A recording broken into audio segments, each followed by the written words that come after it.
English translation, 723rd Contact, Part 1. Thursday, the 3rd of October 2019, 21:46 hours. Working as usual, Edouard, dear friend. Greetings. Welcome and greetings, my friend. It has been a long time since you were here. No one else has been here either, except Quetzal, to see what work has been done in the compound and forest. Yes, he is very keen to make sure everything is in order.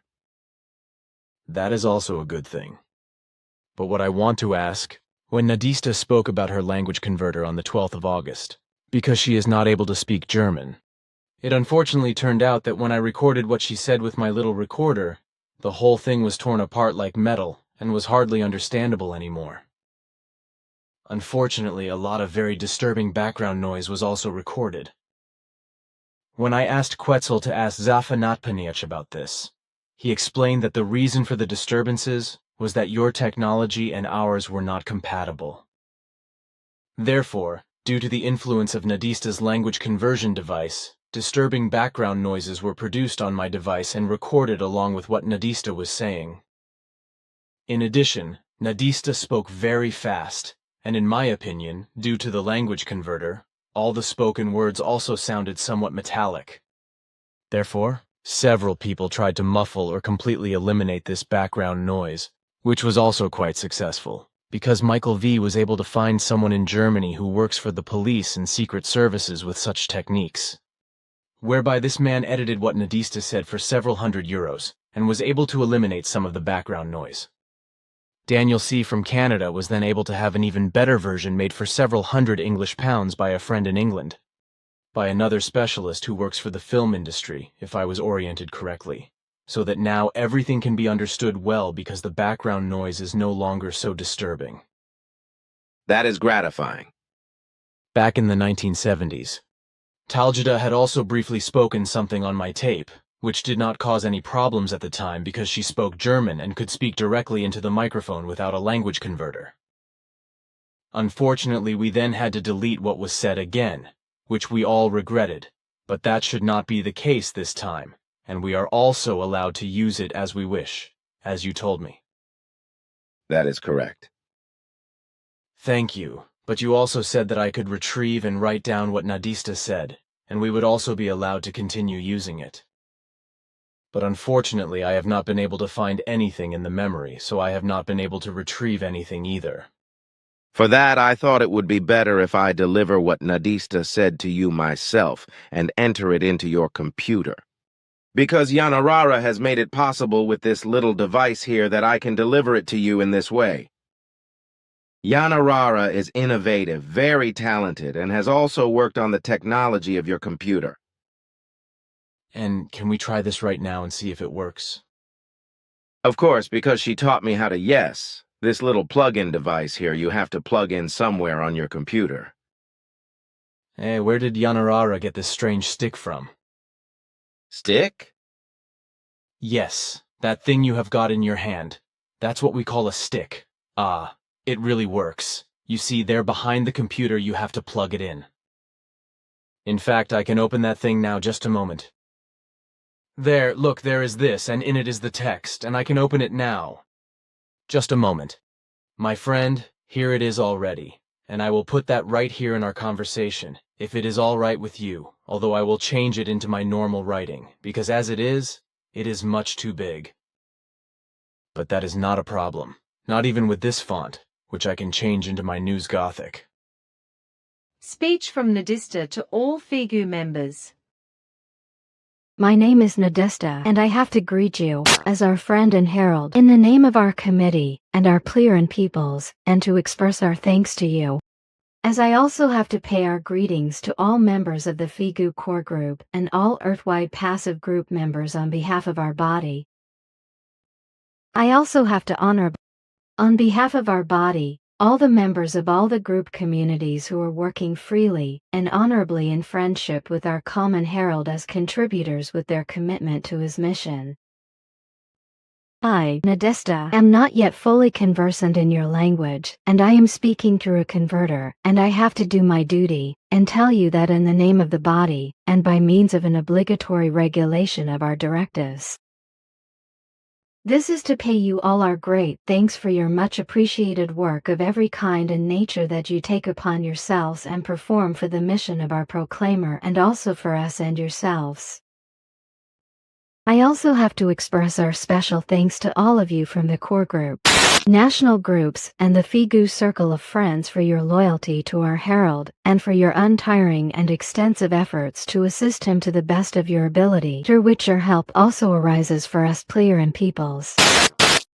To be instructed in the teaching of the truth, teaching of the energy of creation, teaching of the life by the foretold messenger from the lineage of the ancient herald Nocademian. All of us of the body as well as our peoples express our thanks to all of you for trusting and being helpful to our herald and also learning.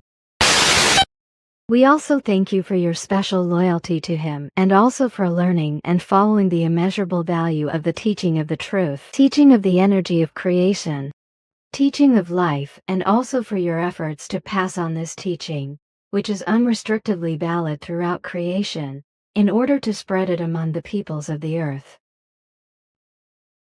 I also pay my personal thanks to all of you, for I and all of us plebeian also need the teachings of the primordial herald Nocademian, and we can only receive them through our present herald. And this is also only because you all use your efforts and helpfully assist him in your knowledge that his mission is that of love and harmony, peace, and the principle of life. You all have to bear in mind that our messenger can only fulfill his difficult task together with you and your commitment and protection against all opponents of religious truth, false beliefs, and through know-it-alls, lies and slander of evil-minded earth humans, and through their insults, threats, and attacks against his word and life, and many repulsions directed against his mission.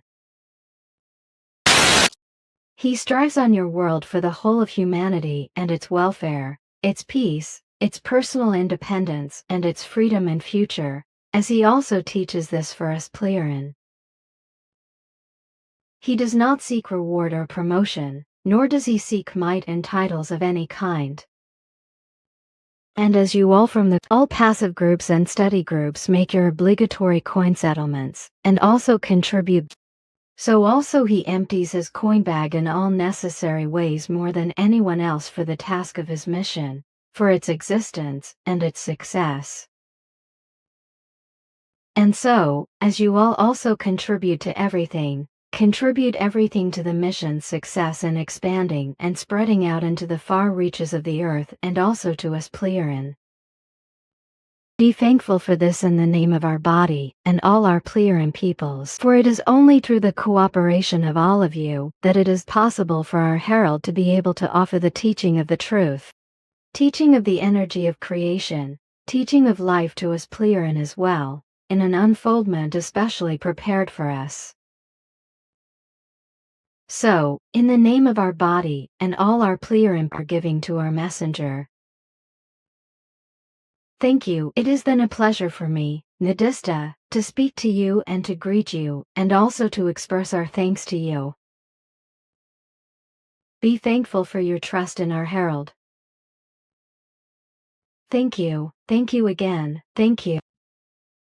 What Yanarara begins, she also finishes correctly.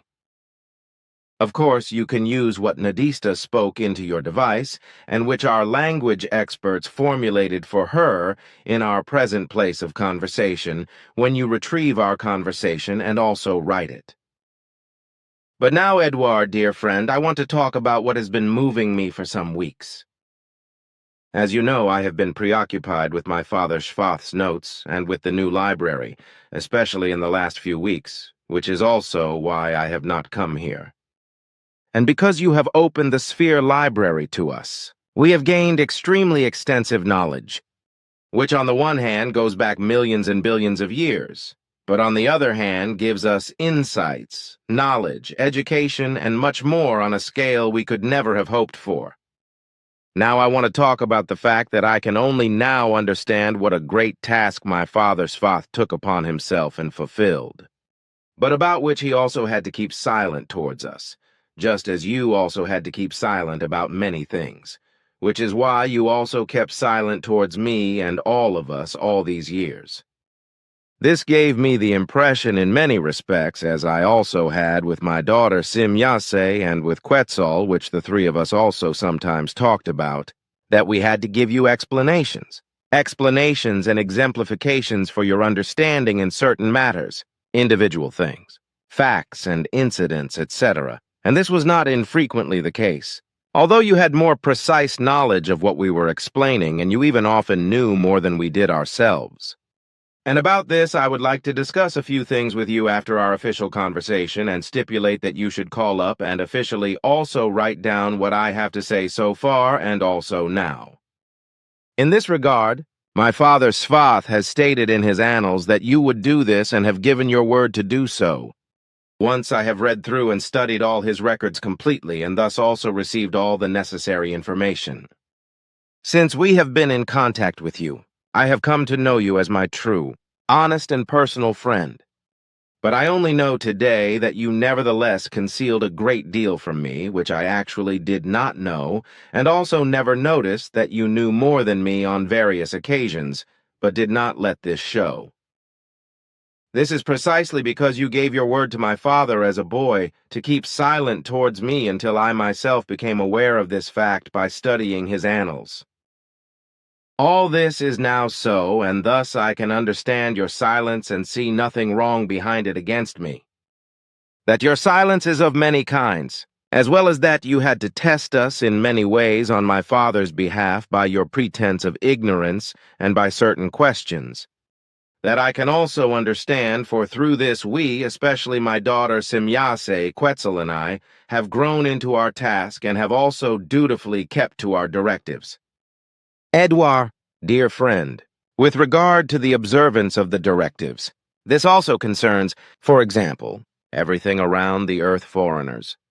The future ones and the earthly ones, who have always appeared with their flying apparatuses since ancient times, are doing so at present and will continue to do so. Neither about the earth foreigners and earth future ones, nor of the earthly ones was exact information found in the annals, just as no information was contained therein with regard to many of your questions. This was also true with regard to abductions of earth humans by earth foreigners, whereby such abductions were foreign to us, because we have always not cared about them and never made ourselves recognizable to them, and only in the course of the years were able to clarify these things through your questions, and so on. And we did not let ourselves be recognized by them all because already at the beginning of my father's annals it was clearly warned against ever coming into contact with the earth foreigners and the future ones, just as we should also never penetrate into the direct range of their flying apparatus. Likewise, he warned in his annals not to come into contact with the earthlings and with their equally futuristic flying apparatus, just as we are also to keep away from all their underground bases and underwater stations. And that my father has recorded much in his annals, but has also warned us against contacting the aliens, who probably also do not maintain contact with each other or have no knowledge of each other, as it seems to us. But there is no mention of this in the annals. The fact is that 3 groupings of aliens are on Earth, and that all the occurrences and certain related occurrences that have taken place since time immemorial, and the appearance of innumerable unknown flying objects of alien life forms, correspond to reality. You, however, knew all this in detail, but kept silent about it also to us, and pretended to be ignorant, because you were not allowed to speak, and you kept to what you were obliged to do.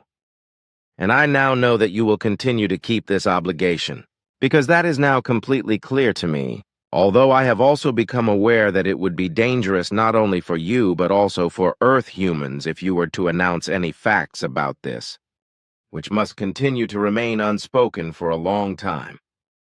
And this does not only refer to the real facts concerning all groups of aliens with their flying apparatuses, but also to the future of the Earth and its humanity, which unfortunately has not listened to your warnings since the 1940s and is leading the climate towards a collapse, as you and my father have observed in present and future times, whereby the unreasonableness of this Earth human being, blinded by a delusion of a supposed God-creator, has already irrevocably destroyed, annihilated, and exterminated a great deal of the Earth and its entire nature. But what I want to say with regard to our behavior towards you was the result of our ignorance of all the missing knowledge. For this has only now been granted to us, in that you have opened the great spherical library to us. As this opening had been foretold to us for 2.5 million years, that it would one day take place through a successor personality of the Annunciator Nocodemian. Our ancient prediction contained only the announcement that in the distant future, in a very distant descendant, a sage of our lineage from the lineage of Nocodemion would find the new herald, and he would bring the teaching of Nocodemion. Now that through you we have access to the new, great and ancient library that you have opened to us, I have found in an instruction found in the library the complete ancient prediction and have studied it.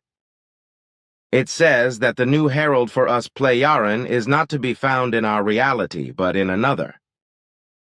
This new herald, so the prediction reads, will not appear in our reality, but in another reality that is foreign to our space-time structure, and will bring us Plejarin the teachings of Nocodemion anew.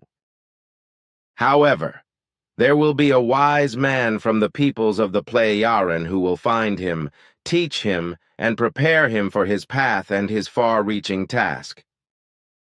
And this sage was undoubtedly my father Svath, of which, apart from himself, no one knew anything, so not even we descendants, because he had to keep silent, for which the reason was also given. Only through the entire explanations of the prediction did I now become aware of the implications of it all, and that also only because I was able to find knowledge and explanations in the great library that had been opened, which already at the beginning revealed to me a knowledge that I could not yet grasp and that must be immeasurable. The information, insights, explanations, and knowledge I have gained in the last only 1.5 months alone far surpasses anything I could ever have imagined. In the same way, this will also apply to our entire spiritual leadership and also to all our peoples, whom we will officially let participate in everything. Consequently, we will open up all the information and insights, etc., which we continuously gain from the library to all peoples, on all our planets and to all their peoples, to all persons who are interested in it. The interest in this is, of course, individual, so not all individuals of all peoples are interested, as it is also with regard to other things, but it is the absolute majority of every people who are interested in all the far-reaching facts and connections of our billions of years of Plejarin history. But as for the teaching of the truth, teaching of creation energy, teaching of life, which you have been producing for us for years, it is of very special interest to all peoples, which is why there is not a person who has not turned to it since you made it available to us Plejarin, which has been the case for nearly 50 years now, and has penetrated all our peoples down to the last person, as is undoubtedly the case. But as far as we are concerned, all of us who were in contact with you after my father's departure and who are in contact with you today, so also Askit and Nera, we are all agreed that, I must say, we have actually misled ourselves about your personality. Because first of all, we aligned ourselves very precisely with our directives and refrained from any enlightenment about your personality. This is because we saw no right in doing so, as this also applies to every other person, whose personality and private sphere must remain inviolable for us, as our directives stipulate and we follow them, as this is observed without exception by all our Plejarin peoples down to the last person. Consequently, quarrels are unknown everywhere, as on the contrary is disgracefully the case with the Earth humans, as a result of which discord, hatred, and violence prevail all around, and very often mischief is caused. But just as we have restrained ourselves with regard to your person, so we have also done in other respects, such as, for example, towards the Earth foreigners and rare Earth future beings, who since time immemorial have made themselves known on Earth again and again with their flying apparatus, just as the earthly powers in this respect have also done. But we will continue to do so, because this is determined by our directives, which is why we do not know too much about these groupings. But this is also good for us, because in this way we do not run the risk of being confronted with anything that could force us to take defensive measures and relapse into the same warlike behavior as was the case more than 52,000 years ago with our ancestors of that time.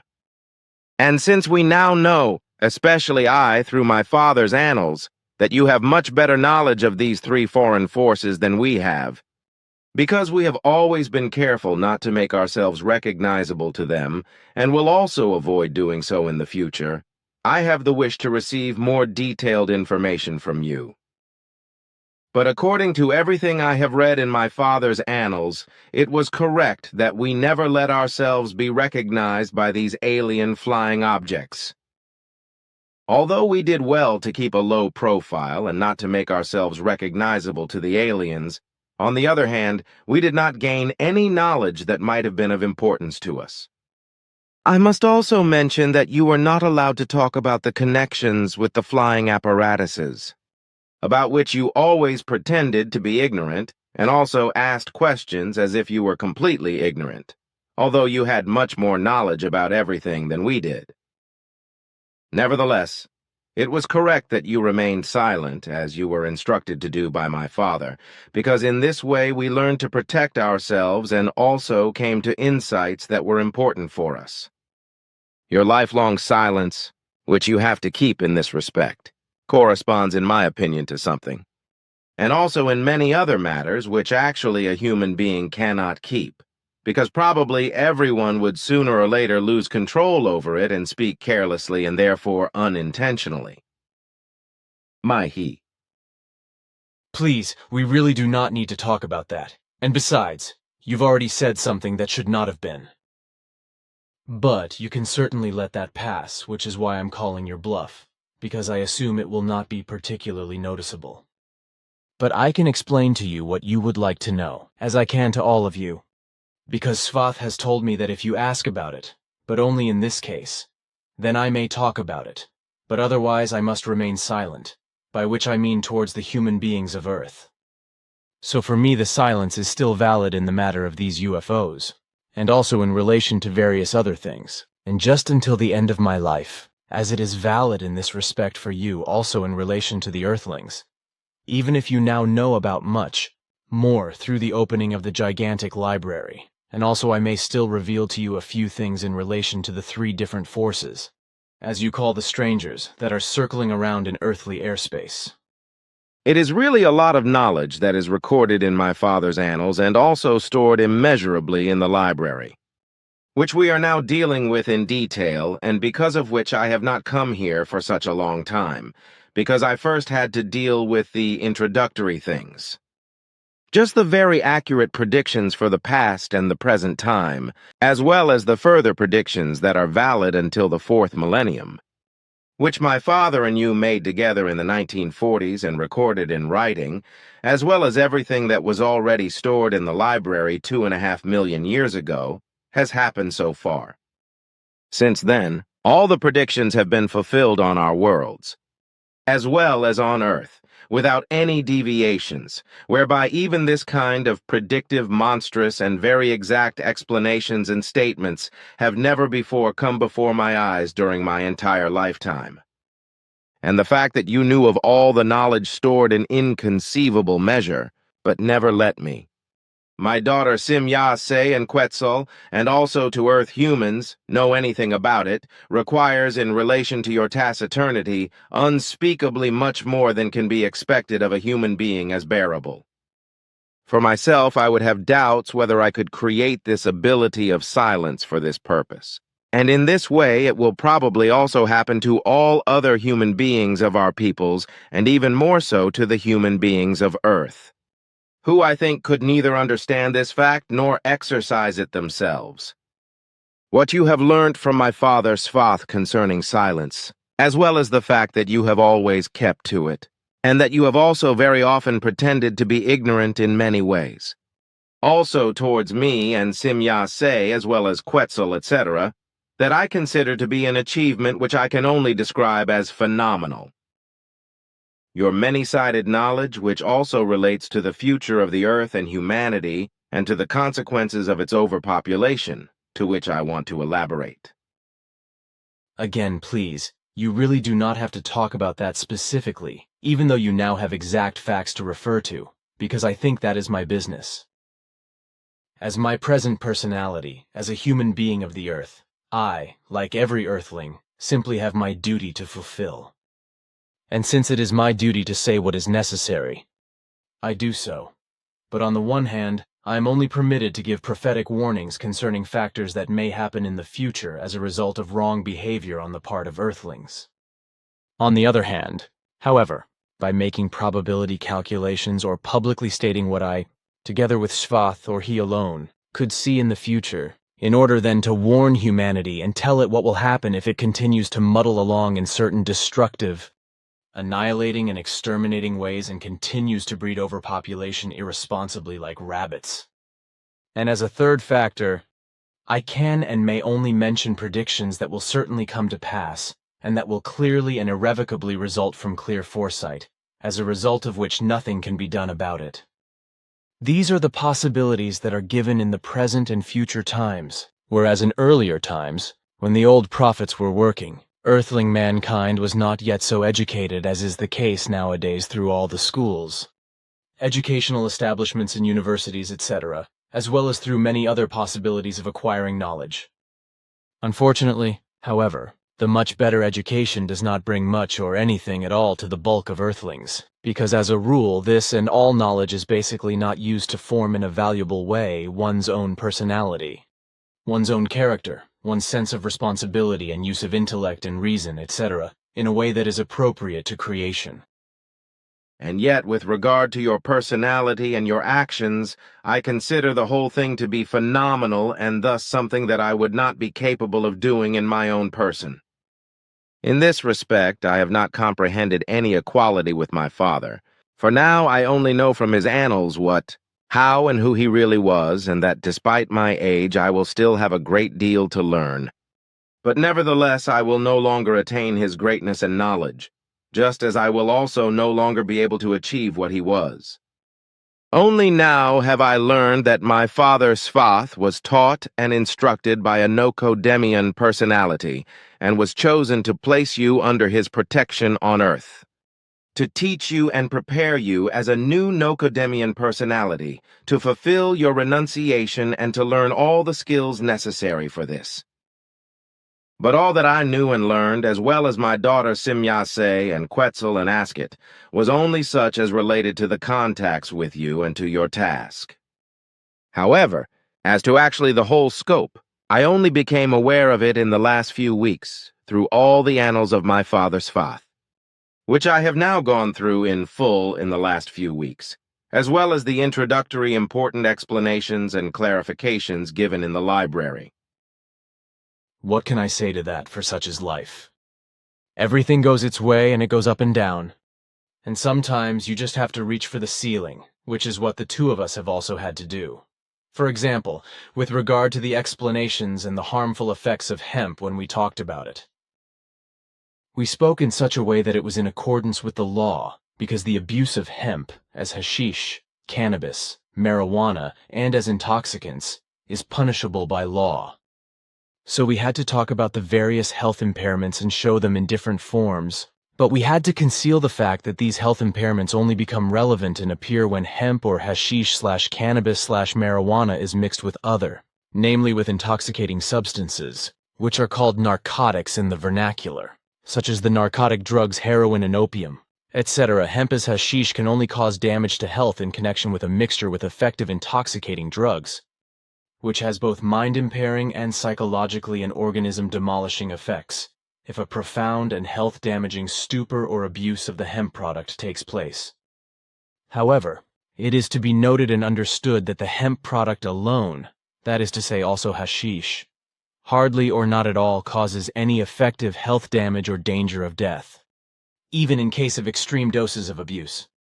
In particular, there is also no danger of addiction, in contrast to hard drugs such as heroin, LSD, crystal meth, opium, medicines, natural drugs, tobacco, psychotropic drugs, diazepam Valium, Ritalin, morphine, designer drugs, amphetamine speed, PEP, cocaine and MDMA ecstasy, XTC, and alcohol, etc., but at most a certain psychological need in unstable human beings, although this can be absolutely controlled by any rational and reasonable human being. Such a psychological need also exists only to a small extent in unstable human beings, while in psychologically healthy and rational human beings there is practically no potential for a compelling need to be feared. And this is especially the case with hemp medicines or finished medicines based on cannabinoids, which contain little THC, but which are important for certain medical products in higher quantities, but are not harmful to health even then. This is contrary to the completely erroneous assertions of the hemp-phobes and know-it-alls, who effectively as conspiracy nuts have no idea whatsoever about the whole thing, let alone that they have ever been able to test and experience a hemp product themselves and learn that such products are not dangerous and not harmful to health, not even as intoxicants.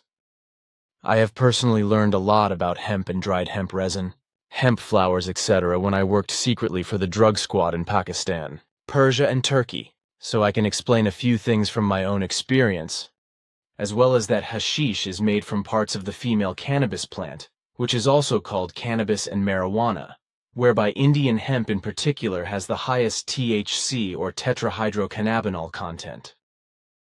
Tetrahydrocannabinol content, which is the main intoxicating factor but is as good as harmless. When I, together with my companion Klaus Winter, was personally hired by the President of Pakistan, Muhammad Ayub Khan, in 1964, although my companion was not also involved, to take secret action against drug smuggling, it was not about hashish or cannabis, but about the hard drugs, heroin, and opium.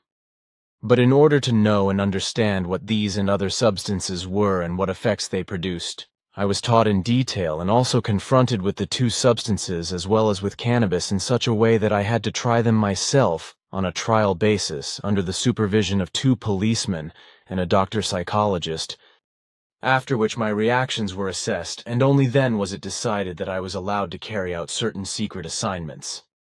Through these tests at that time, which lasted 4 days, I also knew the problems arising from heroin and opium, as well as the effect of cannabis, because I had already received this once before from the Pakistani border police for testing. So I tried these substances at that time, but I never had a craving or need for them, and so I have never had the need to use them again. But what prompted me to go to the President Muhammad Ayub Khan was that he wanted to see me because he had read an article about me in the Indian newspaper Statesman and ordered that I should be stopped if I came back to Pakistan. Interestingly, this had been arranged in such a way that the Indian border authorities had also been instructed in this regard, because I was already approached about this at the Indian customs when I, together with my short-term traveling companion Klaus Winter, wanted to return to Europe from India via the border crossing on the road between Amritsar, Punjab, India, and Lahore, Punjab, Pakistan, precisely via the only border crossing in the aforementioned states between India and Pakistan. At the border customs, I was stopped by the border police and asked if I was the man named in the Statesman, which I confirmed, after which I was told to report to the Pakistani border officials and asked if I was willing to be allowed to be taken to the President of Pakistan, Muhammad Ayub Khan.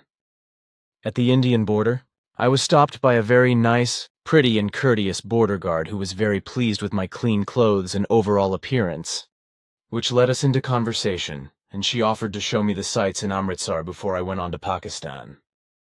During the conversation with the official, her name was Nida, and she was 38 years old. She complained about the many backpackers, the hitchhikers from Europe, Canada, and the USA at that time, who came to Pakistan, India, Nepal, and Afghanistan dirty and lousy, torn and without money to stuff themselves with drugs. Many of them were completely rotten, and I saw some who only wore handkerchiefs as loincloths, were full of eczema, stank like hell, and begged for baksheesh. I met many such characters mainly in Pakistan, India, Nepal, Persia, Afghanistan, and partly in Turkey, where I also worked for the Mali police in a secret capacity when I lived with my wife Calliope and my daughter Gilgamesha. She was born in Quetta in Pakistan, on the east side of the Bosporus in Uskudar under the name Muhammad Abdullah.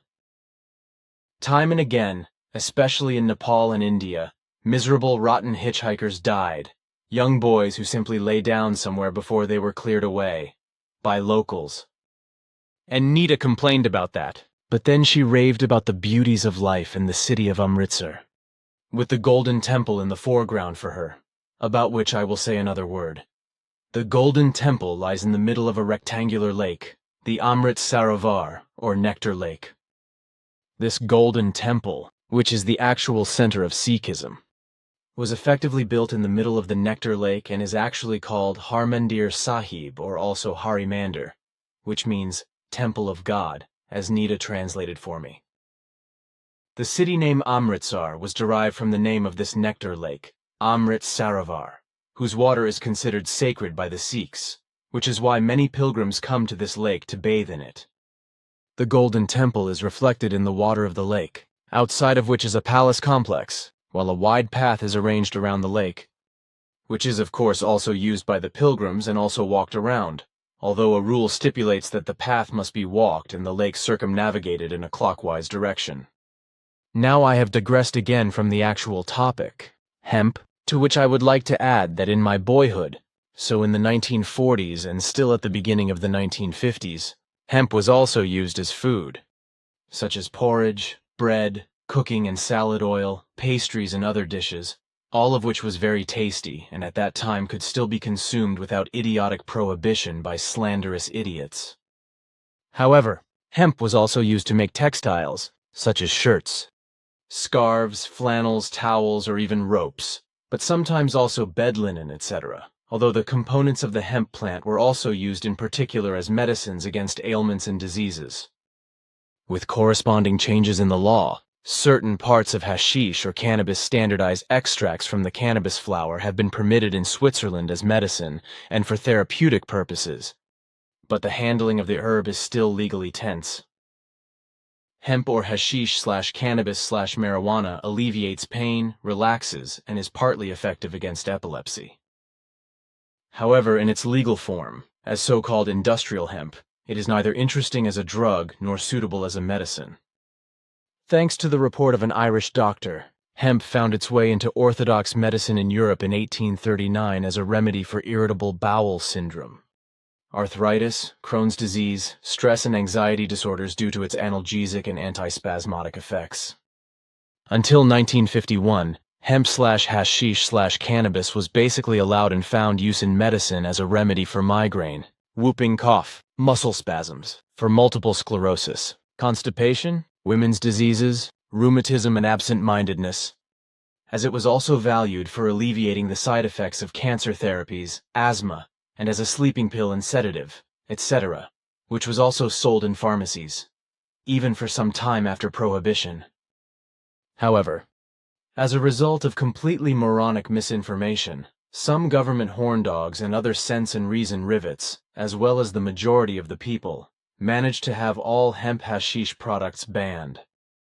If the history of hemp prohibition is traced back, it can be seen that hemp and its products, such as hashish/cannabis/marijuana, and various other remedies made from it, were already used as medicine 2,737 years before the Christian era, whereby the evidence for this from the oldest medicinal plant directory of the Chinese Emperor Shen Nung provides clarification about how the emperor recommended hemp and its resulting products as a remedy for the vitamin deficiency disease beriberi. Beriberi or beriberi is a deficiency disease that occurs as a result of an insufficient supply of thiamine, which corresponds to vitamin B1 and is vital to the human body. As far as I know, vitamin B1 is water-soluble and necessary for the human organism to convert nutrients taken in through food into energy. In particular, vitamin B1 metabolizes carbohydrates and also supports various nerve functions, etc. Beriberi disease is caused by inadequate nutrition, but it is also caused by constant alcohol consumption, especially alcoholism. According to Svath, however, in very rare cases it is also possible that a form of beriberi can be congenital. Islamic scholars also used medicines based on hemp, but also in the form of hashish/cannabis/marijuana. As the Imam of the Al-Chadimija Mosque in the northwestern part of Baghdad in Iraq in 1963 read to me and translated from ancient records of Arab doctors that belonged to him privately. As I recall, the ancient written medical records of the Arab physicians indicated that they mainly used the hemp oil of the pressed hemp seeds to relieve pain, but also hemp resin in various ways by smoking in pipes and as incense for subdued stimulation of the mind. In the old records of the Arab physicians, it was clearly pointed out that hemp resin, by which hashish or cannabis or marijuana was meant, as the Imam explained, was used in various ways of inhalation and consumption, etc. It was especially useful for the treatment of pain, for example, by smoking in pipes, and as incense to subdue the mood. It was especially useful, soothing, and healing as a remedy to calm, balance, and cure bad moods. And according to the Imam's explanation, depressive mental states were meant by the bad moods, as a result of which human beings were already afflicted with depression in early times, which were then medicated with hemp resin or cannabis, and thus treated just as successfully and beneficially as in relation to other ailments and diseases. In the same way as in Arabia, hemp was also used in Greece and in the monasteries of Europe in the Middle Ages, whereby the most famous healer of the time was Hildegard von Bingen, who also used hemp products to treat stomach aches and nausea, etc., etc. In the 20th century, the healing power of hemp was officially proven. But before this happened, this valuable plant was moronically and irrationally abused as a drug, and then also officially demonized and downright condemned by an even more moronic ban. The result was that synthetic medicines, often with serious side effects and interactions, flooded the market and caused mischief, such as the sedative and sleeping pill thalidomide, which was administered to pregnant women and had very bad consequences, because it had side effects on the nervous system and caused severe physical deformities in countless newborns, as was also the case with my sister Verena. However, this could have been prevented by hemp-based sleeping pills and tranquilizers, as such had already been used successfully for the same purposes in earlier times.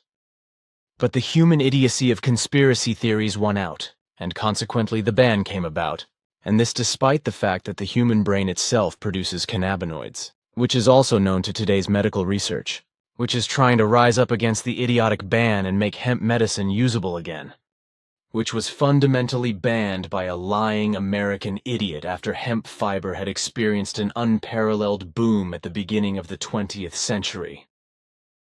On the one hand, this was due in particular to the fact that the car manufacturer Henry Ford created the so-called hemp car in the war year 1941, which replaced sheet metal with hemp resins. On the other hand, the pharmaceutical company DuPont began to produce the synthetic fiber nylon from oil in 1935, which was interwoven with hemp fibers. In addition, hemp was even used as legal tender in the USA for around 200 years, which meant that taxes could also be paid with it. Hemp was also used to make hemp paper, with hemp paper accounting for up to 90% of production compared to wood paper in 1880. And hemp paper was also used to produce law books, stationery, and books in general, as well as religious books, such as the Gutenberg Bible, and so on.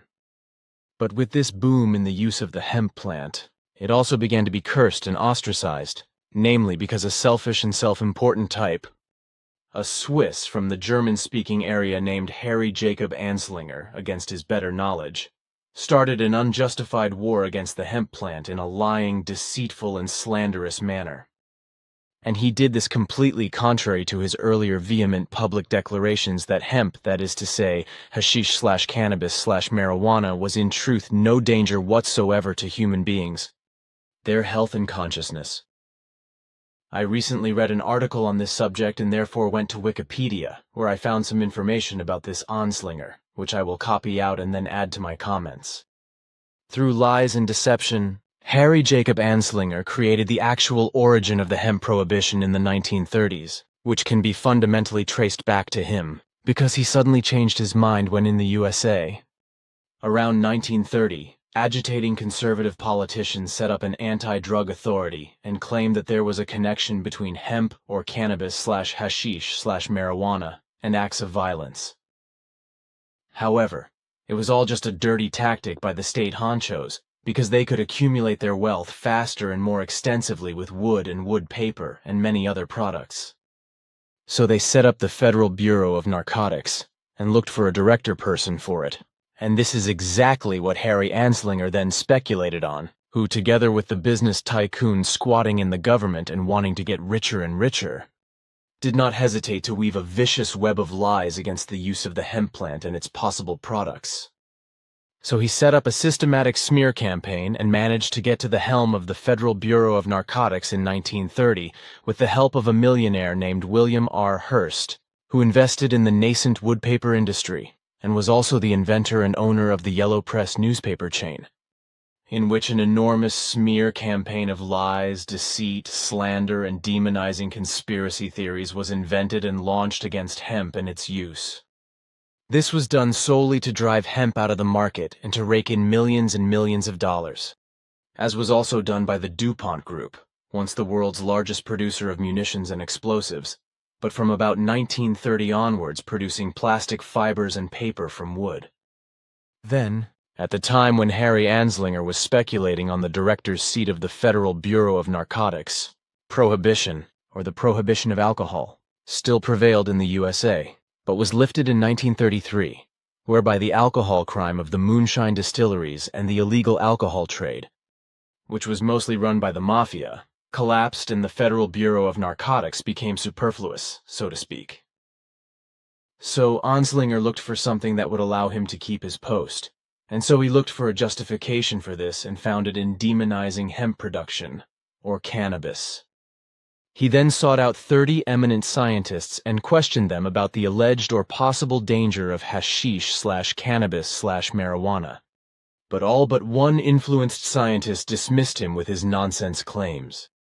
Anslinger then exploited this one scientist through his influence to abuse him as a key witness, and to hammer into his head that the use of hemp as a cannabis or intoxicating drug triggers a delirium of rage, delusions, sexual dreams and fantasies and viciousness, desire for violence and urge to kill, and that the human being becomes a beast that loses all control over himself, and is consequently a great danger to the human community. As a result, in 1937, the so-called Marijuana Tax Act was enacted, banning and criminalizing the commercial cultivation of hemp.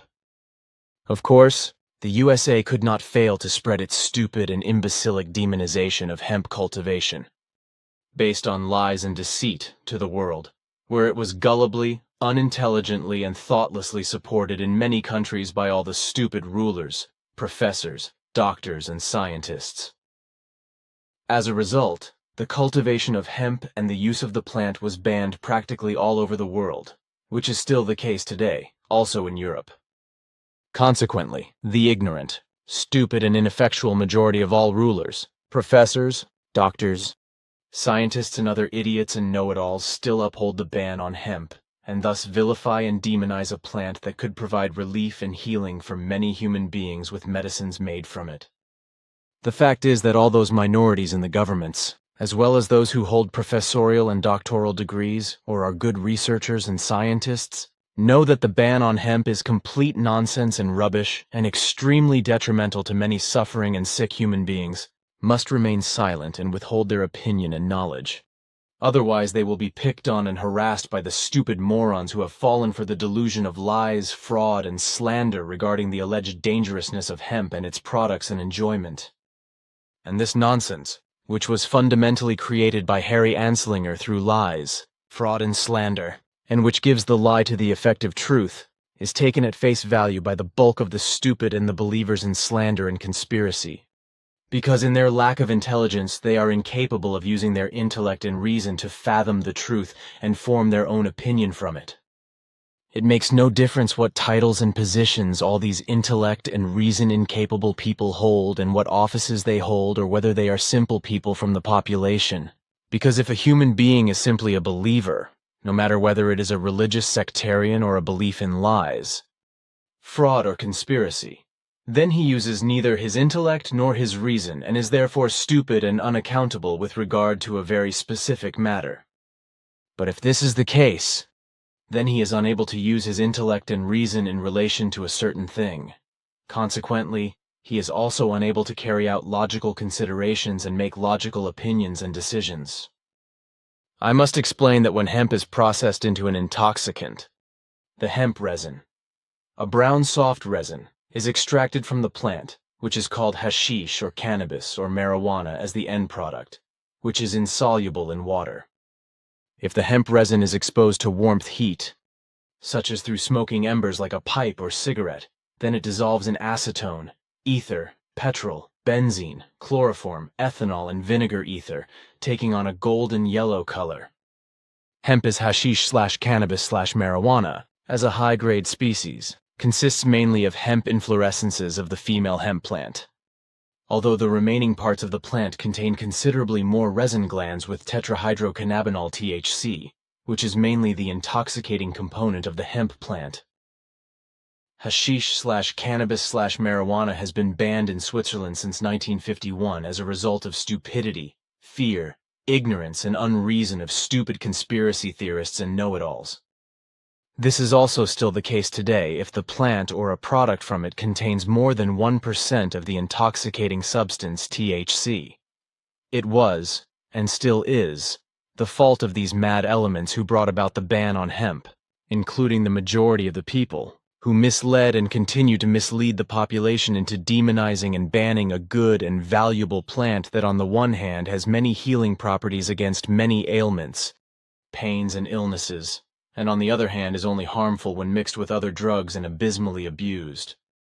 This, dear friend, had to be said because it had been on my stomach for a long time that we could not speak openly about it years ago, and that we could not speak according to what should have been said and explained according to the comprehensive truth. At that time, however, there were still too many threats of various kinds in the air that were really to be taken seriously, which has also been proven 23 times. But I should also mention that you did not want to take care of the threats and speak openly and state the real facts, although the threats were malicious and to be taken seriously, which is why only as a result of my advice you agreed to shorten the whole of what was then to be explained in such a way that from it the actual facts and the real truth could not be discerned. But now, Edward, my time is beginning to hurry, which is why you are now still giving me the explanations. Excuse me, of course, because it is getting late again. But please listen now, because what I have to explain will also take some time. Then I will begin with what is for your ears only, but other things you can also pass on in general. I take that for granted. Of course I am aware of that, and I also have no doubt about it. I only said it because it is my duty to make a reference to it, nothing more. And I can start with that now. That is the most important thing for now, whereas I think you probably want to think about it first now. That is so because everything corresponds to facts that I was not aware of before, and that I now have to think about and work through. I did not even have a clue about all this, which was probably a good thing, because otherwise I, as well as my daughter Simyase and Quetzal, would have behaved wrongly towards you and in some relationships. As a result, we would not have been able to gain all the knowledge and experience that gave us completely new and very important and valuable insights, and took our way of life in a direction that brought a new way of life for us Playaran and for all our own peoples. This is an indisputable fact, which is why you were asked to elaborate the teaching not only for the Earth humans but also in a special way for us Playaran, through which we were able to spread it among ourselves and through which, in only a short time, The fundamental way of thinking and feeling has changed a great deal among our peoples with regard to the mentality of the individual human being, as well as in the majority of the planetary total population, and has improved for the good of all our peoples. This could never have happened if one of us Plejaren had appeared and declared himself a herald, for such a person would not have been listened to, nor would he have been trusted. This is simply because our announcement of a coming new herald from the reincarnation lineage of Nocodemion, which has been handed down since ancient times, states that he would come from another reality. With this, I now know. The dimension of the Dern universe has been called since time immemorial, but which I have actually now become aware of through your explanations, which I will also immediately announce on Era and on all our worlds. Only through your explanations do I now also understand why my father, on the one hand, took over and carried out the task of your instruction, as well as why he did not leave any clarifying information, but only at the end of his annals some hints, which gave me some information, but still nothing thorough. Only now do your explanations give me an idea of what is really involved in my and our entire task, which is why I will and must now take the necessary time, still in my old age, to consider everything thoroughly and in its entirety, to still learn a great deal and to familiarize myself with various facts, topics, and matters. However, it is absolutely clear to me that I consider this to be my last great duty in life, and I will also fulfill it. You sound so strange, my friend. I am also in such a strange mood that I do not know whether to cry or cheer at the moment, because your explanations have stirred me up so much that Ptah, please just let time work, because if you rethink everything, then everything calms down. You just have to be mindful to keep everything to yourself, because it is only for your knowledge and no one else. So we can only ever talk about it in private. Because if you now give yourself peace and quiet and later think about everything thoroughly, then everything will settle down again and you will find yourself again. So let's talk about something else, because that will help you to find your way again with your thoughts and feelings. English translation, 723rd Contact. Part 2, Thursday, the 3rd of October 2019, 21:46 hours. You are right, Edouard, dear friend. It may be good, therefore, if I ask you about how you were able to make the predictions in the way you did in 1949. I had a lot of help with that. First of all, from your father, Svath, because with him I was able to observe and see a lot of the future events and also everything that is happening, such as the destruction of the climate, the political falsehoods, the rising anarchism in the populations around the world, but also the servile machinations of the EU dictatorship that it is exercising on its member states. Also that in practically all states of the earth, the governments are constantly imposing more and more new regulations, laws, fines, and bans, etc. on their populations, as well as inventing more and more idiotic reasons to fleece the peoples financially. In this respect, Svath and I were able to see the pathological stupidity of certain rulers with regard to the idiocy of a CO2 tax and petrol price increase, which, as Svath found out, on the one hand only corresponds to a pure machination to calm the population, but on the other hand serves to fill the state coffers. I had further help from my 1949 prediction from teacher Karl Graf, with whom I spent the first 3 years of school, and he also assisted me, as did teacher Gustav Lehmann, in writing the prediction correctly. In addition, I was able to print the many-sided prediction with teacher Lehmann, who taught me from grade 4 to 6 on the school's own transfer printing machine. Both teachers and Pastor Zimmerman then wrote on the envelopes with the addresses of the recipients, and also helped me to pack the prediction. The entire mailing of more than 300 letters to newspaper and journal editors, radio stations and organizations was then done by Pastor Zimmerman. I received no replies to the more than 300 predictions except for one from Zurich, and this was anonymous, typewritten, and read something like, "We do not publish such crap." In the city of Zurich, only 2 big newspaper editors had been written to at that time. But from which this stupid answer came I do not know, And Svath was not interested in who was the sender of the answer to the letter, which was sent all over Europe and thus to all countries. But this prediction was not the only one I wrote, because in all the years that followed, others followed, and they continued until the 1970s. But what I wrote as a prediction in 1949 was far-reaching, and also stated that many governments around the world would come apart at the seams and would be led in the future by people who were neither fit to govern nor had integrity, and who would also create chaotic and anarchistic conditions in many relationships in their states. In addition, today extreme elements in the populations are increasingly and devastatingly displaying anarchistic, hateful and vengeful and rageful traits, which they direct against those in power and viciously implement by threatening and murdering them, by attacking and stabbing politicians and those in power with knives, or simply shooting them.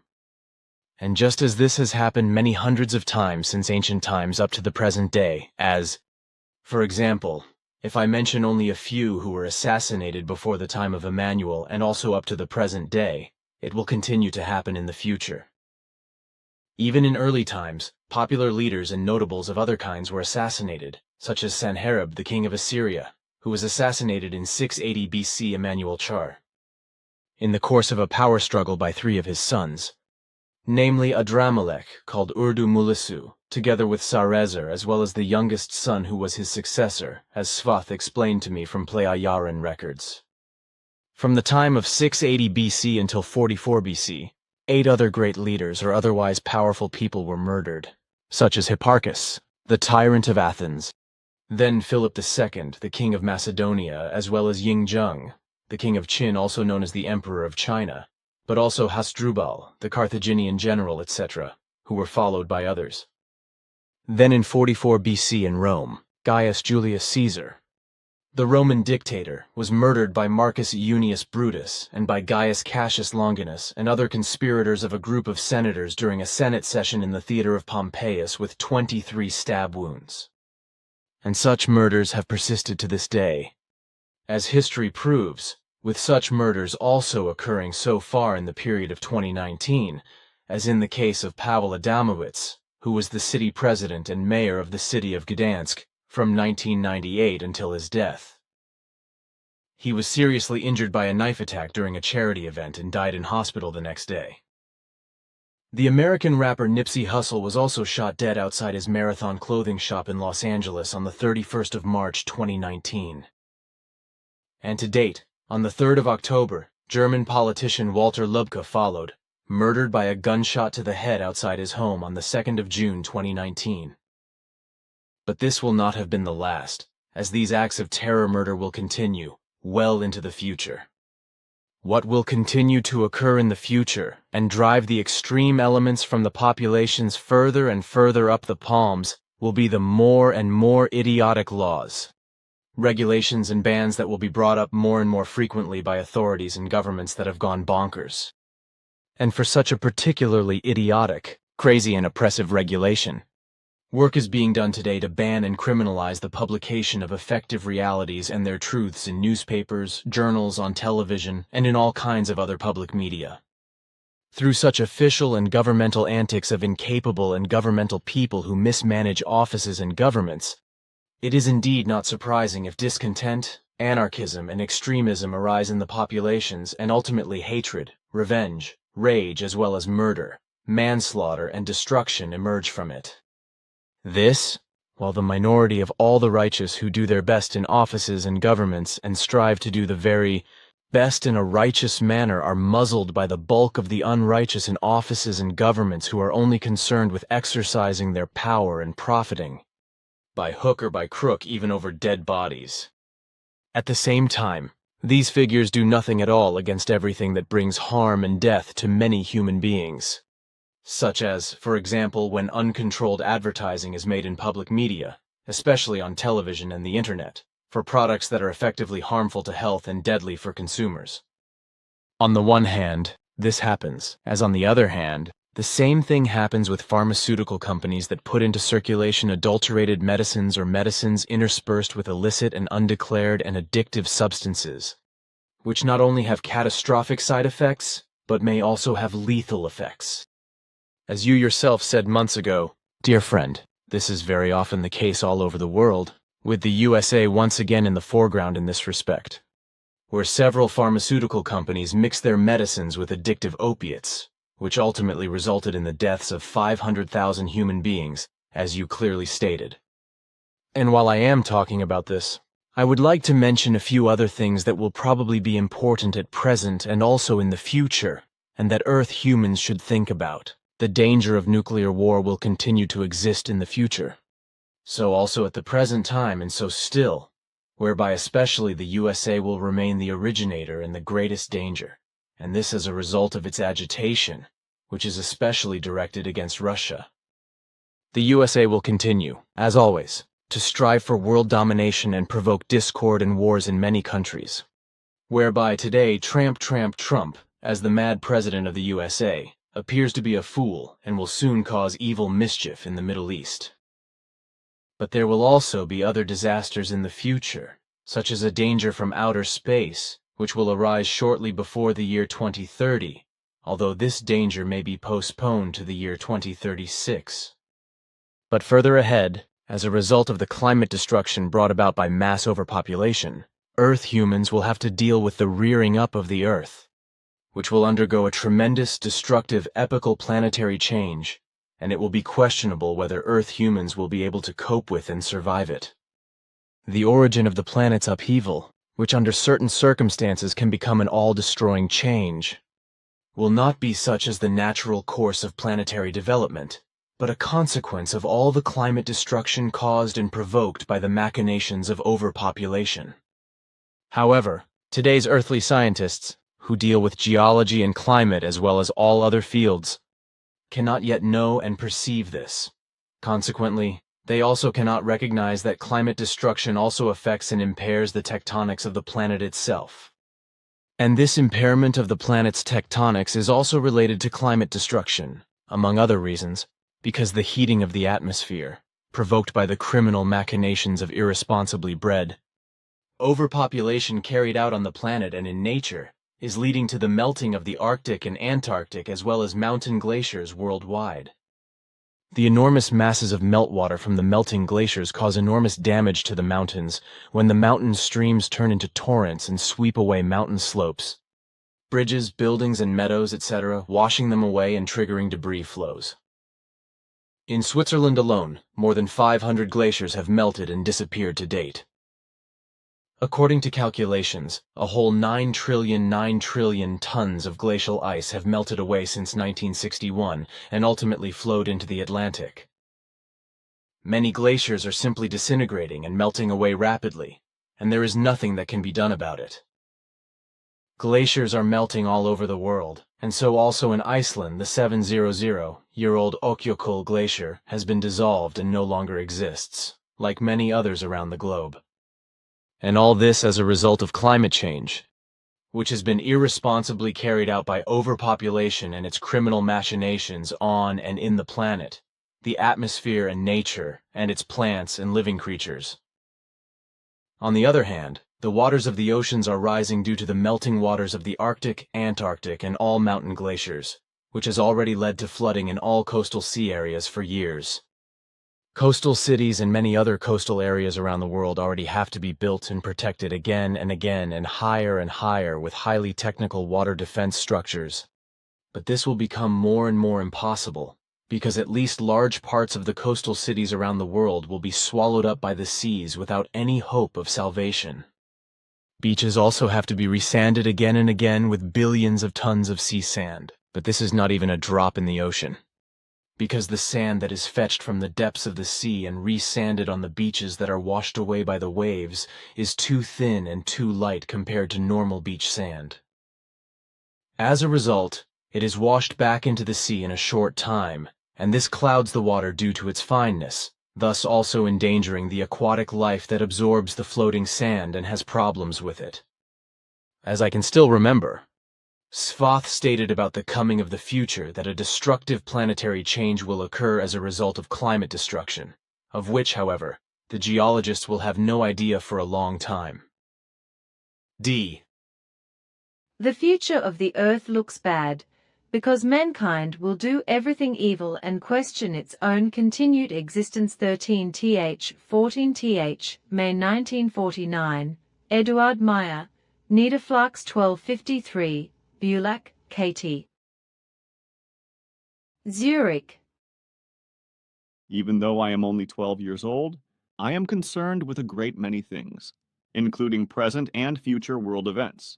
And in this respect, I also have the possibility of foresight, and therefore also know many things in advance, which on the one hand can bring the future far in advance if wrongly acted upon, but on the other hand also know with absolute certainty what will happen absolutely unalterably.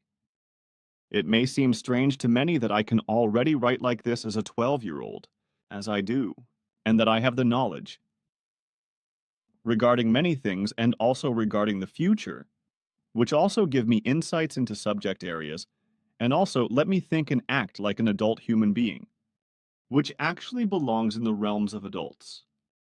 But this can be explained by the fact that with the help of a very old friend, as well as other good friends who help me in all things and teach me and instruct me, I have been able to educate myself in thinking, knowing, deciding, and writing in many different subject areas and abilities in a way that is actually only possible for adults. Thus, apart from my aged friend Svath, my mother, my father, his friend, and also our village priest have been standing by me for years. Although he knows that I do not believe in a dear God, and he never tries to lead me to a faith. I also have two teachers who help me, teach me and make me learn the German language better and better, but they also always try to support me in sending letters, as they have now also done in writing this prediction and sending it to newspaper editors and radio stations, etc., all over Europe and the world. What is to be said now, however, corresponds to the truth as it will emerge in future times through the guilt of Earth humans, who in egoism, lack of understanding, and unreason will drive their masses up into the billions and bring the Earth into misery and distress. The truth in this respect is hard to say, but it cannot be stated in soft words, for such would amount to lies and a deception. What the future of human beings will bring to the earthly world emerges from very clear foresights and from far-sighted considerations which must be repeated several times and which clearly and unmistakably state that in the coming times, until far into the third millennium, everything will inevitably happen as I have to describe it, so that the truth will be spread and human beings shall learn from it. And to this my aged friend Svath explains that it is only by having some warning, knowledge, duty, or other thing impressed upon his mind and retained as importance, and then acted upon, that the human being is repeatedly instructed to do the same thing. This, however, does not refer simply to momentary things, but to those which are intended for a longer period of time, and which must therefore be held in the memory as important and must be anchored in order that they may also be observed in the future and carried out correctly and persistently. It does not matter whether they are fixed and inevitable predictions or warnings that will bring disaster if they are not heeded and acted upon. If mankind in the coming time continues to increase its destruction of the planet and of nature and all its life, if it continues to exploit the Earth's raw materials irrationally and criminally, if it continues to destroy the environment and to rob the seas and inland waters of their living creatures, as well as the soil of the fields, gardens, forests, and meadows, etc., if it continues to poison, devastate, pollute, and destroy the Earth's natural resources. If all this continues to be done, then the atmosphere, the air we breathe, and the climate will also be devastated many times more than before by all kinds of disastrous poisonous exhaust gases. And this is especially true, as already mentioned, if the population of mankind continues to increase, for then all the waters and soils of Earth will also be poisoned and polluted in a life-destroying way, as will all of nature with its forests, meadows, fields, moors, and all other areas. As a result, much of the diversity of the plant world will be devastated, destroyed, and in many cases wiped out, as will also inevitably be the case with many species and kinds of animal life in the wild, but especially as the Earth's basic climate will be destroyed to the point of unstoppable catastrophe. The future time will bring great misfortune for mankind on Earth far into the third millennium, because it will multiply irrationally in such a way that enormous catastrophes will occur throughout the world as a result of the destructive machinations. There will be catastrophic exploitation of the Earth's resources through intrigues, machinations, manipulations, maneuvers, antics, malicious practices, cross-purposes, frauds, intrigues, plots, and other criminal and irresponsible machinations.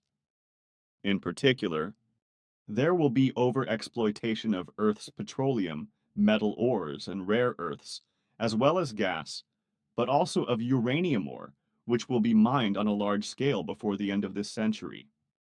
This, on the one hand, in order to build nuclear weapons, but also in order to operate nuclear power plants, which will be built in the coming decades without hesitation because of their danger and safety risk, as well as the danger of radiation, and which will be built in many states in order to produce the constantly increasing demand for electrical energy, which will be created by the inexorably growing humanity, but which will ultimately lead to catastrophes.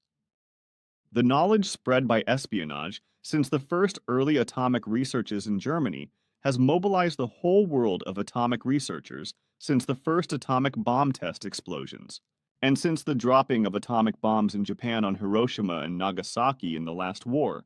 An atomic arms race has begun, which will shape politics worldwide, which will officially end for a short time from 1989 onwards, but which will continue secretly, and nuclear war will remain a permanent danger. And the real reason regarding the atomic bombs, which were mercilessly dropped on the 2 Japanese cities by American bombers in 1945, will be concealed for a long time and well into the third millennium. Namely, that these 2 crimes against human beings were used solely as 2 unscrupulous test purposes, costing the lives of hundreds of thousands of human beings, many more than is currently being said and will also be mendaciously claimed in the future. As my aged friend Svath knows and explains, in a criminal mindset, it was secretly decided as early as 1941, after the Japanese attack on Pearl Harbor, by President Franklin Roosevelt to intensify atomic research in order to take revenge on Japan in the future with nuclear weapons. Years before the atomic destruction of Hiroshima and Nagasaki, highly populated Japanese cities were therefore sought early on to test 2 different atomic bombs and their effects. And then, in the early summer of 1945, after the Nazi war had ended in Europe in May, when Japan was still fighting and America was also still involved, it was decided to drop the 2 atomic bombs.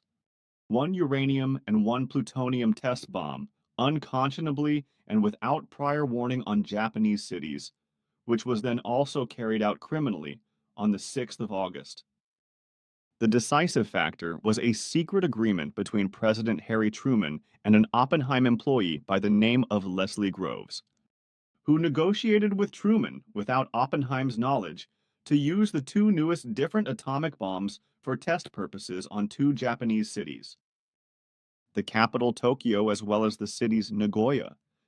Yokohama and Osaka were planned for this, but due to bad weather conditions, etc., the plans were changed at the last minute, and Hiroshima and Nagasaki were bombed. After the atomic destruction of Hiroshima, the wartime government of Japan met immediately to decide on surrender, which was also submitted to President Truman by the fastest possible means through a secret channel, but which, through the influence of Leslie Groves on Harry Truman, was officially submitted to the entire responsible U.S. government, such as Parliament, Congress, and the War Department, etc., as my aged friend Svath undoubtedly stated. This resulted in the already made surrender decision of Japan not being implemented by the USA because Truman unconscionably and unscrupulously ordered the second test drop, which he had been urged to do by a man loosely befriended by him named Leslie Groves, who desperately wanted two different types of atomic bombs to be tested. One made of uranium and the other of plutonium. And Truman, who had not long been in office, agreed. Consequently, Nagasaki was then used as the next target and destroyed. From now on, through espionage and betrayal, various states around the world will become nuclear powers, whose power-mad rulers will always be under the dangerous delusion of igniting wars and provoking nuclear war. Shamefully, there were also madmen in Switzerland who believed that Helvetia could also conduct nuclear research to build atomic bombs, and that tests could be carried out in the Gotthard Massif.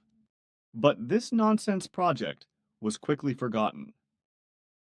In this respect, it will be the United States of America that will continue to have the audacity to achieve its goals with world police airs and graces and world domination by all kinds of mean means.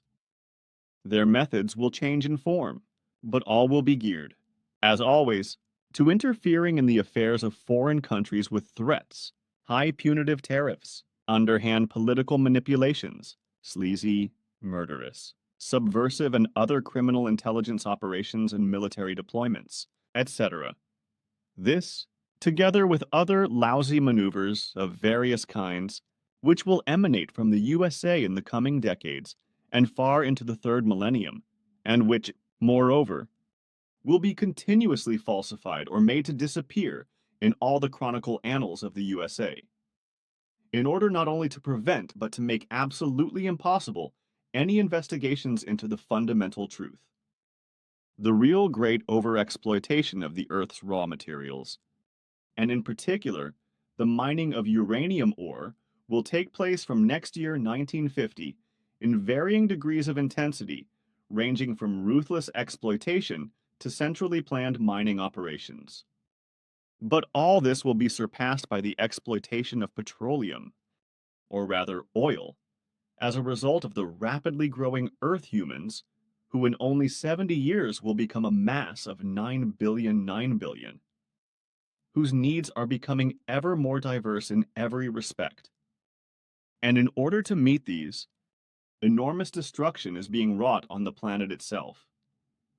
It is being disfigured and devastated, just as entire landscapes and forests are being destroyed by the construction of roads. And because the path of the future already entails the mass production of private cars in the automobile industry, and because the working class will increasingly be able to raise the necessary financial means and buy cars, car traffic will grow very rapidly, as a result of which in 10 years from today, the roads will already be clogged with traffic jams.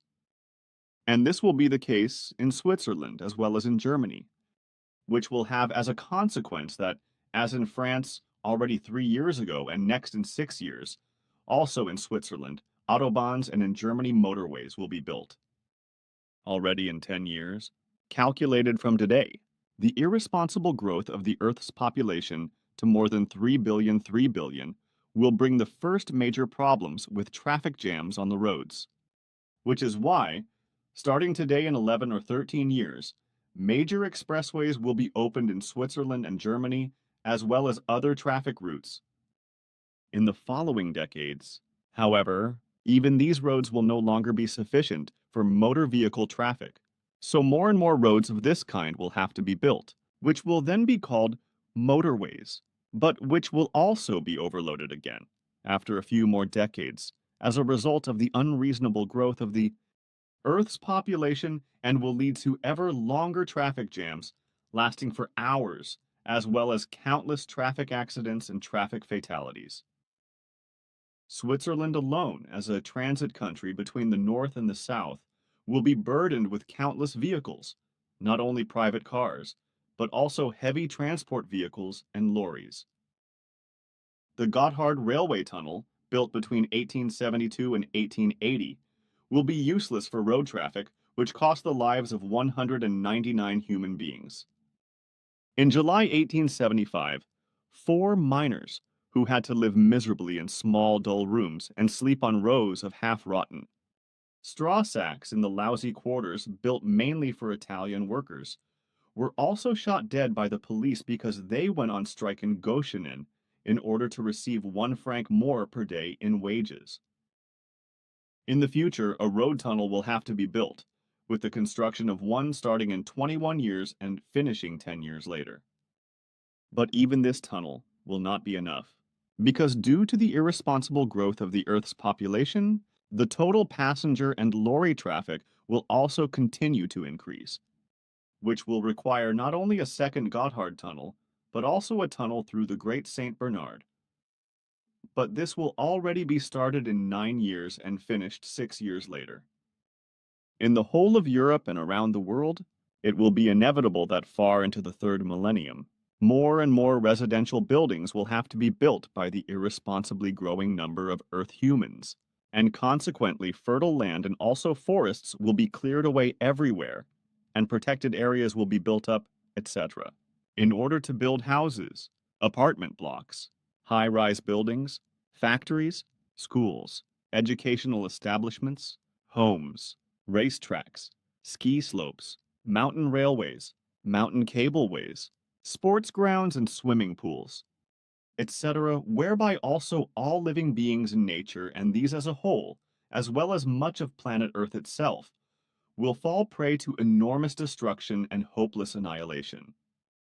Through the mad rabbit-like multiplication of Earth humans, traffic conditions will also overflow for the number of automobiles, lorries and other motor vehicles of all kinds, including working machines of all kinds of agricultural and horticultural machines and other machines of all kinds, etc., which are driven by explosion engines, will become so rampant throughout the world that they can no longer be counted.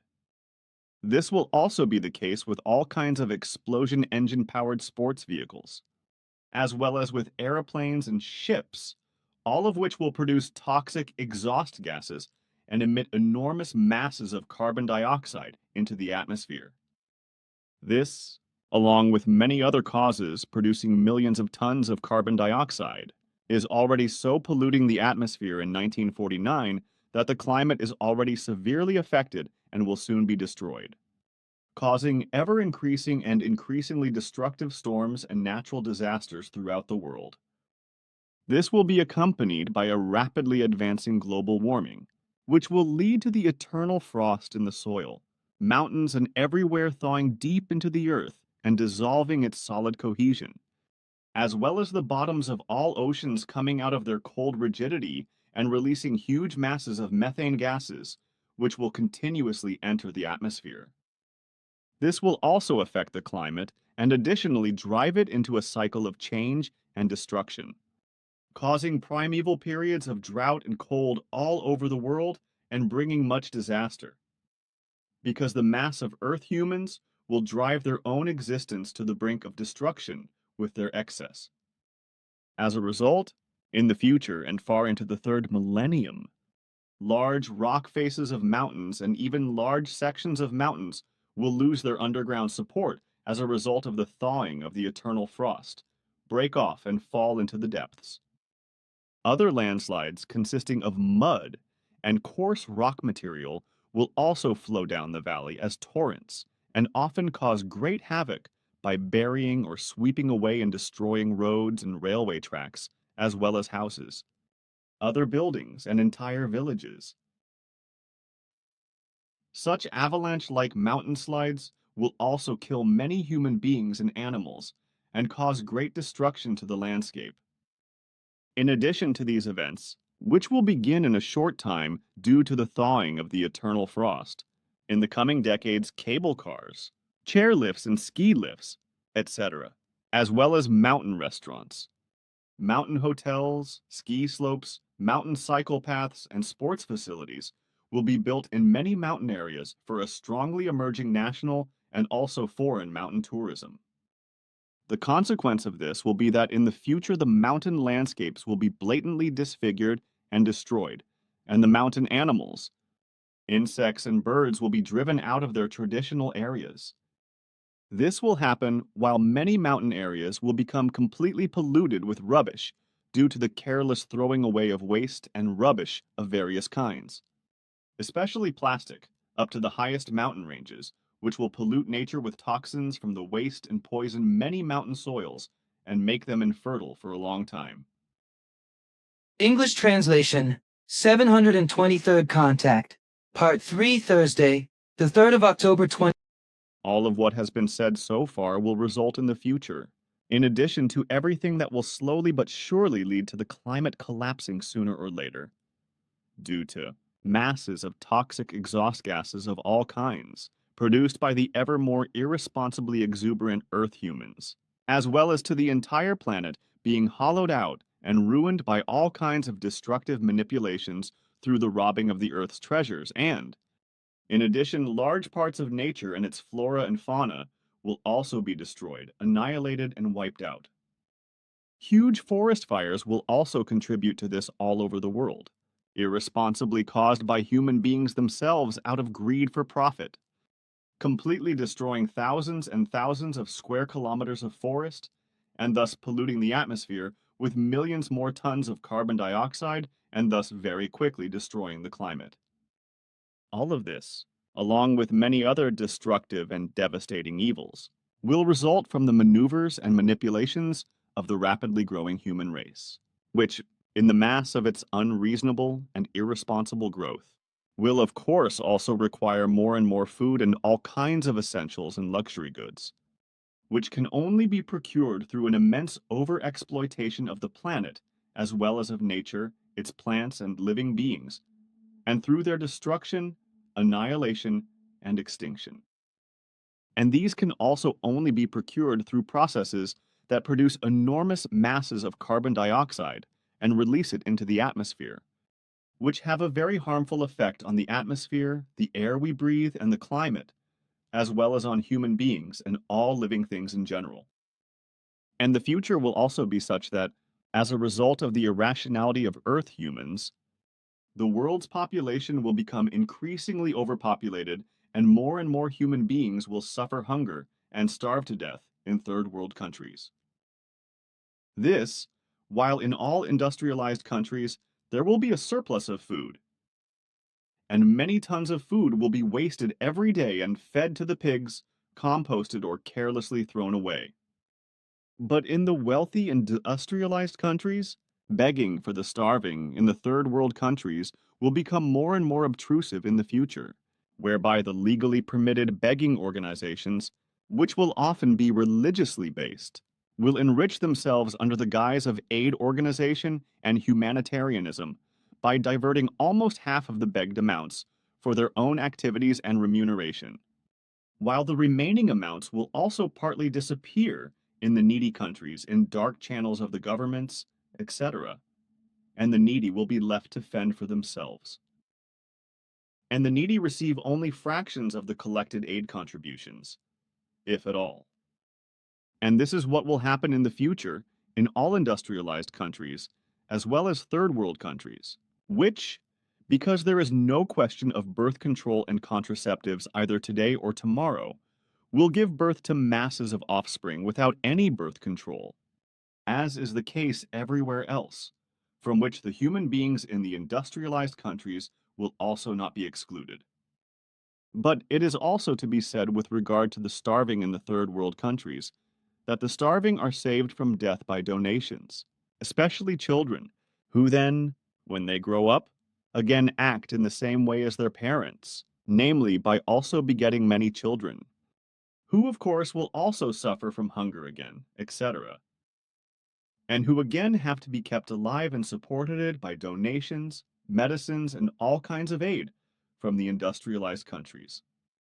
And so this goes on endlessly, driving the growth of humanity ever higher, without anything being done to stop the masses of offspring who will have more and more needs and require food and demand all kinds of things. And all these things can only be produced and supplied by exploiting the Earth's raw materials and destroying nature, as well as destroying and exterminating its plants and living creatures, and polluting the atmosphere and all waters with poisons. Sooner or later, however, this will take vicious revenge and affect the health of human beings, as well as having such a destructive effect on the climate that its destructive effects will become ever more primeval and can no longer be withstood by human beings. Furthermore, it will also be the case that the needs and desires for luxury and pleasure, etc., of the constantly and inexorably increasing mass of Earth humans can only be satisfied by industrially produced and poison-bearing artificial materials of many necessary products. And this is already happening from the present time, but through an ever more destructive and limitless poisoning of nature, as well as the destruction of the planet, the atmosphere and the climate, as well as the ecosystems and multiple extinctions in fauna and flora, as well as at the expense of the health of human beings.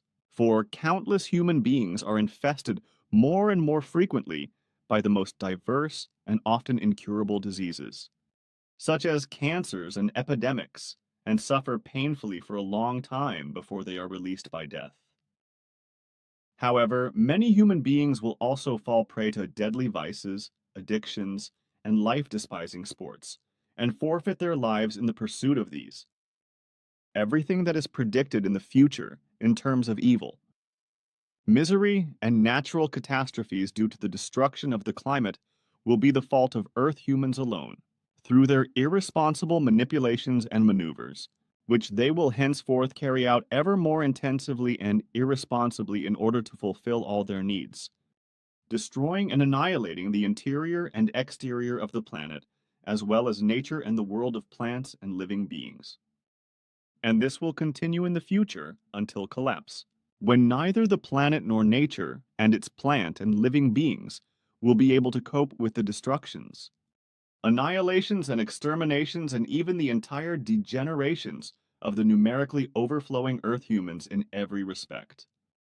But the harbingers of this will already begin in the coming years with severe natural and environmental catastrophes, such as the thousands of people who will die in England in December 1952 as a result of an air pollution catastrophe, but also numerous nuclear catastrophes around the world, whereby the human beings of the world will often not be informed of what will happen elsewhere in the case of such great events, which will take place, for example, in 37 years' time in the United States. However, the world's population will often not be informed of how it will be otherwise in the case of such major events, which will occur, for example, in 37 years' time in the outgoing Soviet Union and in 62 years' time in Japan, and which cannot be concealed because of their overall magnitude and circumstances. The irresponsible growth of Earth humans and their many religious delusions will again arouse hatred against believers of other religions and peoples. For every religious belief leads in human beings to the delusion of being better than those of other faiths. Consequently, believers of other religions and sects will be regarded as stupid and misguided and as aliens and enemies. This, however, creates aversion towards the believers of other faiths, from which inevitably arise disrespect and discord, which leads to an inner evil character crush and tension in human beings, from which inevitably arises a hatred and desire to inflict harm on the believers of other faiths. This inevitably results in behavior that cries out for violence, revenge, and retaliation against those of a different faith, whereby, as in ancient times and to this day, murder and manslaughter are practiced and wars waged, as well as horror, and horror spread. All this will again produce vicious bloody blossoms far into the third millennium. For, in the future, as it already happened in ancient times, a new religious hatred will spread, which will also make itself felt in a political way. As in the shattered Nazi Empire, this will again come from Christians and their occultists, as well as from the extreme and radical groups and organizations that emerge from them, and will again be directed against Judaism. This religious hatred will, however, spread very quickly, especially to the believers in Islam, as well as to other religious believers, and will be joined just as quickly by xenophobia and hatred of nations, when streams of refugees from third world countries and war zones, etc., break into the industrialized countries, and the refugees imagine that golden doves will fly to them in these countries. Due to the soon emerging groups of refugees, which will become large refugee flows the longer, the more, and especially in the new millennium, which will eventually encompass 250 to 350 million human beings in the whole world. In the future, descent will lead to many problems and even to murder, manslaughter, mass murder, and massacres. Everything will degenerate and cause all kinds of evil through a newly emerging religious hatred, but also bring about deadly calamity, which will also cause destruction of religious sites, cemeteries, and tombs, and this not only in the industrialized countries, but also in other countries. In addition to emerging forms of religious hatred, xenophobia, and hatred of nations, various forms of political extremism will also soon cause turmoil in many countries. Around the world, governments will also come apart at the seams in the coming decades, and well into the new millennium. This will also soon happen in England, as calamities, inconsistencies, unacceptable and cowardly behavior, marital divorces, as well as falsehoods and spite among themselves will arise among various members of the royal family, which in time will call into question the continuation of the family unit and even the royal house. The longer, the more, in the future times, the rulers will become more and more incapable of exercising a correct, right and clean government, because basically their majority will only indulge in its degenerated power and mammon, while it will restrict its peoples more and more in their freedom with new nonsensical laws, ordinances, fines and decrees, etc. The situation is already coming to a head. All in all, the entire world situation is already coming to a head today, and in the following times, and especially from the beginning of the third millennium, with excessive misconduct and misgovernment by incompetent politicians, as well as the ever-increasing inability of those in power to govern. The mere emergence of a European dictatorship in 44 years' time, which by guile will deceive the European states and make them join it, will create revolt and hatred among their peoples against their own national rulers and against the dictatorship itself. And this will all lead to much ill feeling and disaster. Only too late and many years later will the countries joining the dictatorship realize that they will have joined the dictatorship stupidly and carelessly, which is why they will then fight against the dictatorship and make efforts to regain their autonomy and independence. However, the stupid will try to prevent this in their own countries just as much as the dictatorship leaders. Only Switzerland will remain free of this. But in the course of time also, those stupid people who will be inaccessible to reason and who will be politically insane in this respect will make great efforts to join the European dictatorship that is steadily more and more oppressive to the peoples. In this way, especially treacherous political parties will come to the fore, as well as groups and movements, such as a treacherous and stupidity-ridden student movement, which will be launched in 67 years, and will first be celebrated as loving the homeland under a name such as Operation Freiheit, Note FIGU. Operation Libero, founded on 13.10. 2014 in Zurich, only to then reveal its true nature, and in this respect make a strong case for joining the dictatorship. However, this betrayal, which will be a betrayal of the homeland, will also take place in many other ways all over the world. The future will bring much disaster worldwide through political, power-seeking, secret service, and military intrigues and all kinds of human degenerations, such as destruction through manipulation and damage to the planet and to all nature and all life. And this will come about because from the endlessly unreasonable and uncontrollably growing mass of humanity, more and more violence and crime, as well as murderous terrorist organizations, and, moreover, a destruction of the climate will emerge, as well as many human foundations of life will be destroyed. The father will kill the mother will kill the father, and the parents will murder their children, and the children will murder their parents, whereby also manifold murders of relationships will become more and more frequent, which will be very diverse and relate, for example, to personal private relationships. And as my aged friend Svath explains, relationship murders will also result from an unpleasant exchange of words, from theft, misjudgment, planning, lack of control, as well as from excessive vigilance, hatred, revenge, greed, spying, or jealousy, etc. But it will also be the case that in just a few decades, similar and very vicious consequences with inhumane effects and vendettas against those of other faiths will arise in Islam, and these will be carried into the future and far into the third millennium.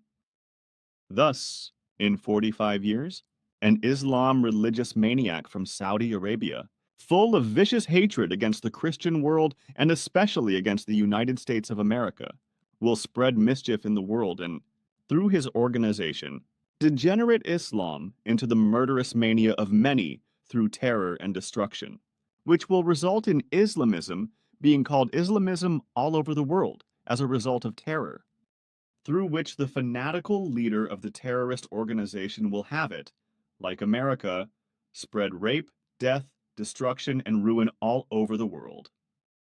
He himself, however, will remain safe in the background for a long time, as criminal leaders always do in order not to put their own lives at risk.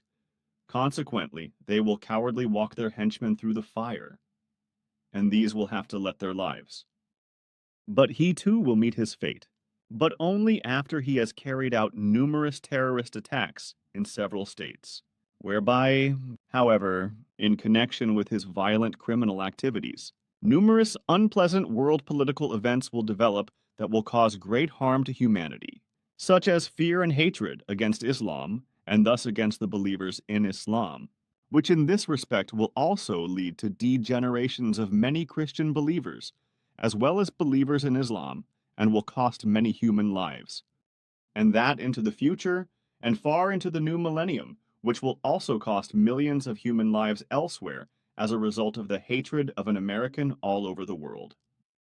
From the land of the Afghans and from the hard-to-reach mountain regions, as well as from Pakistan, where he will remain hidden for years, he will then command murder, ruin, destruction, and in 53 years in the USA, thousands of deaths.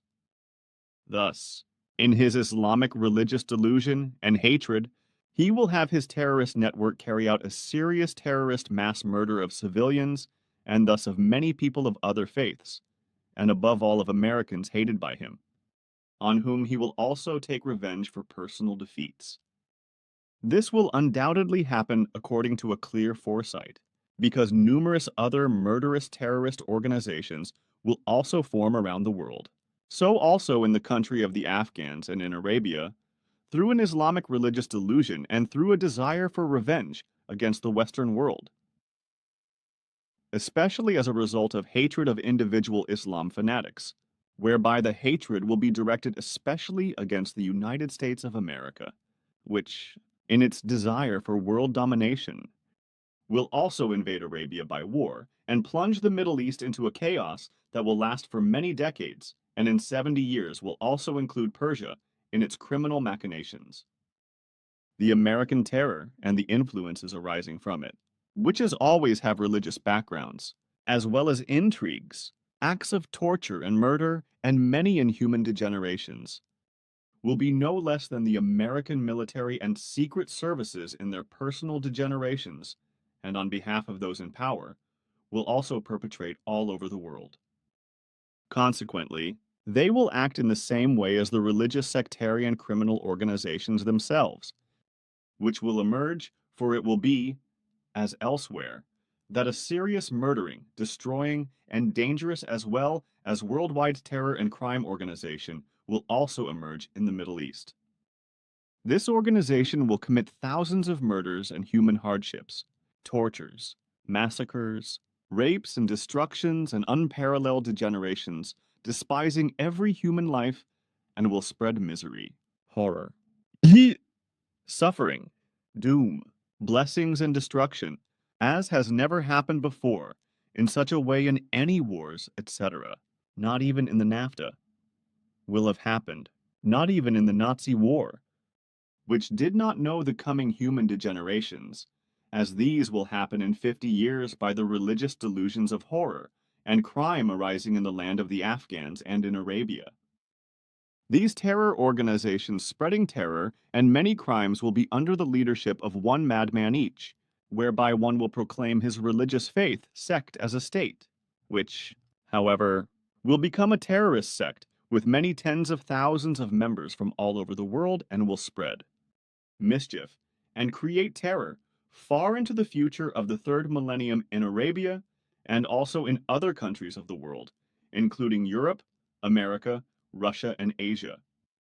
The origin of this Arab terror sect, whose hateful and delusional originator will be a fanatical Arab priest, will lead back to the USA in such a way, because they will banish the sect leader to a prison camp for 4 years, and he will later take revenge for this through atrocities committed by his terror and crime organization, whereby thousands from Arab tribes of other faiths, as well as Christians, etc., and other innocent human beings, not only men, will then be bestially tortured and murdered. Women and children will also be raped and murdered in their thousands by the gangs of criminals spreading terror and crime. But it will then be that in 70 years, he will also be killed, but his terrorist organization will continue to exist in a dispersed manner for a long time. But then fanatically religious Islamist, murderously radicalized loners of both sexes, as well as small groups, will continue to carry out terrorist acts all over the world. And this will also be in the home countries to which dispersed or fled members return or are forcibly returned. And that this will become and be the case is inevitable. When military forces from various states will crush the bulk of the terrorist organization, but it will continue to exist in small groups for a long time. Basically, all the beginning will be due to devious manipulations by the most authoritative intelligence agency of the USA. The result will be that in 30 years' time, the USA will fail in a secret operation in Persia and will suffer a humiliation that will not be accepted, but will turn into revenge. The consequence will be, which will be kept secret in all areas of government and in the secret services themselves, as well as especially from the current president of the USA and his successor, that an intrigue will be set up by 6 vengeful Secret Service agents on their own initiative, which will lead to a war between Persia and Iraq from 1980 to 1988. This war will end with very high human and economic losses on both sides, but neither side will emerge victorious, and the end will be a ceasefire.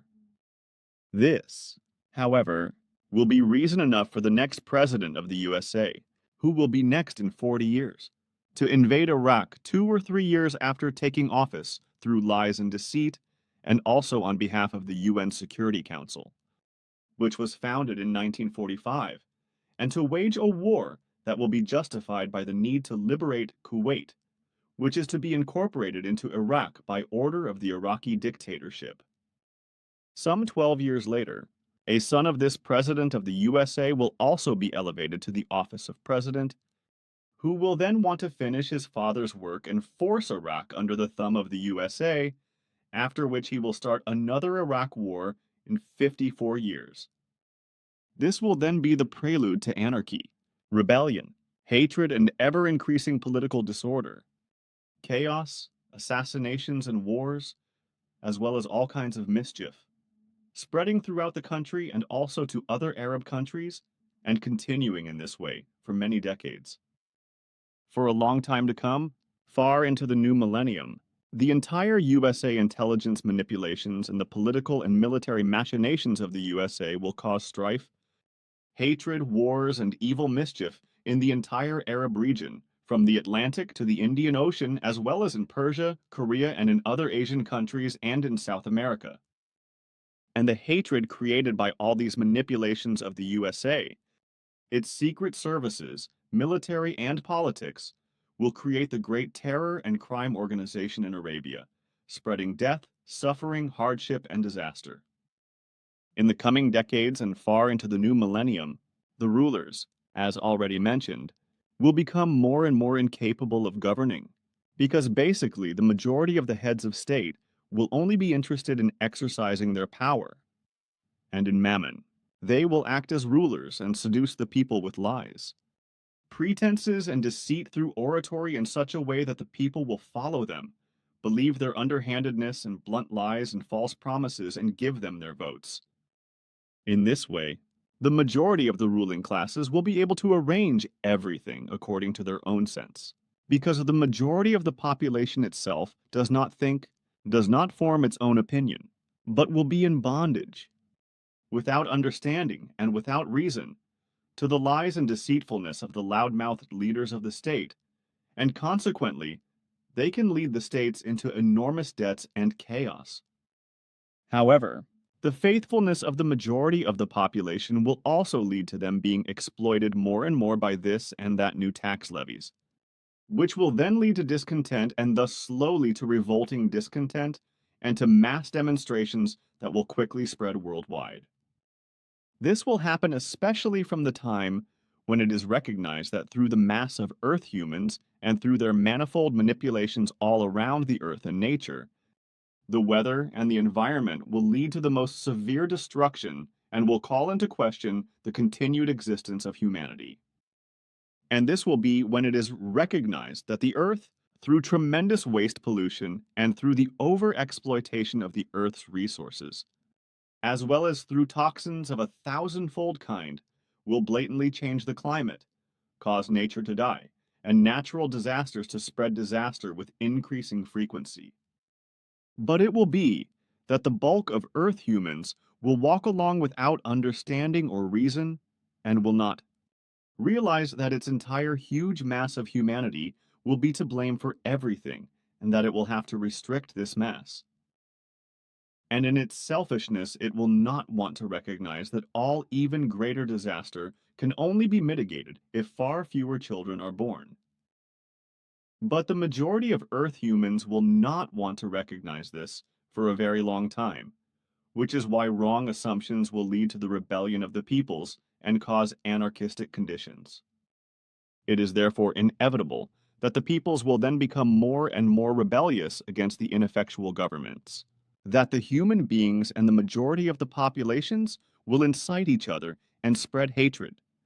And because of this, discontent, uprisings, civil wars, as well as terrorism and the like, will characterize the future. By the end of this 20th century alone, starting in Korea in 1950, some 90 wars will shake the world and claim many millions of lives, with the main belligerents being, as always, the United States of America, which lives in an unparalleled addiction to world domination. As they have done since time immemorial, since the founding of the United States of America, they will also act in this regard in the future and wage more than 200 wars until the first years of the first 2 decades of the third millennium, as well as intervene militarily in various ways or otherwise become involved in warlike actions.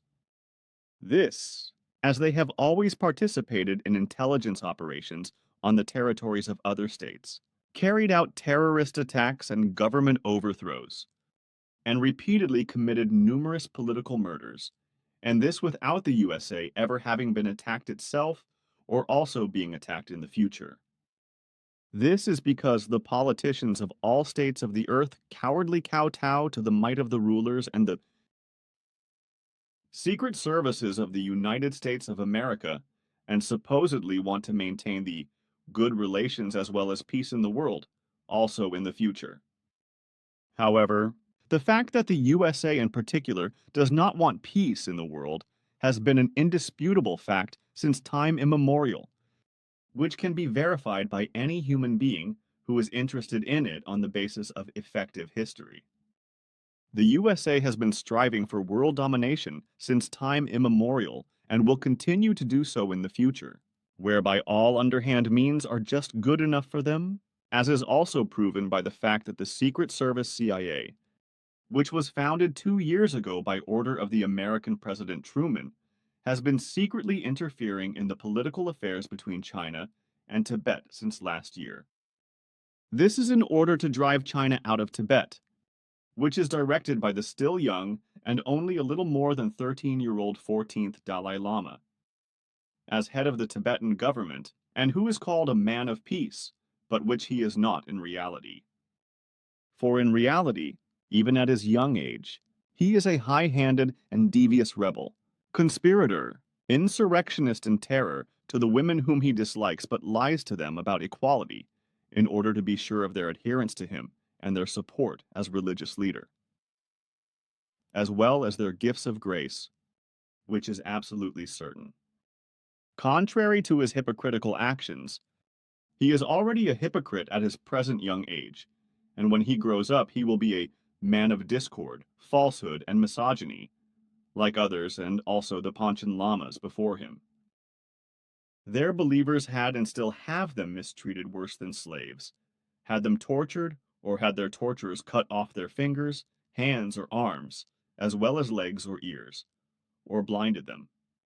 As for the present Dalai Lama, who is already in the service and on the payroll of the USA and the CIA with many dollars, he is now doing everything he can to shake up Chinese oppression through a guerrilla movement, financially supported by the USA with millions of dollars, which he will make act violently against the Chinese. In the process, as already mentioned, he is chosen as the 14th Dalai Lama, whose real name is Tenzin Gyatso, to be the ringleader of the Tibetan free fighters with large bribes from the USA, who in his greed for money has already allowed himself to be bought by the Secret Service. The Dalai Lama is a liar who is already deceiving the whole world in his juveniles, and will also lie and deceive the world throughout his life, as very clear foresight clearly proves. He will do everything in this respect and try to present himself as a peaceful angel. But in reality, he is a wolf in sheep's clothing and will be partly responsible for all the violent riots in Tibet that will continue well into the 3rd millennium.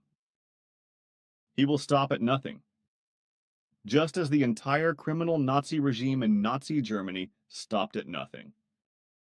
So everything will be completely different from the Dalai Lama and Tibet-friendly propaganda worldwide, and all lies and deceit will be carried far into the future. But also in Tibet, many things will change when the Dalai Lama, who is still young and selfish today, will flee to India and then to the West in 10 years' time, and consequently leave his believers in Tibet in the lurch and far behind him, and he will live a good and lying life paid for by stupid believers in foreign countries until old age. And in all respects, even after his flight in 10 years' time, he will live carelessly on the large donations and tributes from his stupid believers and other godly followers, as has been the case with all religious leaders since time immemorial, and will also remain so for a long time to come. And this will be the case everywhere, be it in Rome with the popes of Catholic Christianity, or be it with Protestant Christianity and all the other world's largest religions or world religions such as Islam, Hinduism, Buddhism, Taoism, Sikhism, and the Jewish religion, but also with other sects such as Bahaitism and Confucianism, etc.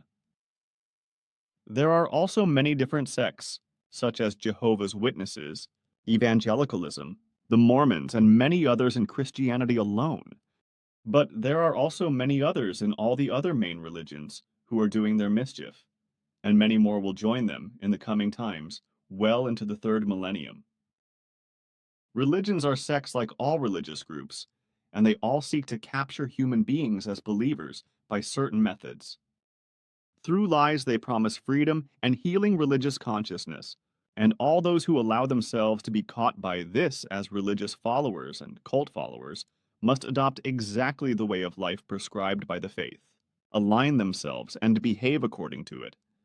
And precisely through this they lose the freedom and power of their own thinking through their faith.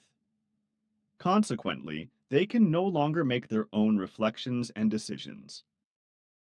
All religions, which are also sects, all have the same characteristics, because they all lie to their believers the cramming delusion that they alone would know the only correct and true way to paradise.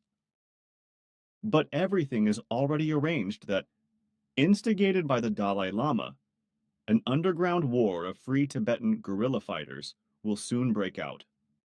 As early as next October, in 1950, the Chinese People's Liberation Army will invade Tibet, supposedly to bring about a peaceful liberation of Tibet. But we will not say much more about this because it would go too far and there are other things that need to be mentioned.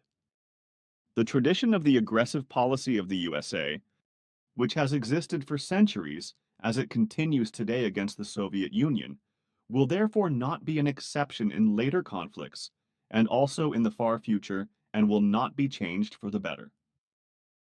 The systematic warfare of the USA and its like-minded vassals has developed into an essential and significant economic sector since the end of the World War in 1945. This is also true with regard to the arms industry, as well as the finance and investment industry, through which U.S. America earns countless billions of dollars from wars and armed conflicts, as well as through arms exports, which are criminally used to wage wars again, whereby the USA will earn further billions from them. Since its foundation, the United States of America has been geared to gradually destabilize all the states of the world through intrigues, wars, and insidious secret service operations, politicides, and political sick games, in order to then annex them through acts of war, and in this way achieve world domination. This will continue well into the third millennium, because until then all state elites of the USA will continue their world domination airs with war, terror, intrigues, and treachery. In the process, as has been the case since time immemorial, the Soviet Union in particular will continue to be targeted for incorporation into the USA, whereby the leaders, as always, will involve the US American people in wars and terror, and countless human beings will die. Although the people want to live in peace and have nothing to do with anything, except for those stupid ones who will approve of and accept, as they always have, all the mischief of those in power. As from time immemorial, the descendants of those who immigrated to America from Europe have remained belligerent and hostile to the great Eastern Empire, which today is still called the Soviet Union, but in 40 years will be called Russia again. And because the leaders of the United States of America will also stick to their fixed megalomaniac plans of their world conquest mania far into the third millennium, the whole world has every reason to worry.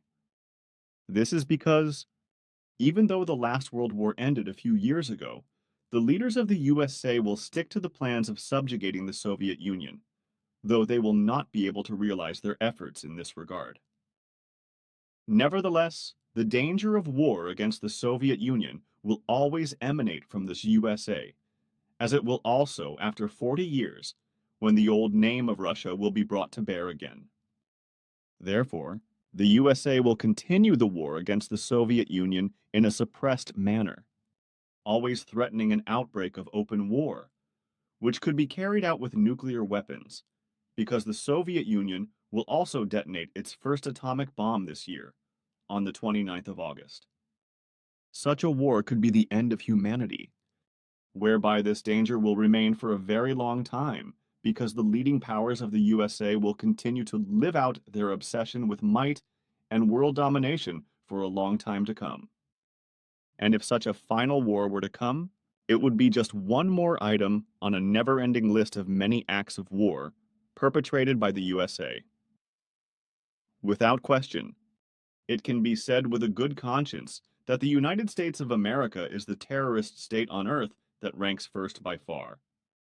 However, it is not the US American people, but its power-obsessed, world dominion-addicted leaders, through whose fault, since the end of the last World War, in 1945 until only the third millennium, about 16.7 million human beings have been killed by worldwide intrigues and wars, etc. of the U.S. Secret Services and the U.S. government, which, however, U.S. statistics and world statistics deny and will quote much lower figures. But also in the new third millennium, the USA will continue its warlust and its world domination addiction just as unrestrainedly as also its dirty plans against the new Russia, which will emerge from the Soviet Union in 40 years. So the USA will unrestrainedly continue what it has already started at the earliest times, namely to wage wars and to integrate other countries into its power structure, which will also be in Arabia 2 times by father and son of 2 power-obsessed and lying U.S. presidents some years before and after the millennium change. Just as there was a dispute between England and the American colonies when the USA was founded in 1776, which gave rise to the American Revolution, but which then gave rise to the Declaration of Independence of the United States, and thus the founding of the United States of America, descendants of immigrants from Germany determined the whole course of events. And this has been the case until today, and will also be the case in the future. So it will be rare that descendants from other countries will form the governments of the USA. And if that is the case, then all-around descendants of German immigrants will steer the governments in the background, in the same sense as their ancestors did in Germany. Through these descendants, the old desires and hatreds of many German-born human beings have been and will also be carried on today and in the future.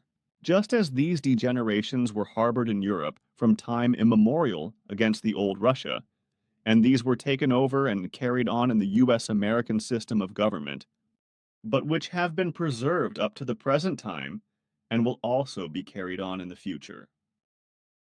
And this corresponds to a fact which has never been recorded in writing by all German and US authorities, chronicles, and media, and which has been kept secret from the public and shall never be known. Just as the dictatorship of world domination by the United States of America will continue to spread and force the annexation of other states through wars, terror, and secret service underhandedness, its criminal manipulations will spread more and more across the entire globe. This method of the USA will also be transferred to Europe, but in a different way because a dictatorship will emerge that will incorporate European countries through lies and deceit. For this, the idea will be the origin, which was already laid in San Francisco after the end of the war in October 1945, as an intellectual foundation stone through the foundation of the United Nations, which will be misused in the coming time to create the idea of this European dictatorship, as well as the foundation of the NATO organization, which took place little more than a month ago on April 4th, a pact between the USA, Canada, and 10 European countries. These 2 organizations go back in the first form to an idea that had already arisen after the 1914 to 1918 World War, concerning a united Europe, or United States of Europe, as Winston Churchill called it in September 1946 during his great speech at the University of Zurich. In 1950, that is. Next year, the dictatorship in Europe will make its very first basic start, namely through the foundation of an economic and political union of European countries to secure lasting peace, which will be called the European Economic Area, or something similar. From this, in the course of time, and through the establishment of other branches of political organization, the dictatorship in Europe will fundamentally emerge, which will inevitably come into being and have its seat in Belgium.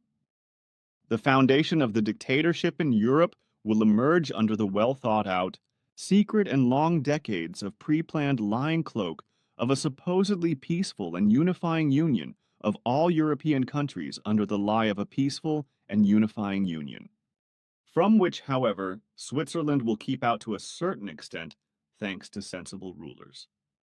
Nonetheless, ignorant elements of both sexes who want to betray their homeland and who lack understanding and reason, who will be conscienceless and irresponsible believers in dictatorship, will strive for Switzerland to be integrated into the dictatorship. This dictatorship will also strive for and initiate an economic and political upswing, as well as put into circulation a monetary currency that includes the entire dictatorship countries, which will become a means for the cohesion of the dictatorship. In this way, the European peoples will be lulled into a sense of security and will not rebel, but will unhesitatingly and stupidly join the dictatorship, allow themselves to be subjugated, and imagine themselves to be a European community. But everything will only be pretense and lies and deception, because this dictatorship, which will correspond to a completely new form, will not be recognized as such at first due to the carelessness and stupidity of the human beings. The realization will only awaken when it is perceived that the states and populations are more and more restricted in their freedom and dictatorially directed and harassed by the dictatorship, with disadvantageous tighter measures, laws and regulations, etc. It will also be inevitable that dictatorial mismanagement and financial exploitation of the dictatorship member states will take place and lead to the member states falling into extensive debt. Furthermore, as a result of the dictatorial mismanagement and as a result of the contributing immense growth of the Earth's population, unemployment will spread throughout the dictatorship at an unprecedented rate in the millions, whereby crime and violent crime in many ways will rise very quickly to heights as never before. These conditions resulting from the manipulations of the dictatorship will bring large parts of the population into misery and distress, which will also lead to many suicides, because many human beings will fall into bad financial and social conditions and will only see a solution in suicide. This, and many other things, will cause unrest and discontent in those parts of the populations that will begin to think and realize that this alleged union will not correspond to such a union, but to a dictatorship to which they will have become slaves. Therefore, those parts of the population in the respective countries will begin to resist it who are able to awaken their intellect and reason, recognize the truth, and will therefore endeavor to induce their government to leave the dictatorship. The dictatorship, however, will stall those willing to defect for years by negotiation and thus force them to remain in the dictatorship for a long time. The intention being to create a negotiation weariness and a negotiation fatigue through long negotiations. And this will only serve the purpose of shaking the intention of a proposed withdrawal from the dictatorship in the respective populations, whereby the withdrawal from the dictatorship is to be rescinded. This, then, will be done in this way, while all the ignorant and unintelligent in all the countries belonging to the dictatorship, in their stupidity and lack of understanding and reason, will neither recognize the true reality nor be capable of knowledge and will not recognize the truth. However, long years will pass before the populations or major parts of the population revolt. But then those intelligent people who are able to recognize everything regarding the manipulations of the dictatorship and will strive to leave the dictatorship will be prevented from doing so by the unintelligent and those suffering from stupidity or lack of understanding and reason in such a way that efforts to leave will only come about with extreme difficulty and can also become questionable. But finally, after long years, various populations or parts of the population will become accessible to their intellect and reason, and thus recognize the dictatorship as such. This will then be the reason and the time for rebellion and partly also for applications to leave the dictatorship, which, however, will cause unpleasant differences of opinion with the unintelligent, stupid, and senseless part of the population that then wants to remain in the dictatorship. This will then also lead to the resignation or dismissal of state leaders, but also to quarrels and possibly to fisticuffs, etc., in the plenary halls. Out of the dictatorship, which will inevitably emerge as such in 45 years and will be called a union, through lies and deceit, it will result that in all the dictatorship appendant states, government incompetence will come to power with increasing frequency. These puppet figures, dependent on the dictatorship leaders in Belgium, will mismanage the affairs of state in their own countries in such a rotten way that this will cause unrest in the populations of the dictatorship member states, and ultimately, there will also be deaths. This will also be the case more and more frequently in other countries around the earth, and will become steadily worse. For the fact that more and more human beings are being born into the already too large mass of Earth humans will cause the masses of dissatisfied people to increase year after year. This is especially so because, as has been the case since time immemorial, those who are obsessed with power always know how to elevate themselves to positions of state leadership or are empowered to do so by the stupidity of the people.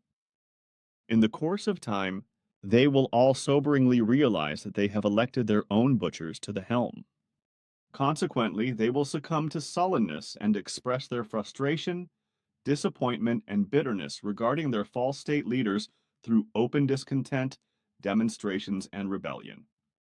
However, this will then lead to nasty reactions by the rulers, because they will advance their armed security forces against the rebels and let them use violence and shoot to kill orders against the demonstrators, which will inevitably lead to many shootings again and again. Due to the endlessly growing mass of humanity, sad things, events, catastrophes, wars, terrorism and destructions, exterminations and degenerations will arise in the coming times through their own fault, such as have never happened before on earth, even in the worst times of etc. And evermore and intensified. Religious sectarian delusion of faith will in future force a complete falling away from reality and a renunciation of truth, as well as the true knowledge of the fact that not a God, but creation as universal existence created everything and everyone. Due to the ever-increasing religious sectarianism, which will become more widespread again in the future, and thereby gain more and more followers among the inexorably growing majority of Earth humans, and thus among the uninformed populations of all religions. And this will become more and more fanatical. The human beings will become more and more incapable of using their own intellect and reason. And this will be especially so, as it has been since time immemorial, because every religious faith and sectarianism stifles, denies and defames the very own thinking of human beings with primitive, dumb, illogical, and moronic sectarian idioms, and cuts off and degrades the personal honor and dignity of the individual human being. And such primitive sayings, which have a sectarian enslaving as well as fear-producing effect on the believing human being, are many, such as the human being thinks and God directs, or the Lord will sort it out, etc. In this way, however, every believer in God is made to fear that he is under the care of a God, and that he does not have to think for himself, but must leave this to his non-existent God, who will not let him be mocked or punished if his alleged laws and recommendations are not obeyed.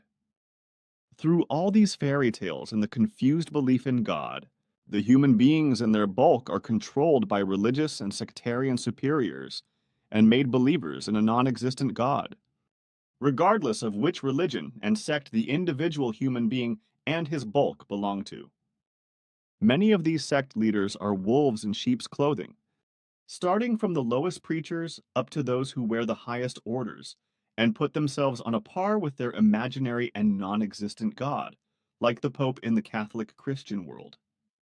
To this end, today, on the 13th of May 1949, I have the prediction to say, as a partly experienced foresight, that in 32 years to the day, and thus on the 13th day in the month of May, a Slavic Pope, who at that time will be leading his ferula in the Vatican, is to be assassinated, but that he will survive the attempt on his life, seriously injured.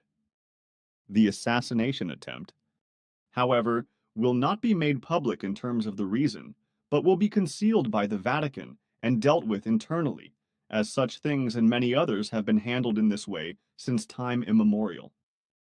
Basically, however, everything will be directly related to the fact, as other popes have done in the same way since ancient times, and even worse, that this pope will also engage in massive state politics as a bishop in his homeland.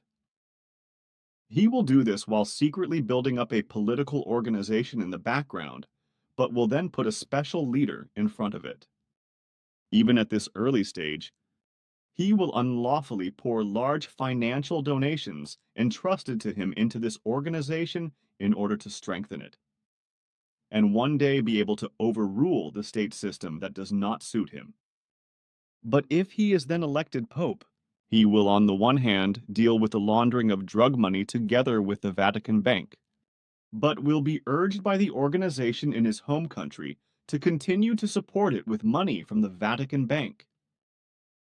But then he will not do so, which in the course of time will have serious consequences and ultimately claim the lives of a young woman and a man nicknamed the Banker of God.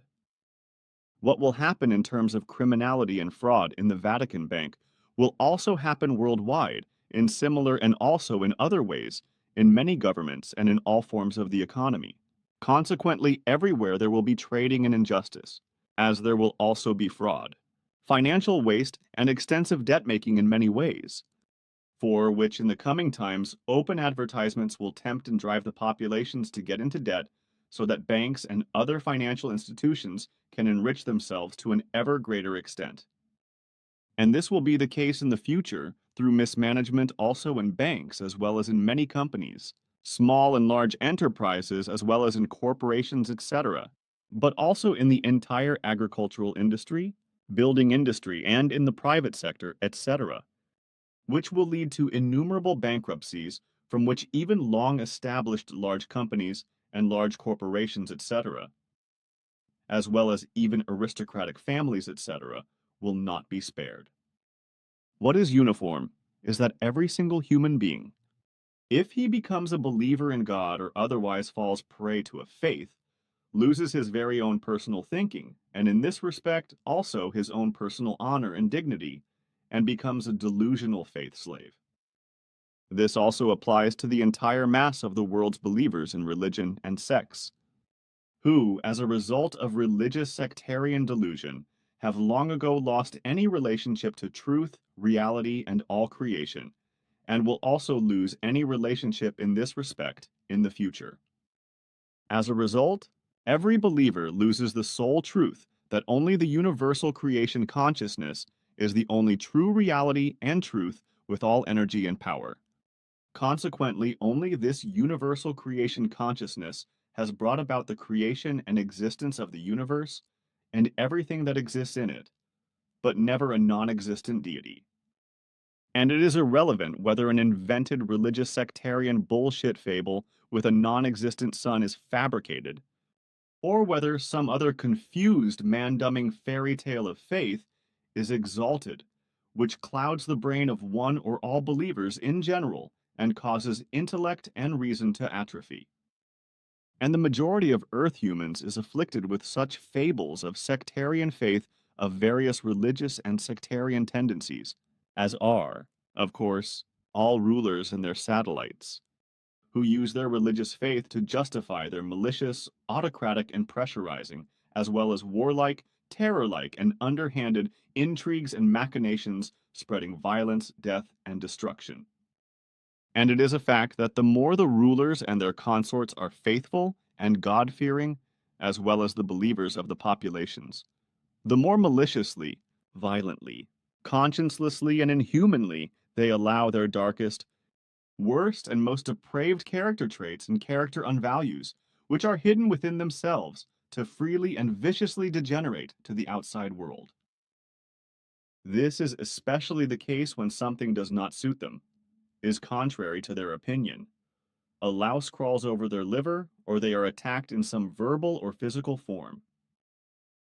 And there have been traditions of this since time immemorial, which are very conclusive, as in the case of numerous religious wars in practically all religions and sects.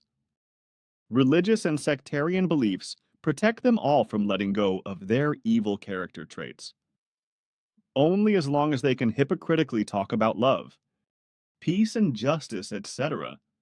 But as soon as their supposed honor, dignity, security, and integrity are at stake, they become merciless to the point of killing.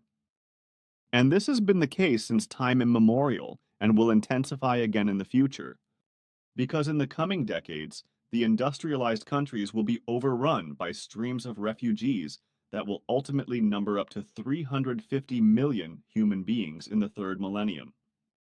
Especially in the dictatorship emerging in Europe, big-mouthed rulers who are incapable of governing will be guilty of this. Especially a ruler who is incapable of governing, who is obsessed with religious faith and power, who will do some good but a lot of bad, and who will support the dictatorship emerging in Europe. But all the rulers, who will be loud-mouthedly incapable of governing, will outdo each other in inventing stupid and useless bogus solutions. But in their stupidity and incapacity to govern, they will not find the only correct way, which would then have to be taken at the time when the flood of refugees will arise. This woman will also create the cause for huge streams of refugees to enter the dictatorship states of Europe, especially from war zones in Arabia and from distressed states in Africa, whereby many of the refugees, many of whom will only pretend to be refugees, will contribute greatly to the increase in crime and violence. This will inevitably lead, as was already the case in the Nazi Empire, to a renewed spread of racial hatred not only in Europe but worldwide, but especially in the new Germany. This will be the case in particular through the new Nazi movement that has already arisen after the end of the World War 4 years ago, which, however, has obviously not been noticed by the supreme government of the Allies, which took over the post-war rudder on the 5th of June 1945 and can therefore spread unchecked, and will exist far into the third millennium and make a nasty noise about itself. This extreme Nazism will also spill over into other countries, but it will spread especially in the United States of America and in the Soviet Union, and later in the new Russia. In addition to the new Nazism, it will result that the dictatorship emerging in Europe will flood all countries connected with it with refugees, and especially the new Germany will be affected. This will result from the unreasonableness and stupidity of a God-believing and power-obsessed woman who, as a naive, unwise, and, in terms of intelligence, weak leader of Germany, will be incapable of perceiving reality and truth. She will also be so limited in recognizing and assessing the future consequences of her decrees and actions that she will cause an ill-considered and continuous refugee system with streams of refugees lasting for years, whereby millions of real and false refugees of all dispositions and from all over the world will finally arrive legally and illegally in Europe, led here by paid criminals who will enrich themselves through the refugees by dragging them along dangerous escape routes to Europe for a large fee. The emergence of refugees, especially after the turn of the millennium, will have very detrimental consequences that will last long into the third millennium and turn Europe into a human mixed culture that will also spread to all countries of the dictatorship. The masses of refugees will also give rise to various criminal baggage, namely family gangs and organized extended family, clan, and kinship gangs, which will have a far-reaching effect, especially in Germany. But in the future, in the whole dictatorship, and again especially in Germany, a blatantly emerging drug trade will cause a lot of mischief, as well as homicides and murders, blackmail, human trafficking, kidnapping and robbery, and acts of violence of all kinds. Also in the future, fornication will enter society as an official and taxable trade, while crime will blossom more and more, such as burglaries and kidnappings and related extortions. Protection rackets, etc., according to the mafia system, will also emerge in the future, especially in Germany, whereby many criminals and crimes and even violent crimes can hardly be solved and punished by the police and the courts, if at all.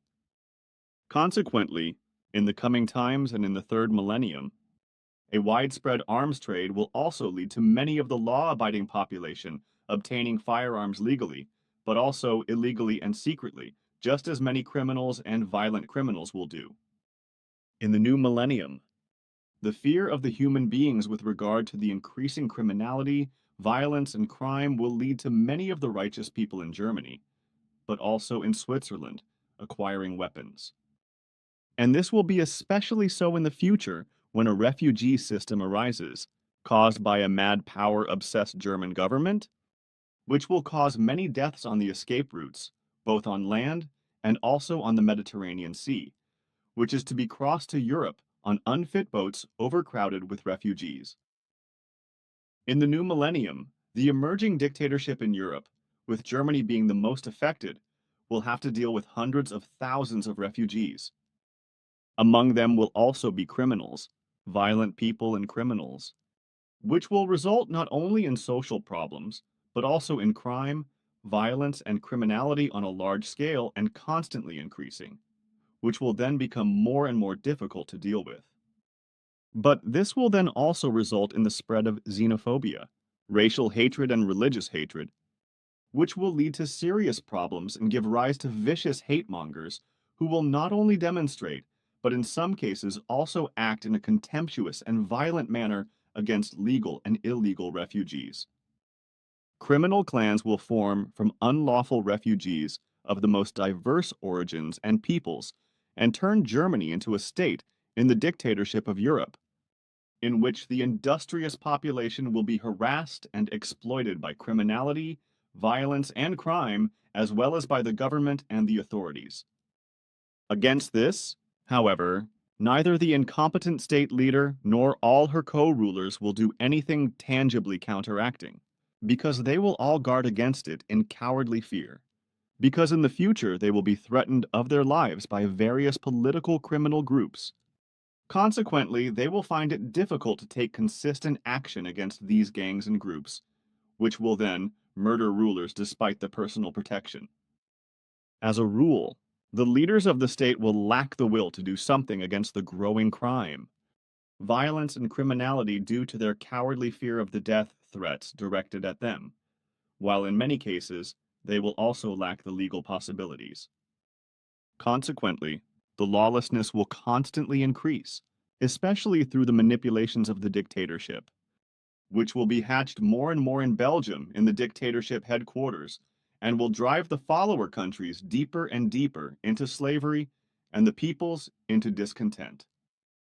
The dictatorship that will be founded in Europe in 44 years will be hypocritically called a union and will prevent the peace and freedom of the peoples who, thoughtlessly and as a result of the stupidity of their rulers, will join the dictatorship and to which the peoples themselves will have nothing to say, but only their parties who will determine everything. And the dictatorship will bail out its countries and their peoples by issuing chaotic decrees, laws, and regulations, as the old bailiffs did. But out of all this, criminal gangs will also emerge again, which will do their mischief and criminal machinations throughout the dictatorship. In this respect, among other things, a far-reaching and the entire dictatorship encompassing crime of shifting goods will emerge, whereby the operators of these criminal shifts of goods will already in the second decade of the next century annually scam about 100 billion of the dictatorship currency that will be put into circulation at the beginning of the 52nd year.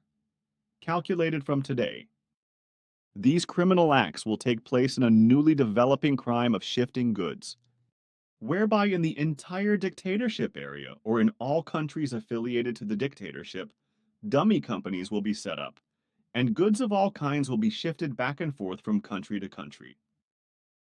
There will be practically nothing that will not be traded in this way, past all the correct state-related tax levies, whereby billions in profit will be scammed in this criminal way. This is precisely because neither profit and income taxes nor taxes on the turnover of goods are paid, which in future times will be driven ever higher by authorities and states, and for which new types of taxes will be invented again and again, and the populations financially exploited. The background to this will be that the state leaders and state administrators will be incapable of handling financial resources and will squander them as a result of their inability to manage finances. and will also continuously incur immense debts in the name of the municipalities, districts, cantons, and the state, whereby the mountains of debt will accumulate into large billions. But what now goes hand in hand with the disregard and detachment from the natural creational laws by the religious sectarian faith, the whole thing will become the worst of all evils of the times to come. It will be true that many believers in religions or sects will officially give up their religion or sect, but they will nevertheless remain slaves to their dogmas and forms of belief and preserve them, which is why they will also continue to neither observe nor obey the natural creational laws. So the Earth humans, who are ever increasing in number and overpopulating the Earth, will prefer not to turn to the real and not to reality and its truth, but to everything that will bring harm and destruction to the Earth, to nature, to the world of plants and living beings, as well as to the atmosphere and the climate. Countless people will turn to new technologies and make themselves slavishly dependent on them, whereby a particularly refined and ever more refining electronic technology will emerge in the next few decades. This electronic technology will be an extended branch of electrical engineering, which will be developed especially through the use of apparatus, devices and sensors, etc., with electron tubes, photocells, and other, as well as similar things, etc., and in the further future will be driven to undreamt of heights and refinements. And this electronic technology will become such that in a small device the size of a thimble, the entire acquired knowledge of mankind, since its origin, will be stored. The word electronics, however, will in future be given a new meaning and name, for the term electronic will be formed from it. However, this will soon be trumped by a completely new technology and its meaning by a new term. And at the beginning of the third millennium will herald another industrial revolution, which will far surpass all previous industrial revolutions and will be based on a digitist technology and will cause a furore and become an addiction and almost the end of interpersonal relationships for the majority of the Earth's population in terms of use.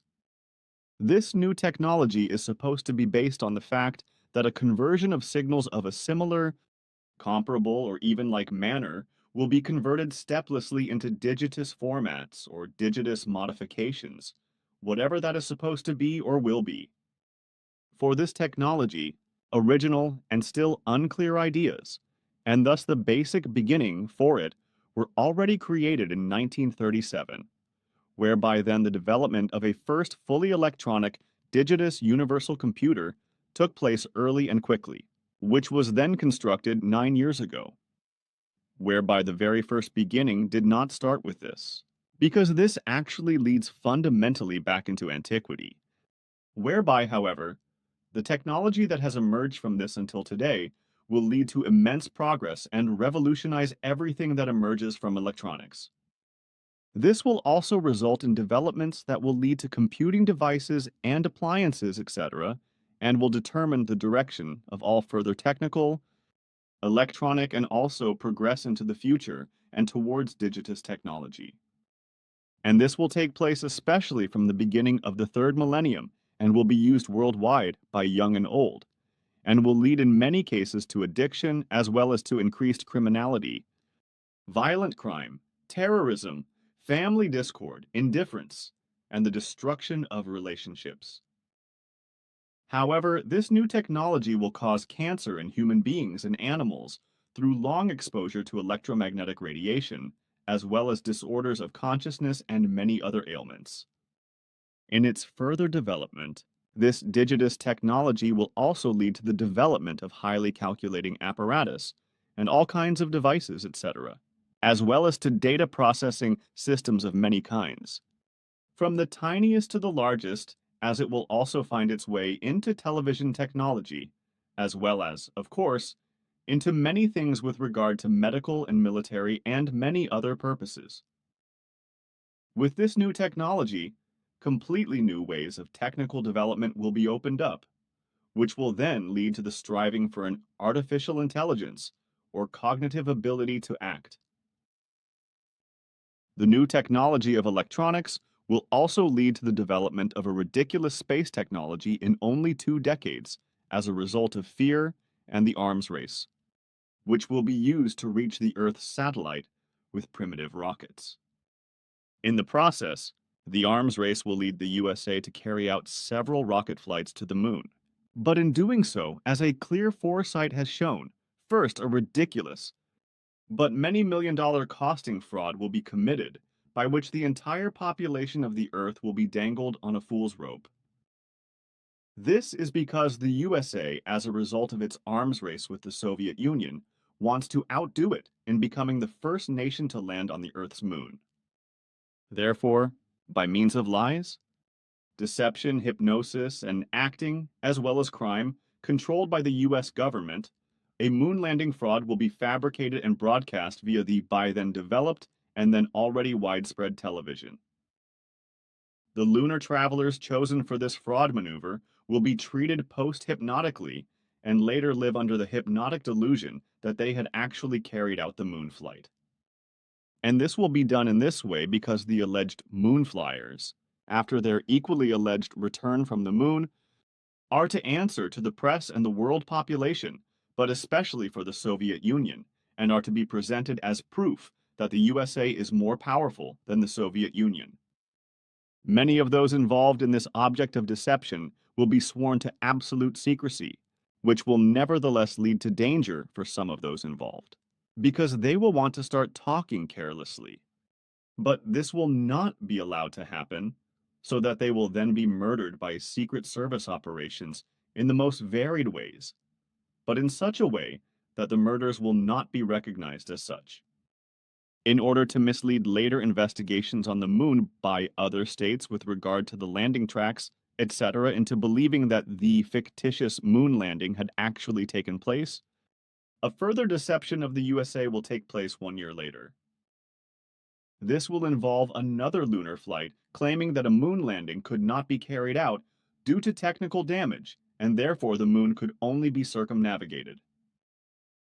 This, however, will correspond to fraud, because the landing will be carried out and the tracks will be set that were supposedly made during the alleged moon landing a year earlier. However, this undertaking will be cut short in time in such a way that everything will appear plausible to the outside world and also to the Soviets. Afterwards, in the course of time, other states will also strive to reach the moon, but this will be attempted twice until the third millennium, but will fail, as will also be concealed.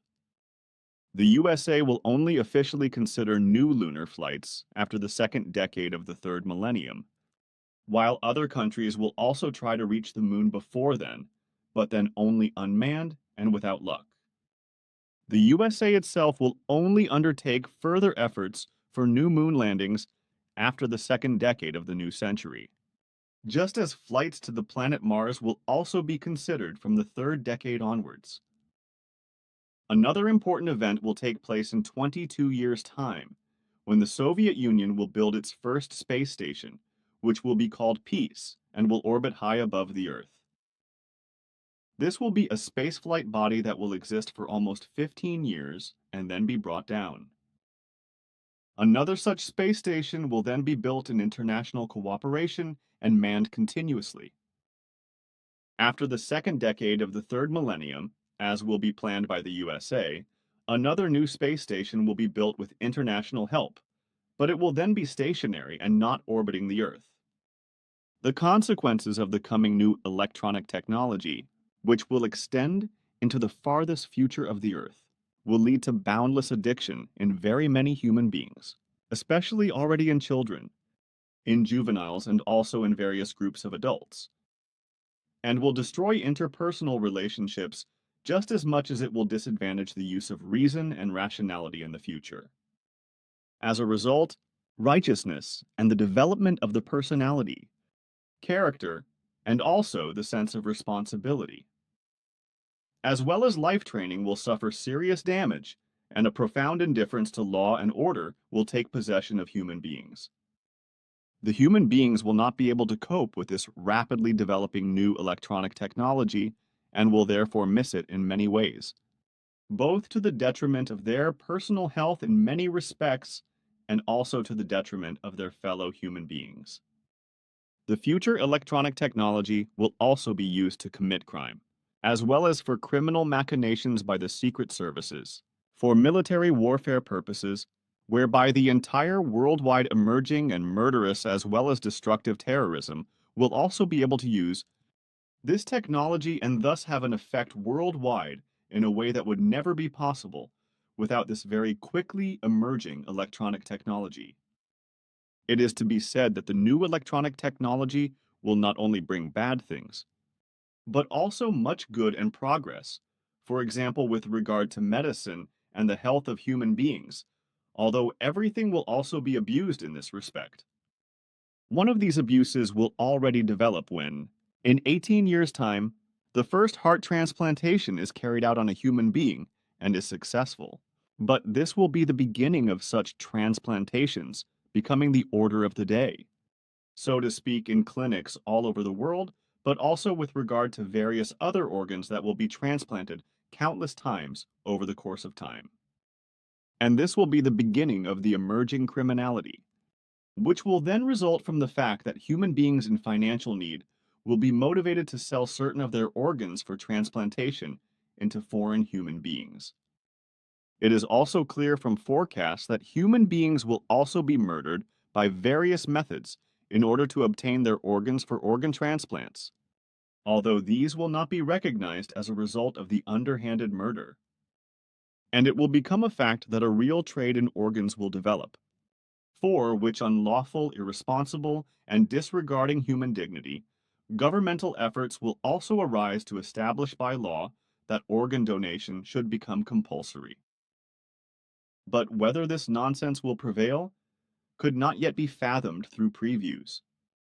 In the future, many inventors will turn their attention to the rapidly developing electronic technology and produce an enormous number of inventions, some of which will be very useful, others, however, completely nonsensical and even very dangerous.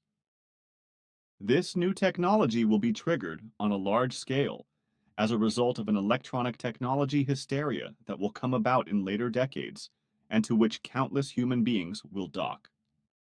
In the process, as accurate forecasts prove, an unreasonable and exuberantly uncontrolled enthusiasm will be aroused and considered progressive and forward-looking when, in just a few years and in the following decades, corresponding films of the future will be broadcast and distributed in the private sphere and in the homes of society through cinematography and electronic remote viewing devices.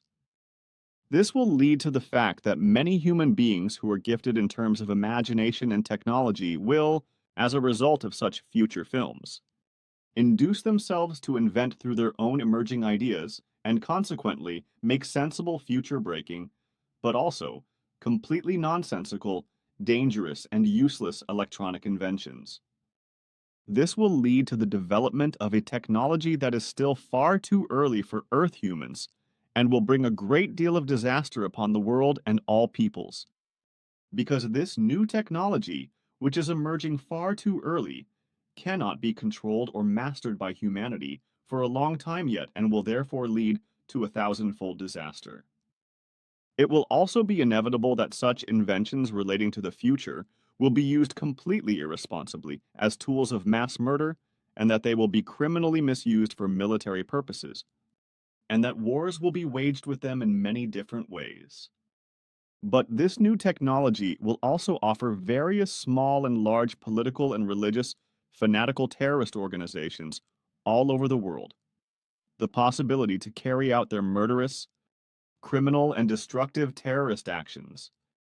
In the future, this new electronic technology and the silent state of war, which was fueled by the USA and will therefore continue to exist between the USA and the Soviet Union for a long time to come, and will later also continue to exist with Russia, will inevitably further result in the military arms race, with new and henceforth electronically equipped and controlled deadly weapons and spy systems, which will also turn the whole Earth into a hotbed of completely degenerated evil.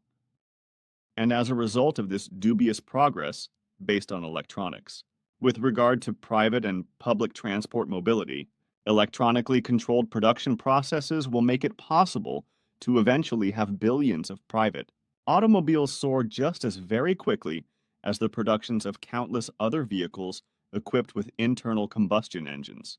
These are all emitting toxic exhaust gases into the atmosphere in the form of carbon dioxide, as has been the case since 1862 with the gas combustion engine invented by Nicholas August Otto, and subsequently since 1886, when Hans Benz in Germany put the first combustion engine-powered motorbike tricycle into operation. And these poisonous gases will cause more and more damage in the coming times, and even, in connection with the climate falling out of the normal course, cause malignant mischief, as well as harming the health of human beings and making them suffer. Very quickly, in the coming decades and far into the third millennium, more and more and even many millions of vehicles working in other machines will be produced, as well as giant transport ships that will sail all the oceans. Certain cargo ships will not only discharge their dirty oils into the sea, but will also secretly dump industrial waste and rubbish into the oceans, thus polluting them enormously. Gradually, enormous masses of plastic products will enter the oceans and, as they slowly decompose, will be absorbed by aquatic life with their food, etc., causing them to fall ill or, as the case may be, starve to death in agony.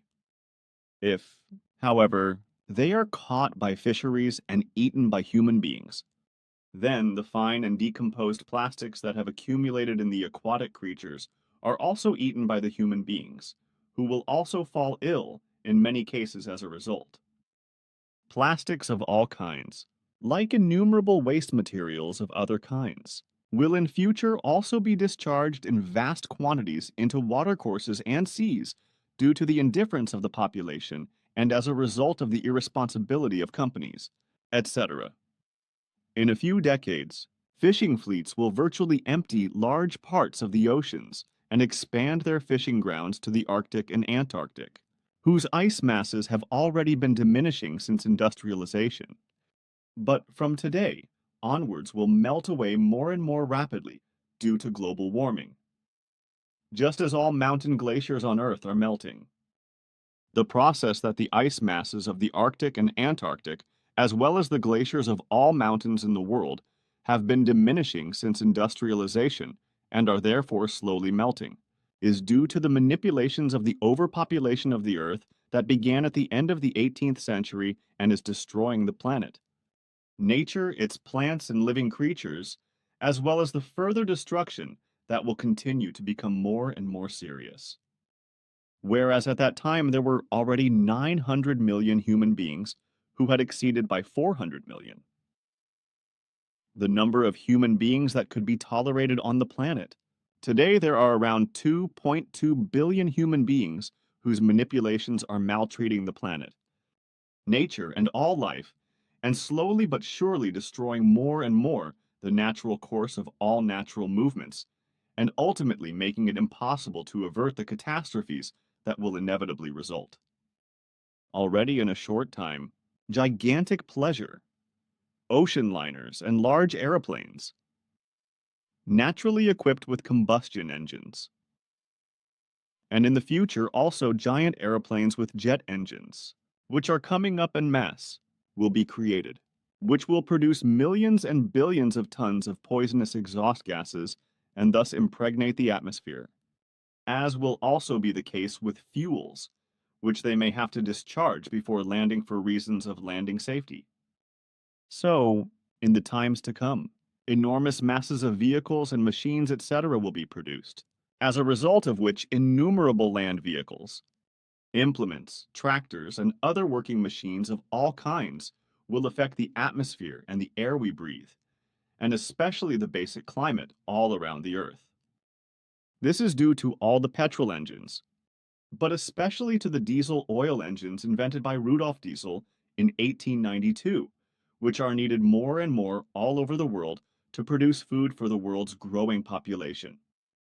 And for this, many and more petrol and diesel vehicles are needed, with which fields and gardens have to be plowed and cultivated, planted, tended, and harvested again.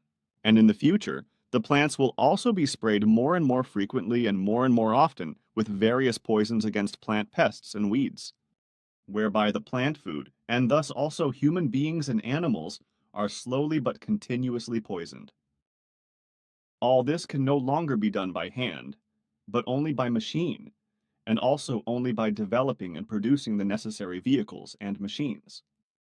Everything in this regard, starting with the planning and production of the necessary vehicles and machines, up to the harvesting and the transport and sale of the food to the consumers. All processes will increase inexorably and produce year after year ever more unimaginable masses of billions of tons of toxic exhaust gases. These toxic exhaust gases alone, which are produced worldwide in the entire production process for food of all kinds, as well as through their harvesting, processing and transport to trading places and sale to consumers, far exceed all other toxic exhaust gases from countless explosion engine-driven machines. Work vehicles, public and private passenger transport vehicles, etc., which are poisoning the atmosphere and the air we breathe, and will also drive the climate to the brink of collapse in the future. All future actions with regard to the destruction of forests and primeval forests will very quickly drive forward an unstoppable catastrophe of climate destruction and bring ever greater disaster upon the earth, the entire human race and all life in general. It will be devastating in the new millennium, because then the evil time will come when the forests and primeval forests worldwide will burn through human guilt, through slash and burn, arson, carelessness, negligence, and imprudence. In Europe, many forests will burn in Portugal, Spain, France, and Greece, especially through criminal acts, through arson to gain building land. But Germany will also lose huge areas of forest through malicious or wanton arson and lightning strikes, although military irresponsible negligence and recklessness will also set fire to and destroy large areas of forest. Around the world, however, lightning strikes, arson, the effects of nature, human malice, wantonness, multiple irresponsibility, and military activities, etc., are also destroying forests. Moors, steppes, bush areas, and nature reserves are destroyed by fire and smoldering fires, and human beings and countless natural creatures are also killed in the process. On a smaller scale, Switzerland will also not be spared small forest fires through arson and negligence, while in Asia, however, huge devastation will result from forest fires, causing many life forms, and indeed human beings, to fall to their deaths because they build their homes in and around forest areas, which together with their inhabitants will fall victim to the fires. New Zealand, the new Russia, and also Africa will not be spared from bush and forest fires, nor will South America, where an enormous crime of arson will be committed against the primeval forests in order to gain new land for planting, because the normal soil will be exhausted by overcultivation and poisoned to the point of infertility. All the new land that will be won in South America and elsewhere through slash and burn will also become completely barren again after only 2 or 3 years, which is why the primeval forests will then be burnt down further and further, poisoning the atmosphere through smoke and gases and slowly and continuously impairing and gradually destroying the climate. However, this is happening together with enormous masses of further exhaust gases, which will be produced in ever more powerful masses in the coming times, and will ultimately cause a warming of the Earth in a few decades to come, which will destroy the climate. In particular, this will come about through the enormous jungle fires in South America, as well as in Asia, etc., together with the exhaust emissions that will be produced by the entire worldwide industry, the farms and horticultural businesses, building and construction businesses of all kinds, as well as by power stations, private and goods transport, and by oil heating systems that are becoming more and more modern, etc. In the future, and even before the millennium, all cities, villages, and roads will be dominated by traffic chaos and chaotic traffic problems, which will also cause many fatalities. However, as far as forest fires are concerned, Canada and the USA will also not be spared, with Australia and California, as well as South America, being particularly affected by forest fires, which will also cause a great deal of damage to many homes, parks, facilities, and villas, etc., due to fire disasters. This, while as a result of droughts also in the whole of Australia, enormous bushfires and forests will blaze, human beings and many thousands of life forms will die miserably by fire and be almost wiped out, as well as farms, many houses and whole villages will burn, and wide areas, and cities will sink in poisonous smoke. The same will happen in America, and this will be because in the future, many financially rich celebrities from America, Europe, and other countries will build residential buildings, mansions, and ostentatious buildings, parks and sports facilities, etc., in the densely wooded areas of California, which would have to be fundamentally prohibited and will also be communicated to the president of the state. But it is already certain that the warning will be thrown to the wind, as will also all the media and rulers of the world, who will all receive these predictions of mine. And all of them will also ridicule and disregard my predictions when I say that the reason for all these announced events, which will just as inevitably happen and result as all other predictions, is nothing other than the incredibly faster and faster growing mass of Earth humans. The rapidly increasing mass of Earth humans in the future will require more and more and a tremendous amount more food, which will have to be cultivated worldwide, mainly by agricultural and horticultural enterprises, for which, however, in time, all fertile soil will no longer be sufficient.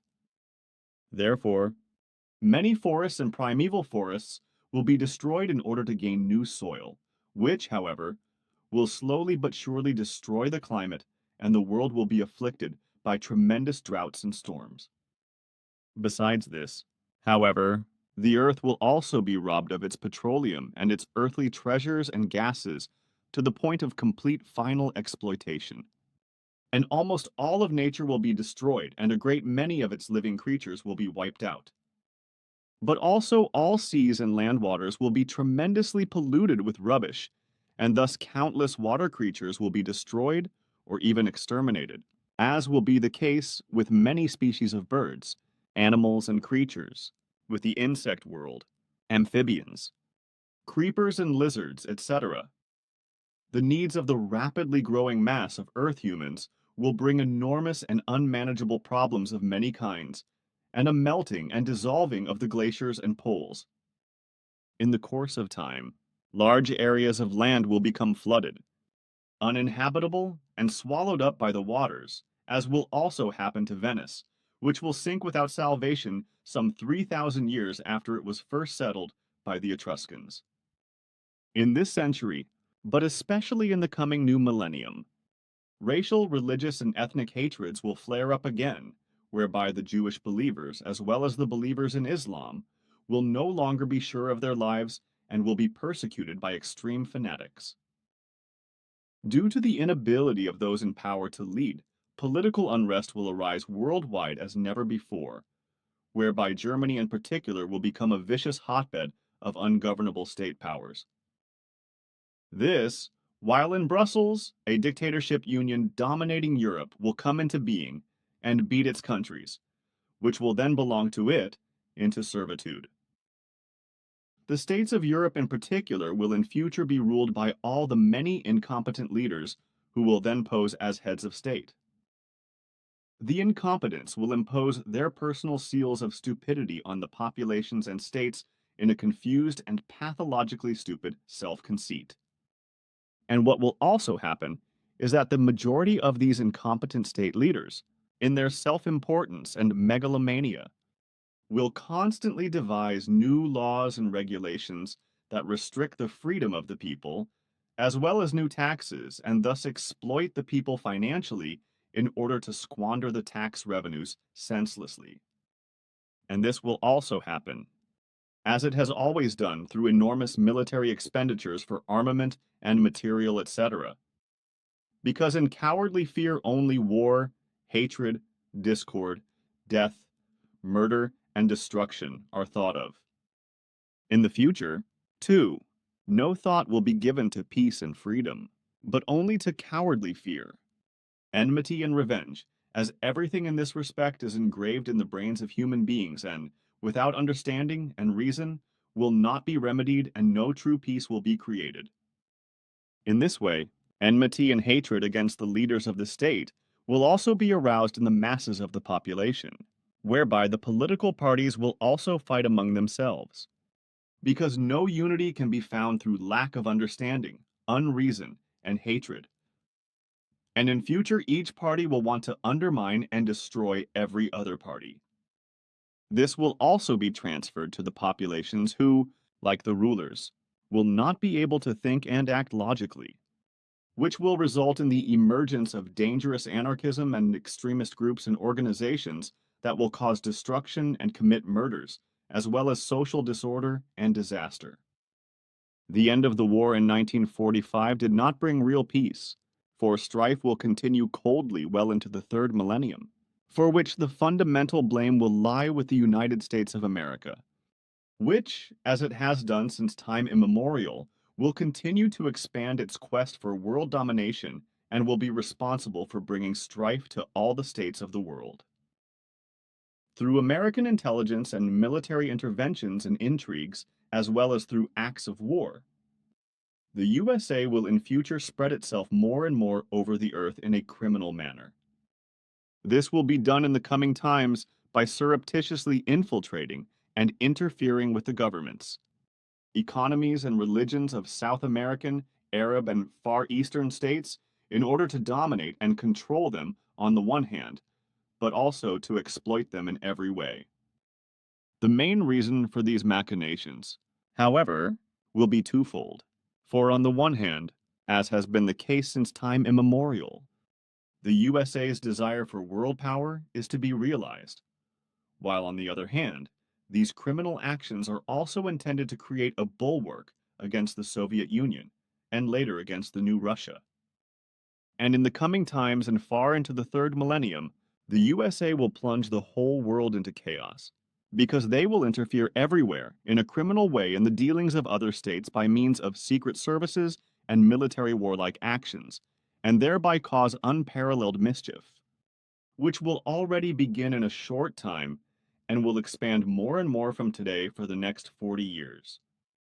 And when these next 40 years are over, the USA will invade the Middle East with military might, murdering, destroying, torturing, and raping through lies, deceit, and slander, and thus bring about the greatest calamity such as will never have happened before. America will break into the Middle East several times with war and thereby cause uprisings, evil, murdering, and destructive, as well as religious sectarian terrorist organizations until far into the new millennium, and in this way cause a chaos such as the world will never have seen before, and could also not come about through the Nazi World War. Through America's guilt, the whole earth will then fall into a chaos of murder, massacres, rapes, assassinations, torture, and destruction, such as will never have been seen before since the existence of the earth. And this will be the beginning of the emergence of terrorist organizations through which death, murder, hatred, crime, rape, and destruction will be spread in a worldwide manner, as will never have been the case before in the entire history of mankind.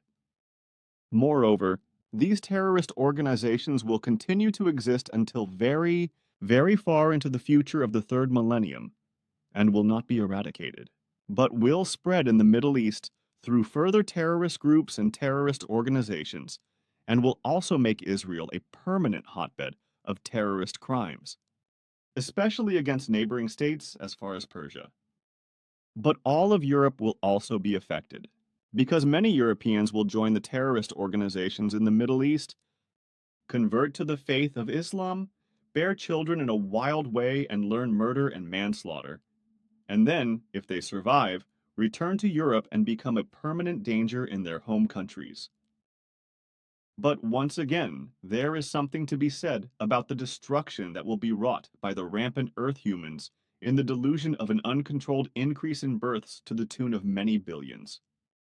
The worst destruction created by mankind's mania for giving birth has already begun some time ago and will continue to have more and more effects, namely the warming of the Earth and thus the destruction of the climate. And fundamentally, everything and anything that will be demanded in the future by the emerging overmass of humanity, as food and commodities of all kinds and in all forms, belongs and contributes to this destruction. The destruction of the climate, which will be driven into collapse, fundamentally includes the forests, seas, and all bodies of water, and all of nature. Also all their creatures that live in them and everywhere else, as also in Europe in the mountains, which will be disfigured in the coming times by cable cars and sports slopes and other sports facilities and hotels, etc. And thus also many creatures will be driven away or exterminated. This will happen, moreover, when in the course of the next decades, but especially in the new millennium, enormous storms, torrential rain, and masses of snow, as well as global warming, will cause a thawing of the millennia-old permafrost soils, which will generally soften the soils of the mountains. As a result, the soils and rocks of the mountains and mountain slopes will lose their firm hold, detach from the subsoil, and fall down into the valleys as huge debris flows. Rock, stone, earth, and mud avalanches, completely destroying all fertile land, dwellings, livestock shelters, and much more, as well as claiming human lives. But all catastrophic and destructive natural events that will be caused in the future by the fault of human beings, also the destruction of moors and all kinds of other wetlands, etc., are also part of it. When the planet and nature with all its life and finally also the climate will be ruthlessly devastated worldwide by the needs and manipulations of the tremendously rampant Earth population. The forests and rainforests that will be completely destroyed in the future, criminally and irresponsibly, by fire clearing and other types of clearing, will be of particular importance, regardless of whether as a result of new land reclamation for agriculture, as building land or for construction and furniture, wood, extraction, etc. With regard to the burning and overexploitation, and thus the destruction of the rainforests as well as other forests, especially in South America, their original authors will henceforth not be the frolicking farmers and other arsonists, but the politicians and state leaders worldwide. In 45 years, they will decide on a World Trade Organization and then also on a far-reaching free trade agreement, which will have terrible consequences in terms of the destruction of the rainforests and other forests. However, the actual foundation stone for this agreement was already laid 2 years ago. That is to say, in 1947, by the General Agreement on Tariffs and Trade, which is supposed to serve as the actual first origin as a form of a provisional arrangement for a World Trade Organization and as an anterior, pre-existing World Trade regime. As a new World Trade System, which is also supposed to strengthen an international trade organization. Last year by founding the International Economic Organization. In the future, however, all these foundations have the sole purpose of creating huge agrarian advances and tremendous production of agricultural goods, such as mainly maize, soya, and beef and mutton. And for this, large corporations and companies, to be taken literally, will walk over corpses and unconscionably accumulate uncountable billions in financial and other wealth and assets worldwide via farmers and large-scale market gardeners, etc., whom they hire to plant huge areas of land. But for this, and also in connection with the endlessly growing population of the Earth, there will be less and less arable land available for human food and animal fodder. Therefore, through the hustle and bustle of the big corporations and companies, the farms that produce soya and maize or have huge herds of cattle and sheep, etc., as well as large market gardens and plantations, etc., will be expanded and enlarged more and more, for this purpose. In the far future, rainforests will be burned and destroyed in order to obtain more land, which will necessarily be needed, especially in South America, but also elsewhere around the earth, whereby other forests, moors, and other natural areas will also be hopelessly destroyed, and many species of natural life on land and water will be wiped out. The clearing and burning of rainforests and other forests, as well as the destruction of many vital areas around the world, will not only cause enormous damage to oxygen production, but will also pollute and severely pollute the atmosphere and the air we breathe, whereby the climate in particular will be profoundly damaged by enormous smoke emissions and their toxic substances. The scientists responsible for this will not give it any thought, and consequently will not carry out any appropriate research, because it will probably not occur to anyone to research the atmosphere and thus the air we breathe to find out what harmful toxins are polluting it, which will be the cause of many types of cancer and other diseases in human beings in the future. But perhaps there are also no analytical devices for this yet, so they would have to be invented and produced first. But as far as the exhaust gases from motor vehicles, ships and aeroplanes, as well as from machines equipped with combustion engines, are concerned, as well as sports vehicles of all kinds, with which mighty toxic exhaust gases are produced, especially at racing events, etc. These clearly also fall into the weight of the worldwide destruction. This through the unreasonableness, manipulations, and desires of the madly growing Earth population, through which a world catastrophe will be conjured up in the coming time. The actual heavily poisonous waste propellant gases, which are produced from combustible gases, which are gassed from fuels such as petrol, diesel oil, gases or hydrogen, etc., in engine combustion chambers and made to explode, cause the engines to be propelled, but produce poisonous gases, through which health and climate-destroying damage is caused both to the entire environment, to nature and all its life, and also to the human beings, which will in future lead to a catastrophe that can no longer be stopped. The greatest masses of these highly toxic emissions will be produced the longer, the more due to the unreasonable and rapid growth of humanity into many billions in the future, namely through food production. Earth humans, through their rapid multiplication, will need more and more food, which will have to be produced in many ways, such as, first and foremost, naturally through agriculture, soil cultivation, field cultivation, field work, field cultivation, plant cultivation, cattle breeding and animal husbandry, etc. And for this, as since time immemorial, those human beings will produce this food who fundamentally practice agriculture and horticulture. And this, of course, on farms. Small and large farms, small and large estates, on yards, farms, any kind of homestead. Home gardens as well as small and large market gardens, etc. However, this will require a variety of countless working machines, which will henceforth be indispensable and will be used more and more intensively, as well as being more diverse in their working methods. However, all these working machines, working apparatus and working tools will be equipped and driven with internal combustion engines for petrol and diesel fuel, which in future will produce vast quantities of poisonous exhaust gases, which will enter the atmosphere and the air we breathe and not only pollute it, but also poison it in a particularly harmful way, leading to nasty diseases in human beings and animals, and also destroying many plants. And for the cultivation and management of all kinds of soil, garden, field, and other land areas, innumerable machines producing poisonous exhaust gases will be needed.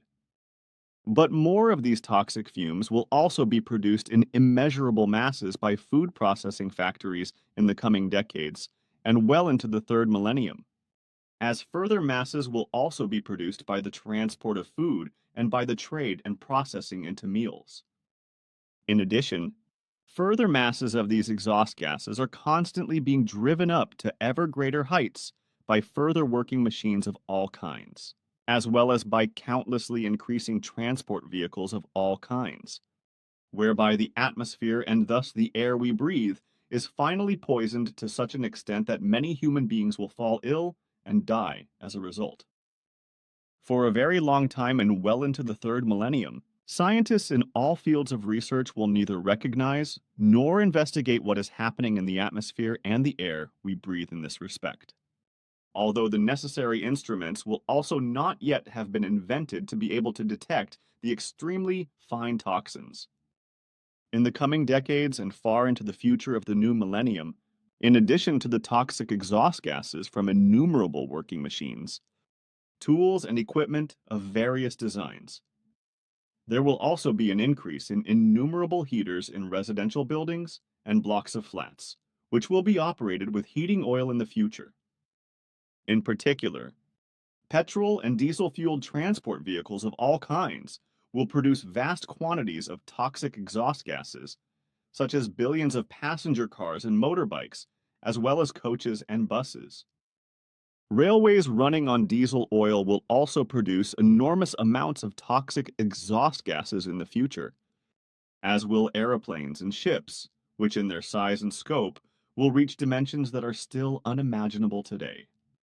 But also for sports purposes, large masses of poisonous exhaust gases are produced by sports vehicles, as well as by factories and all kinds of workplaces of various kinds, and by large factories for the production of electrical energy, which will be operated with coal or diesel oil until well into the third millennium, etc. However, in only 5 years' time, another technology will be developed for the production of electrical energy. For, in June 1954, for the first time on Earth in the Soviet Union, an atomic power station will produce electrical energy, and in this way usher in a new energy age. But this will not be without danger, for such energy power stations, which in future will appear more and more frequently in the industrialized countries, etc., will give rise to dangers which will have an effect through atomic radiation. And this will happen in the future, especially through accidents, whereby nuclear radiation will be released, as will happen several times in the future, as clear forecasts show. In addition to the exhaust gases, which are harmful to health and cause much harm to the whole of nature and its flora and fauna, and especially to the health of many human beings and cause their death, countless chemical poisons will also be created, which will cause immense harm. These many kinds of poisons, which are very harmful to health and of which many more and more dangerous and harmful poisons will be invented in the future, will be spread and sprayed in all landscapes and areas as well as in all fields, gardens and forests, etc., but also on all food growing in fields, gardens and plantations, etc., in all times to come until far into the third millennium. And this will be done more and more in the future, and with more and more health-threatening poisons in order to promote the growth of food and to protect it from pests and weeds. And these poisons will also turn into the finest poisonous gases and form a compound with the atmosphere and the air we breathe, and thus with oxygen that is unrecognizable to researchers and scientists. And these superfine toxins, which cannot be detected by scientists and researchers until far into the future, correspond to the original substances that cause many kinds of suffering and diseases in countless human beings and will weaken and make vulnerable the immune system and also the entire organism of human beings in the future. This will happen anyway, even though earthly mankind will become steadily older in years of life. In addition to all that has been explained so far, my aged friend Svath teaches that all these vast quantities of dangerous, harmful exhaust gases that will be emitted into the atmosphere, as well as all chemical poisons of any kind, which in the future and far into the new millennium will be released into nature in unimaginably enormous masses, and will completely pollute everything in a way that endangers health and destroys life, and will cause immense harm, will cost the lives of many human beings because all poisons, even in the tiniest quantities, would have a dangerous and health-endangering effect on human beings, as they do on all other life. Ever since the first industrialization, the oxygen content of the atmosphere has been imperceptibly but continuously impaired, reduced and permeated with exhaust toxins of various kinds, which will also continue to happen in the future and to an ever-increasing and worse extent. However, due to the lack of necessary apparatus and equipment, this could not be scientifically determined for a very long time, and therefore could not be proven. Because the density of the dangerous gases is so fine matter that it would only be detected in the distant future with extremely highly developed and highly sensitive disintegration equipment. These very toxic, health, and life-threatening. Extremely gossamer gases, which cannot be detected for a very long time, my aged friend explains, imperceptibly reduce the composition of the oxygen in the atmosphere, and thus in the air we breathe. This causes a detrimental change in the body cells of all creatures, whereby the cells, according to the explanations of my aged friend, are the smallest living units of all organisms, that is to say, of all creatures. This also includes human beings, to which he says that in the course of time, a process of change occurs in their cells, whereby the oxygen content begins to cause damage. In this process, a certain tiny electrically neutral particle of a chemical compound forms or accumulates in the cell nucleus as an atomic bond or something. Unfortunately, I do not understand any of this, whereby the oxygen regulation is then disturbed, which finally results in a process that is harmful to health, through which the blood is also damaged and all kinds of serious diseases are caused. In the future, various forms of cancer will become more and more common. Unfortunately, however, it would still take a very long time and well into the third millennium before earthly research would gain this knowledge, which would also require the invention of the necessary research equipment. Until in the distant future, apparatuses and devices are invented and developed that can make tiny particles visible and recognizable. A great deal of time will pass, during which Earth humans will grow inexorably, irrationally, and billions of times and bring about much disaster. This will happen especially through the production of poisons of all kinds, which will then be spread into nature and thereby carelessly and profit-obsessed spread death and destruction. From now on and far into the future of the third millennium, many millions of tons of poisonous exhaust gases will be produced all over the Earth every day, which will be emitted into the atmosphere, poisoning it, and also damaging the climate to the point of collapse, which will lead to ever-increasing weather disasters all over the world. All the countless and diverse private and public transport vehicles, engines and machines, aircraft, railways and ships, etc., that will emerge in the future will generate unimaginable billions of tons of toxic exhaust gases. And this will also happen on a particularly large scale around the world. Through the military upgrading of countless vehicles, aircraft, tanks, guns, boats, ships, missiles, and many different flying objects, etc., as well as through weapons tests and training maneuvers, which will take on enormous proportions in the future. These exhaust gases, produced in every possible way around the world, will attack and damage the health of all life in nature, its plants and animals, and human beings. And all these toxins from countless exhaust fumes from all working machines, vehicles with explosion engines worldwide, as well as the exhaust fumes from countless heaters, factory chimneys, electricity plant chimneys, as well as from huge forest and primeval forest fires, wildfires, waste pit fires, moorland fires and house fires, etc., will in the coming decades and far into the future affect not only the atmosphere and the air we breathe, but all life and the vital oxygen concentration. The climate will also be damaged to such an extent that widespread destruction will ultimately be the consequence, resulting in enormous natural disasters that will bring prolonged heat waves, droughts, violent gale force winds, cold waves, torrential downpours, and continuous rain floods, as well as primeval snowstorms, hailstorms, sandstorms, and dust storms, etc., all over the world. Many forest fires will also cause many areas of the earth to burn in the future due to greed for gain, etc.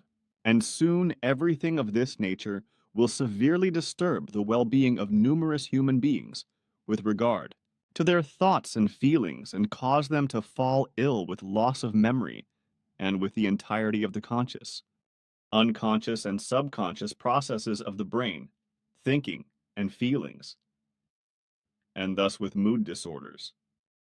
Many human beings will increasingly suffer from various forms of cancer, diseases, and illnesses due to the effects of the exhaust gases deposited in the atmosphere and in food of all kinds, and will succumb to long-term complaints, pain, and constant ailments, or even to infirmity and ultimately to death.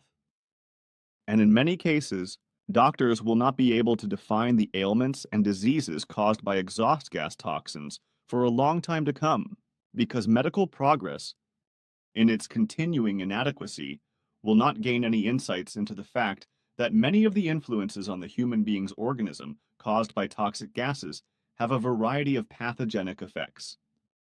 This will also be due to the fact that chemical science will also not be able to recognize the dangerous toxins in the atmosphere, and thus in the air we breathe, as well as their health hazards for human beings and all living creatures in general, for a long time to come. The harmful exhaust gases inhaled by human beings and penetrating into the areas of the brain and all organs will develop in the coming decades in human beings in such a way that behavioral disorders will arise, as they will also spread in various other ways. This, for example, through the emergence of nervous disorders, chronic memory loss or loss of relationships, but also physical and organic diseases of the totality of thoughts and feelings, which then give rise to depression, etc. As clear foresight regarding flawless medical professional clarifications and findings have shown, the toxic exhaust fumes from gas, petrol, and diesel-powered vehicles slowly but steadily lead to long-term health problems and illnesses in many human beings. Thus, all the toxic exhaust gases, which in the future will grow to immense masses in relation to the irresponsibly rapidly increasing population of the Earth, will ultimately lead inexorably to climate catastrophe, because the countless millions and billions of tons of exhaust gases and chemical toxic gases produced every day and every year in the course of the coming time can no longer be controlled in the future. Through all these exhaust gases, which will steadily increase in the coming times until far into the third millennium, because the growing world population will constantly need more food and demand all kinds of necessary but often senseless or luxurious consumer goods of all kinds, more and more destructive and destructive influences will be exerted on the planet and on the whole of nature. And in order to bring about all the demanded products, such overexploitation of the earth will be carried out in the future for ores and other materials that it will begin to stir with increasing earthquakes and volcanic eruptions, and will also warm up the climate. As a result, the eternal freeze note, permafrost, of many soils, mountains, tundras, and other areas will dissolve deep down, causing the masses of carbon dioxide frozen therein to dissolve and rise into the atmosphere, polluting the basic climate and changing it profoundly and disastrously. Furthermore, countless other vehicles and machines, etc., will contribute to the damage of all life and existence in general, such as buses for public transport, for traveling and pleasure trips, lorries, tractors, towing vehicles, excavators, compressors, and various earth-moving and digging machines, as well as many other working machines of various kinds. Nonsensically, however, sporting machines of all kinds are also polluting the entire environment, all life, the atmosphere, and the climate with ever more enormous quantities of toxic and very seriously harmful exhaust gases, such as sport-related aircraft, ships, automobiles, motorbikes, and all kinds of other vehicles. For the operation of all the vehicles that will be driven on the roads in the future, it will be necessary to build more and more roads and large car lanes, which will then have to be steadily expanded over time because of congestion and too many vehicles. Moreover, it is to be said. It cannot be said often enough, and everything can also be said over and over again, that all these human achievements will in the course of time emit enormous masses of toxic gases into the entire environment and create great horrors. All the toxins will get into the atmosphere and the air we breathe, into nature and into the plant and animal world, which in the course of time will fall ill and die off or become extinct. Ultimately, however, the climate will also be affected and pushed out of control, resulting in disastrous natural catastrophes all over the world. Because nature, the planet and the climate will react to all the man-made destructive, annihilating and exterminating influences and machinations, and will bring such disaster to humanity that it will no longer be able to counteract it. And everything will get worse and worse, as long as the disaster of procreation continues irresponsibly, whereby with every newborn child another process of destruction, annihilation and extinction begins, when through every newborn human being, Earth resources have to be robbed again and again. Nature and its plants and living beings have to be poisoned as well as the atmosphere and the air we breathe, whereby then inevitably, also, the climate will slowly but surely be driven to collapse. However, if Earth humans, who are becoming more and more powerful and believing in God, finally start to get rid of the religions and sects that frighten them and hinder their understanding and reason, and start to think for themselves, then something useful can also be done, and all evils can be countered. To do this, however, the human being must learn to think, decide, and act on his or her own responsibility, instead of trusting that a God the Father, who is purely conceived by human beings but does not exist, will guide, direct, judge, and put everything in order, as they and all other believers are irresponsibly led to believe and lie about by religious and other sect fanatics through lies and deceit. If the individual human being and the whole of humanity would do what would be necessary for him to think, decide, and act for himself, namely to honestly renounce his religious sectarian faith, which enslaves him and makes him precisely unfree and prevents him from using his own intellect and reason, then he would slowly begin to think logically and to grasp what is the truthful reality and what is to be done with regard to it. And what will have to be done is the necessity of beginning today to reduce the ever-increasing world population by introducing and carrying out controlled birth control. Only in this way can the evils and all mischief be prevented which have been recognized by foresight, and which will inevitably result if the mass of humanity is not stopped in its growth, but driven on. But it will probably be as it has been since time immemorial, namely that no heed will be paid to the warnings, and everything will come about as the predictions set out, based on real foresight. But let's go back to the internal combustion engines, which will power huge numbers of engines and vehicles in the future and emit enormous quantities of toxic exhaust gases into the atmosphere, along with other causes that will be created by mankind in the future. Some of this will be equally destructive, annihilating and exterminating, and moreover, will be such that it will adversely alter the climate and cause tremendous planetary and nature-damaging transformations. Ships and aeroplanes will also be constructed in ever greater numbers and sizes in relation to the inexorably growing global population, so that they will also require correspondingly more fuel and, of course, produce more powerful masses of toxic exhaust gases. It will not be long before all types of ships, be they for simple passenger transport or for pleasure trips, for freight transport or for military purposes, far surpass the 269-meter long and little more than 52,000-ton passenger ship Titanic, which sank on the 2nd of April, 1912. Soon, there will be giant ships on the oceans, which as cruise ships will look like small cities and carry up to 7,000 passengers. Will be over 360 meters long and 40 meters wide, as will also apply to cargo ships and warships, whereby at least aircraft carriers will be equipped with nuclear reactor drives in the future. Moreover, very large goods containers will also be built in the future, as will giant container ships around 500 meters long, which will transport such containers highly loaded on their decks across the oceans. Even before the beginning of the third millennium, it will be to the point that hardly any port will be able to offer enough space for the gigantic ships, because the largest ships that will be launched in the coming decades will exhaust the limits of what is possible, at least until the first 2 or 3 decades of the third millennium.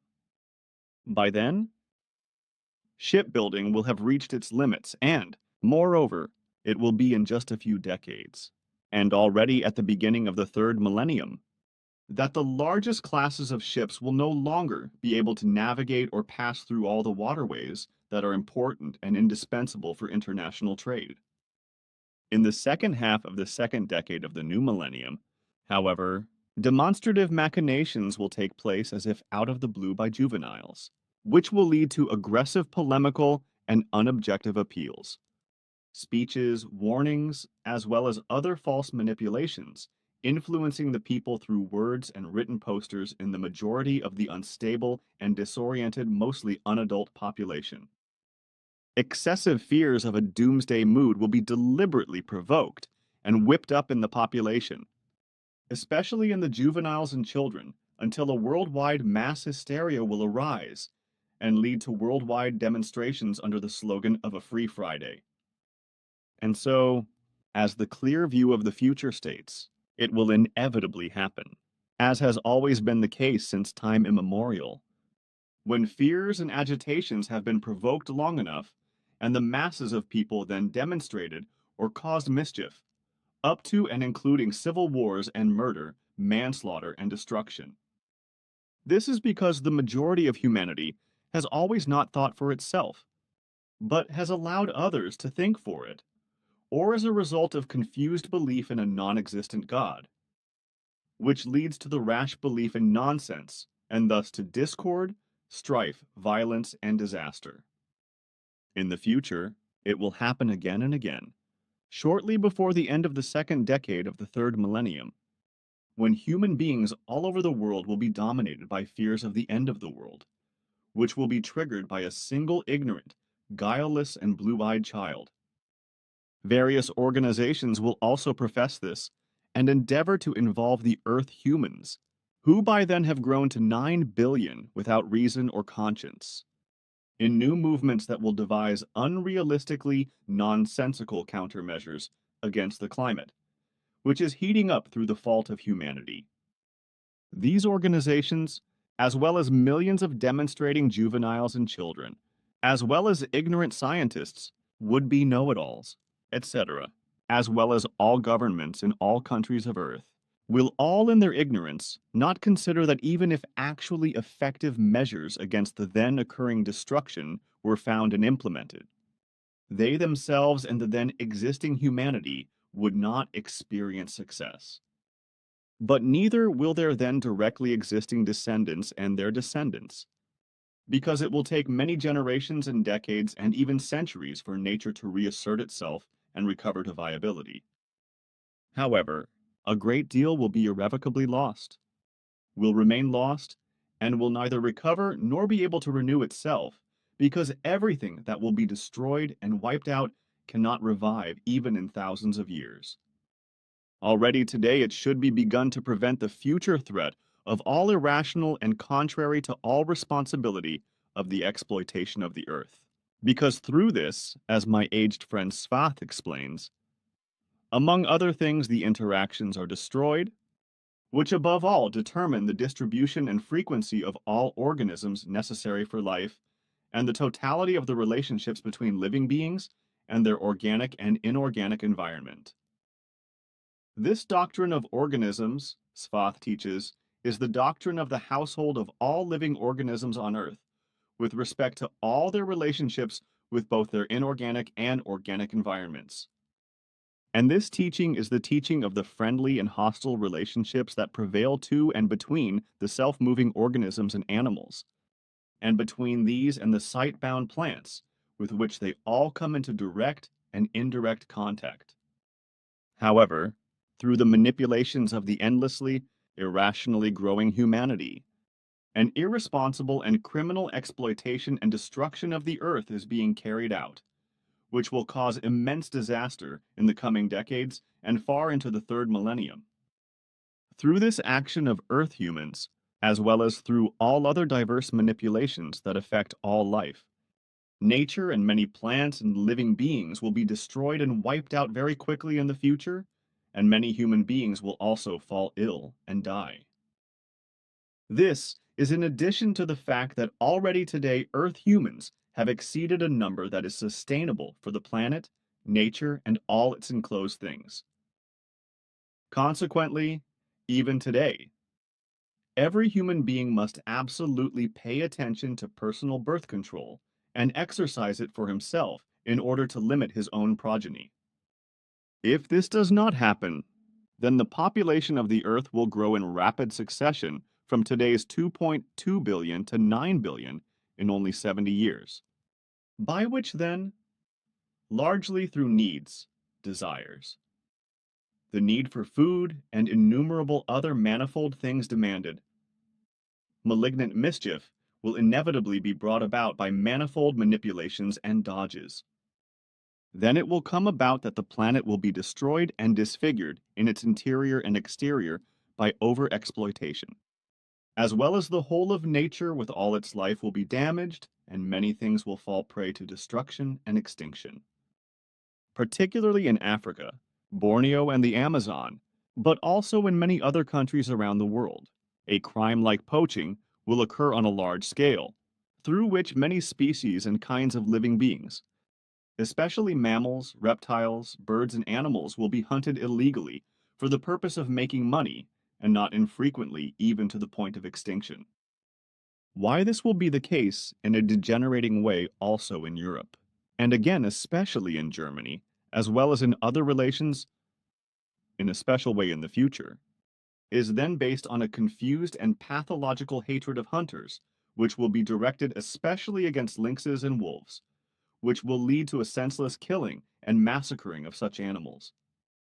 In Switzerland, too, such incidents will occur sporadically, while in Germany, too, animal haters in general will act in the same way as hunters afflicted by hatred and will satisfy their lust for killing in this way. This, while others devote themselves to bird poaching, and birds that are becoming rarer and rarer in Germany are caught and sold at a high price to be kept miserably in small cages. Animal haters, again especially in Germany, often set fires in forests to kill game in this way, or drive hunting game in certain directions and to places where they can be shot down without thought or mercy, or herded into cages and sold. The fact that whole forests, or at least huge areas of forest, will then burn down completely, as will also happen more and more frequently with primeval forests in the coming decades, and well into the third millennium in relation to the ever faster growing Earth humans, will ultimately lead to natural disasters that get out of hand.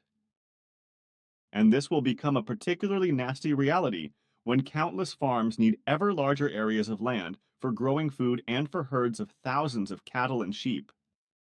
Therefore, it will be that also the primeval forests will be completely burnt down and destroyed by deforestation or fire in order to gain new land for food crops or fodder for the huge masses of cattle.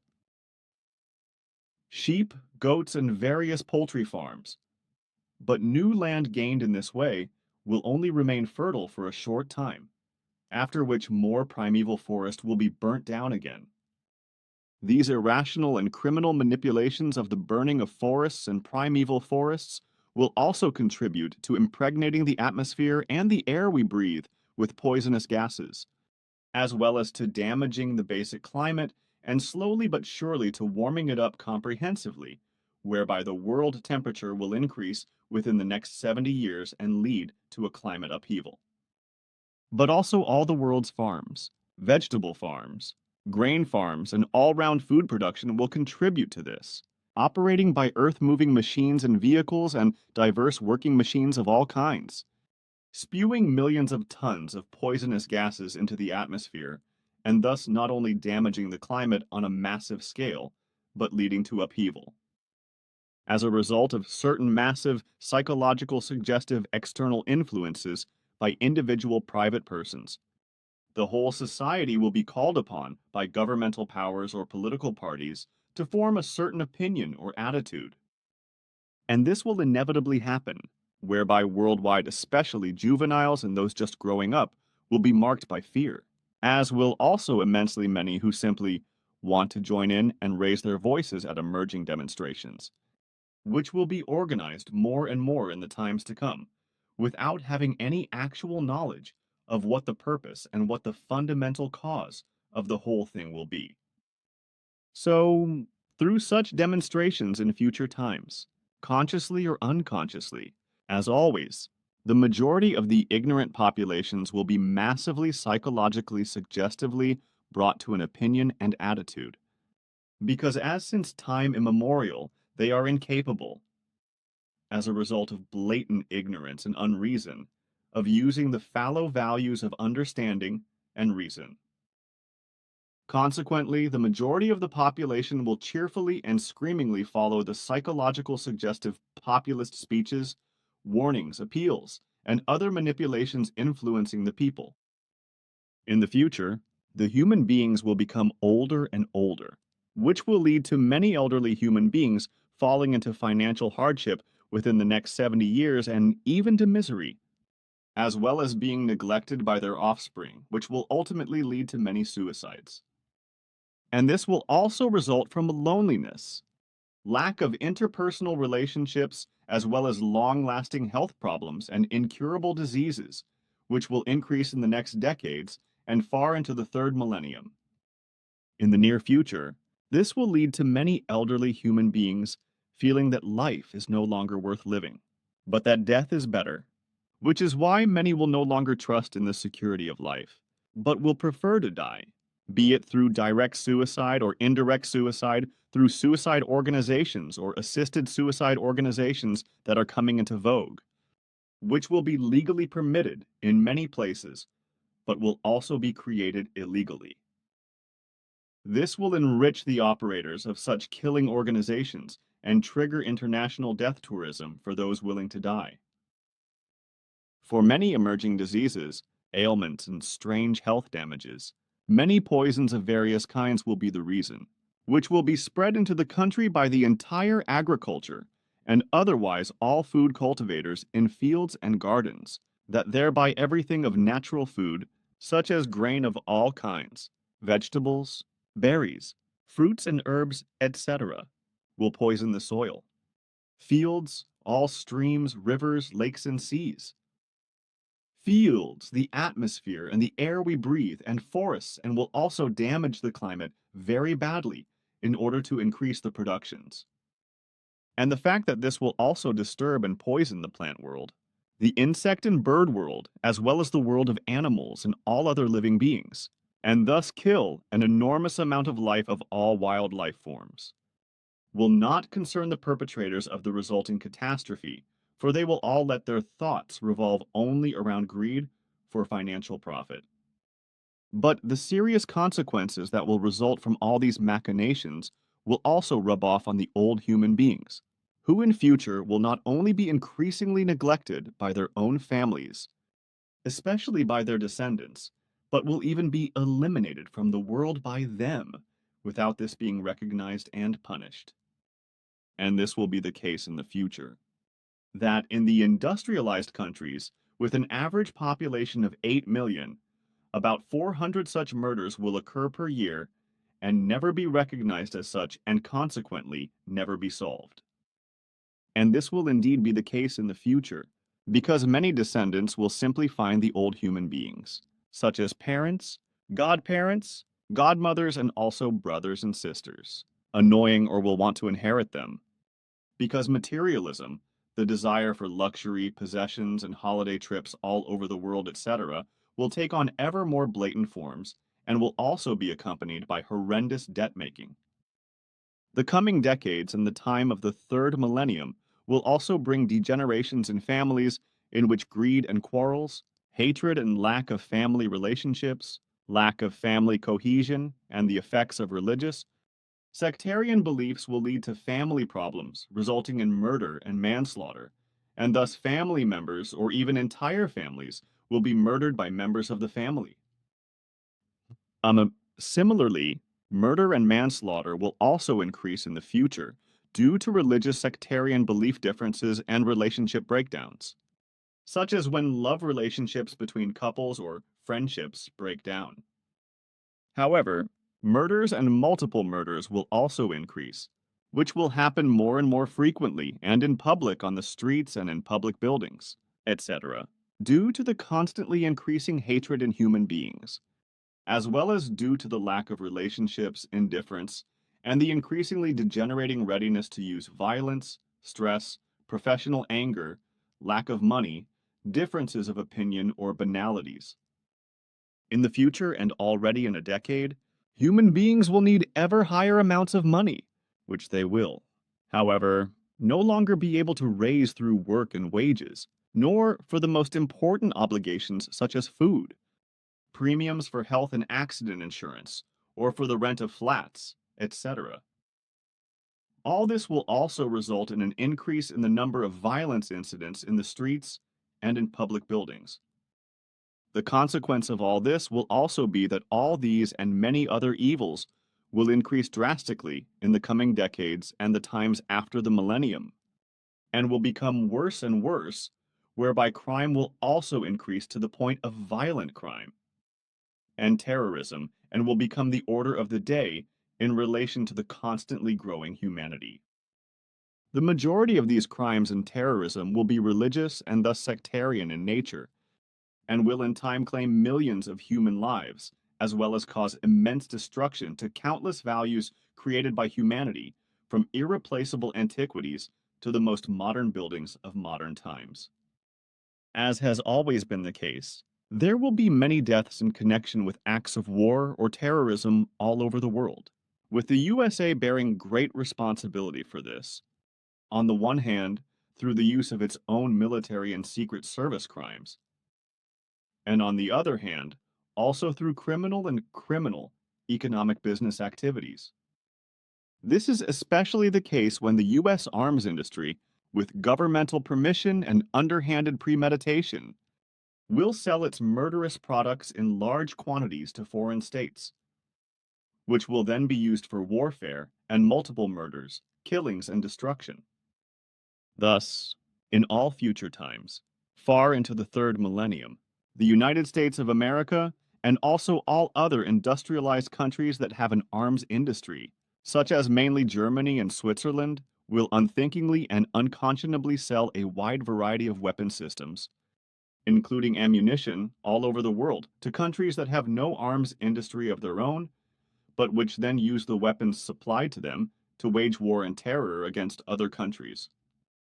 Only the Soviet Union, and later also the re-emerging Russia, will be more restrained in this respect, and will also be concerned, through reason and rationality, to remain peaceful, although, as always, endless underhanded jibes will also be carried out by the USA against the new Russia, and there will be no end to them.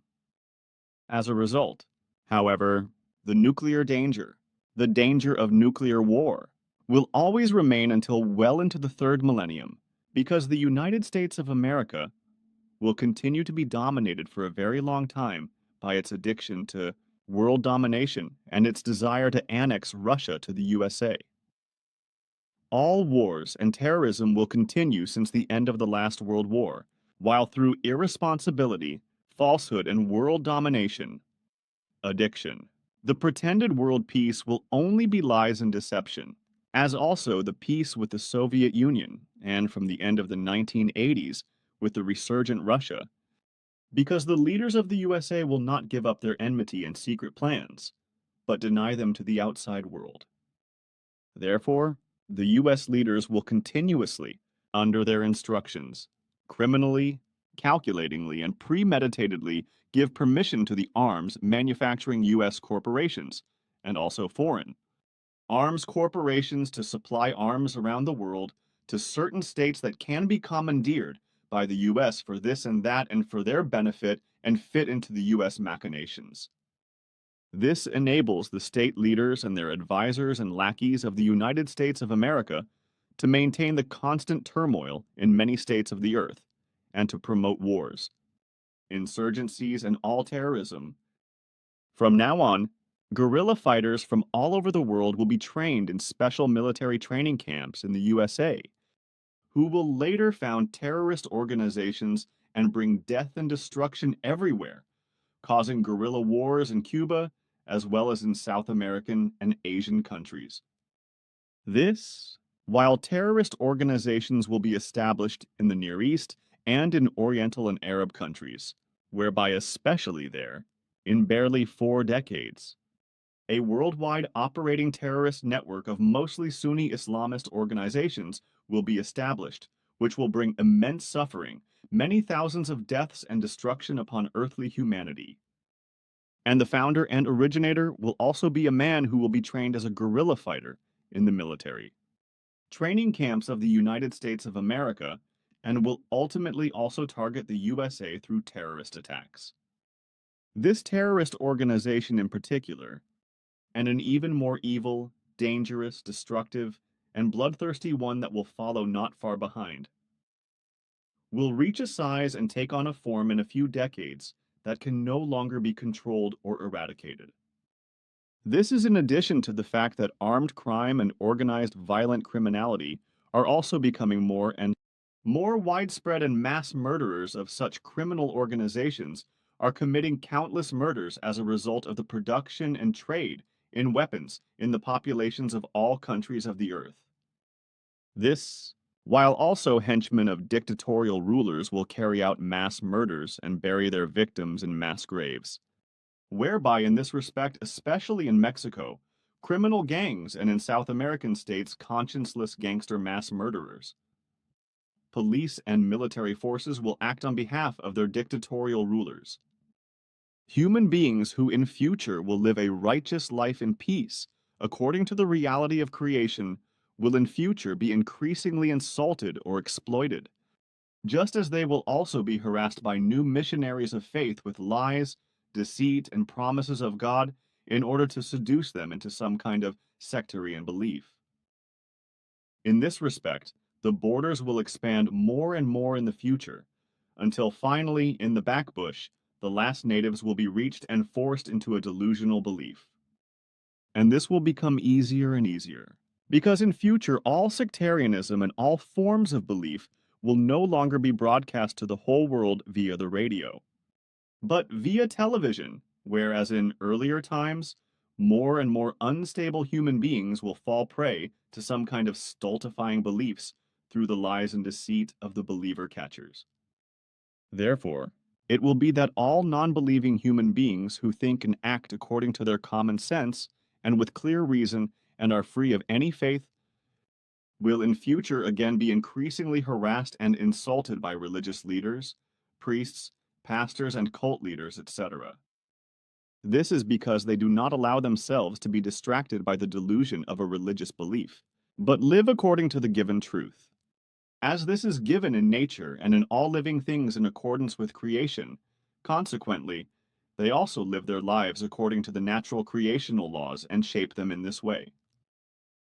But for this they will be insulted and considered crazy and bad, while the believers in God, as since time immemorial, will consider themselves good and wise. And this will be as it has always been, because the religious and sectarian people will become furious in their faith and do much that is evil, unjust and warlike and terroristic, for which they will be thought bold and in their lowliness of life the best and the good, while those who strive for peace, love, and freedom, and also for justice, and thus steadily also for truth as well as for the natural creational laws, will be insulted and despised, especially by studied stupid worshippers of God. These God students in particular will act in this way in the times to come, because their thoughts and feelings will also be corrupted in their minds through their delusion of a God, because they will be unpeaceful, unfree, and dissatisfied with everything that concerns them, precisely in opposition to those who think in terms of reality and truth. The prisoners of faith think they are better than those who sincerely strive for truth, love, peace, justice, and freedom, hoping to attain immortality through their faith in their imaginary and false God. But they will all be disappointed in the end, because they will not find a way out of their doubts about life, nor out of their dissatisfaction with life, nor out of their constant fears. So they will meet the righteous, who constantly strive and live according to reality and truth, with scorn, derision, sarcasm, mockery, and cynicism, and curse them. All this will happen again in the future in a blatant way, as in the old times, when the non-believers were murdered as heretics. So, as always, the God-believers will pose as knowers to the non-believers, and will therefore also not bother about reality and the given truth. On the contrary, with stupid laughter and mockery, they will endeavor to humiliate the non-believers and devalue their knowledge as nonsense. And it will even be in the future that death threats will be raised and attacks will be made against those human beings who will stand up for the truth and openly call reality in the relationship that no divinity exists, but only a natural creation from which all life emerged, and this also does not correspond to any person.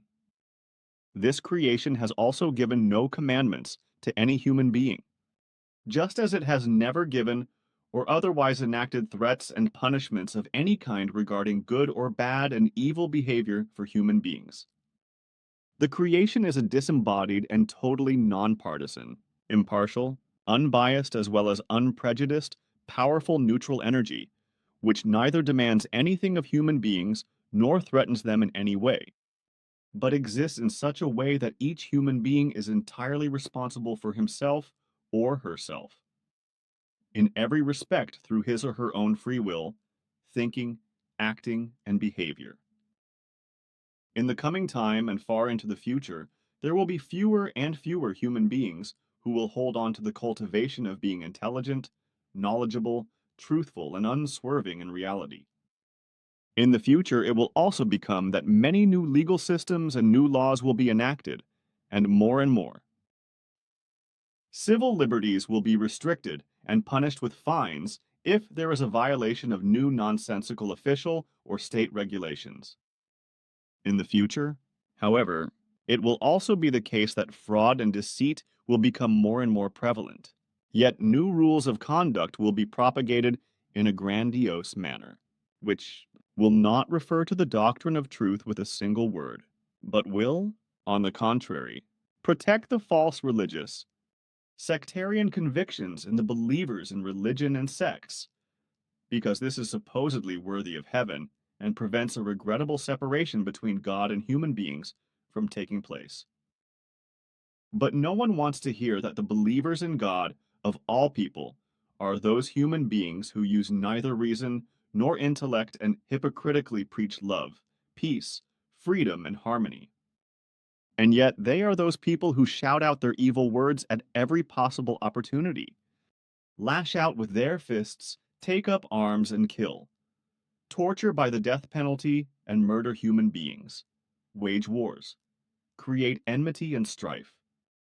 It is every believer in God who, at every opportunity, brings out all his bad and evil character traits and spreads mischief and wants every other human being punished. If he commits even a small carelessness, does something wrong or breaks a law, immediately there is a cry for punishment and revenge on a scale that is totally inhuman and possibly screams of murder, such as the death penalty. But this is never considered by even one self-important believer in God. Nor does even one of them raise an admonishing word against it, let alone refrain from all this action, for everyone feels himself to be infallibly righteous and completely exalted above his neighbor. And another fact is that every believer, even if everyone vehemently denies it, no matter which man-made deity he worships and idolizes, immediately gives full vent and free rein to his character-driven violence as soon as a louse crawls over his hand. An opinion, a word or a hand movement, an action or a deed of another human being does not suit him. This is in contrast to human beings who believe in God, who as a rule make a strict effort not to be challenged, but to control themselves and let reason, peace, love, and justice prevail, according to the laws of creation. Of course, it must also be taken into account with the believers in God that there are also human beings among them who think and act in the same way as the believers in God. This must also be said and considered. Furthermore, it is to be said that since time immemorial, wretched human beings have always been involved among humanity, who, through lies and slander, insult and brand the knowledgeable and truthful human beings as corrupt, and will also continue to do so in the future. Thus, as since all times past, the believers in God of all religions and sects will lay hands on those who know the truth or try to do so. As also, since time immemorial, very many believers in God in their delusion make themselves criminals, liars, slanderers, criminals and deceivers. But how very many also profess themselves to war and terror and kill and murder in this way. How other God believers also lead themselves to robbery, lies and betrayal, as well as to all that which brings serious damage to the nature of their own consciousness and psyche, which will continue to happen in this way for a very long time into the future. So it will be the believers in their unnatural faith, as since time immemorial, who in their delusion do everything evil and promote war and terrorism, demand punishments for other human beings that are unworthy of life and themselves, take up arms to use them irresponsibly against fellow human beings and kill them. And terrorist organizations will arise through politics, religions, and sectarianism, through which masses and bestial innocent human beings will be murdered. Everything will come apart at the seams and will no longer have any order. Only in small circles and groups will the real and true laws and recommendations of creation be observed and maintained. But they cannot be restored to full validity because they have been disregarded and trampled upon for too long. In the coming decades and far into the third millennium, the humanity of the earth will cause immense harm through the breeding of a huge mass of world population and through the resulting nefariousness and irresponsible poisoning of the entire world. Through all kinds of manipulations and a downright criminal exploitation of the planet itself, namely, through a robbing of all kinds of ores, rare earths, uranium ore, coal, groundwater, and gas. The planet is being hollowed out and its balance disturbed over time. This, while many values of nature and its living beings of all kinds and species are being destroyed and even wiped out, because the endlessly growing humanity is taking away the living space and food space of all animals and other wild creatures in all times to come in order to build more and more residential buildings, roads, and all kinds of other things that the ever more overflowing mass of humanity will need in the future. But this will not be enough, because the ever-increasing population of the earth will also require more and more food, which will have to be planted, maintained, and harvested on fertile land. Although this land will become steadily smaller in the coming decades and well into the new millennium. This is in addition to the fact that in order to achieve an enormous increase in natural food production, all pests that occur in nature and feast on the planted foodstuffs of various kinds will be combated with enormous masses of poisons and will poison all fields, meadows, fields, all bodies of water, and of course, also the foodstuffs themselves, beyond repair until far into the future. And all these poisons, thousands of tons of which are sprayed and atomized worldwide every year until far into the future, have a destructive and exterminating effect on soil organisms and many kinds of insects, as well as on bird life and many land creatures, which will lead to their decimation in just a few decades, and ultimately to the extinction of many of them. So in the coming times and far into the third millennium, an enormous amount of life will be destroyed, annihilated, and even wiped out, whereby the atmosphere and the air we breathe will also be affected and permeated with poisonous gases that are produced by the toxins, but which cannot be detected by the scientists. Researchers and analysts responsible for this because they still lack the necessary instruments for a long time, and these must first be invented and produced. And the fact that these extremely fine poisonous gases and toxins in the atmosphere and in the air we breathe also have a harmful effect on the health of human beings and all other living beings, and that they are afflicted with the most diverse types of cancer and all kinds of diseases and ailments, is something that all the researchers and scientists responsible for this will not be aware of until far into the future. As far as the planet Earth itself is concerned, it will fall out of balance due to the overexploitation of it and will no longer have a regular seasonal rhythm. Because as has already been mentioned several times, the mass of the huge human population will destroy, annihilate, and exterminate an enormous amount of the planet itself, as well as of nature and its plants and animals, in order to satisfy their desires and needs.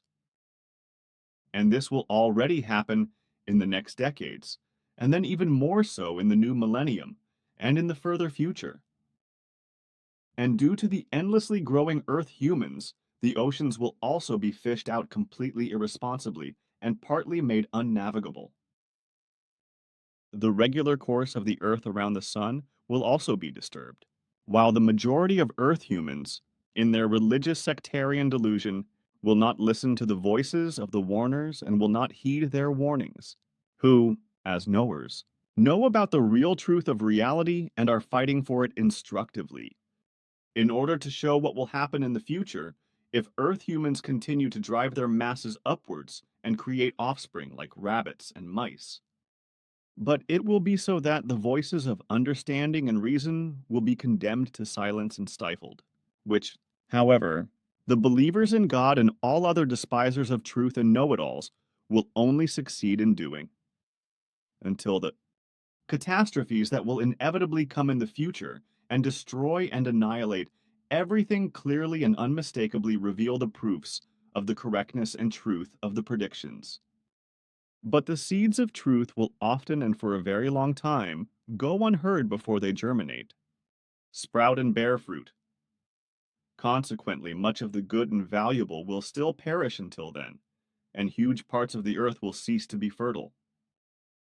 This, on the one hand, while on the other hand, also the atmosphere and breathing air will slowly become steadily more difficult to breathe in gloomy slackness. But for Earth humans themselves, it will come about in the course of the future that gradually all social order will be neglected, and chaotic forms hostile to society will arise.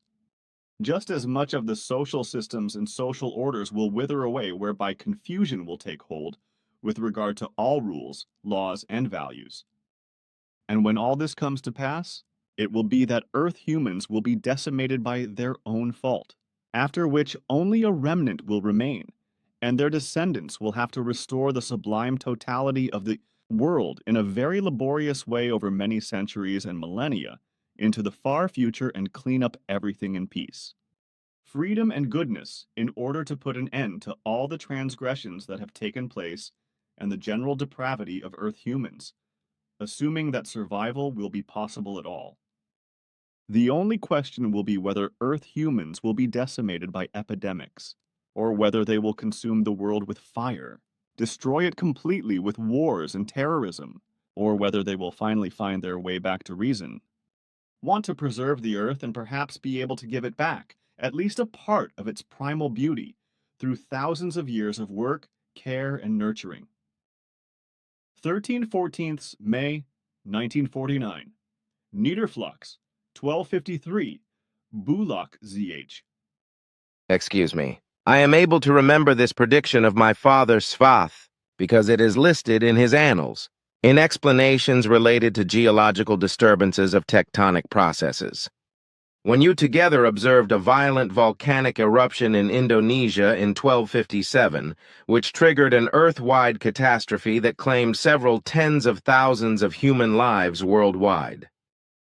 Yes, I remember that trip back well, because Svath compared the eruption of the giant volcano at that time with an event that had happened about 250 million years ago. As he said, whereby the Earth was torn open at that time, and an Earth volcano the size of about 1 million square kilometers caused a worldwide catastrophe and a change unparalleled, killing millions of lives and completely reshaping the Earth. The eruption in Indonesia, although not so enormous, was nevertheless something that brought much disaster to the Earth and also completely buried a city in the wider area. I have forgotten the name of the volcano, but I remember that Svath wanted to calculate the height of the eruption column, so we had to fly up into the stratosphere, where he found that the column reached up to about 45 kilometers and was therefore about the same height as that of the huge Earth volcano that exploded 250 million years ago and caused a worldwide change.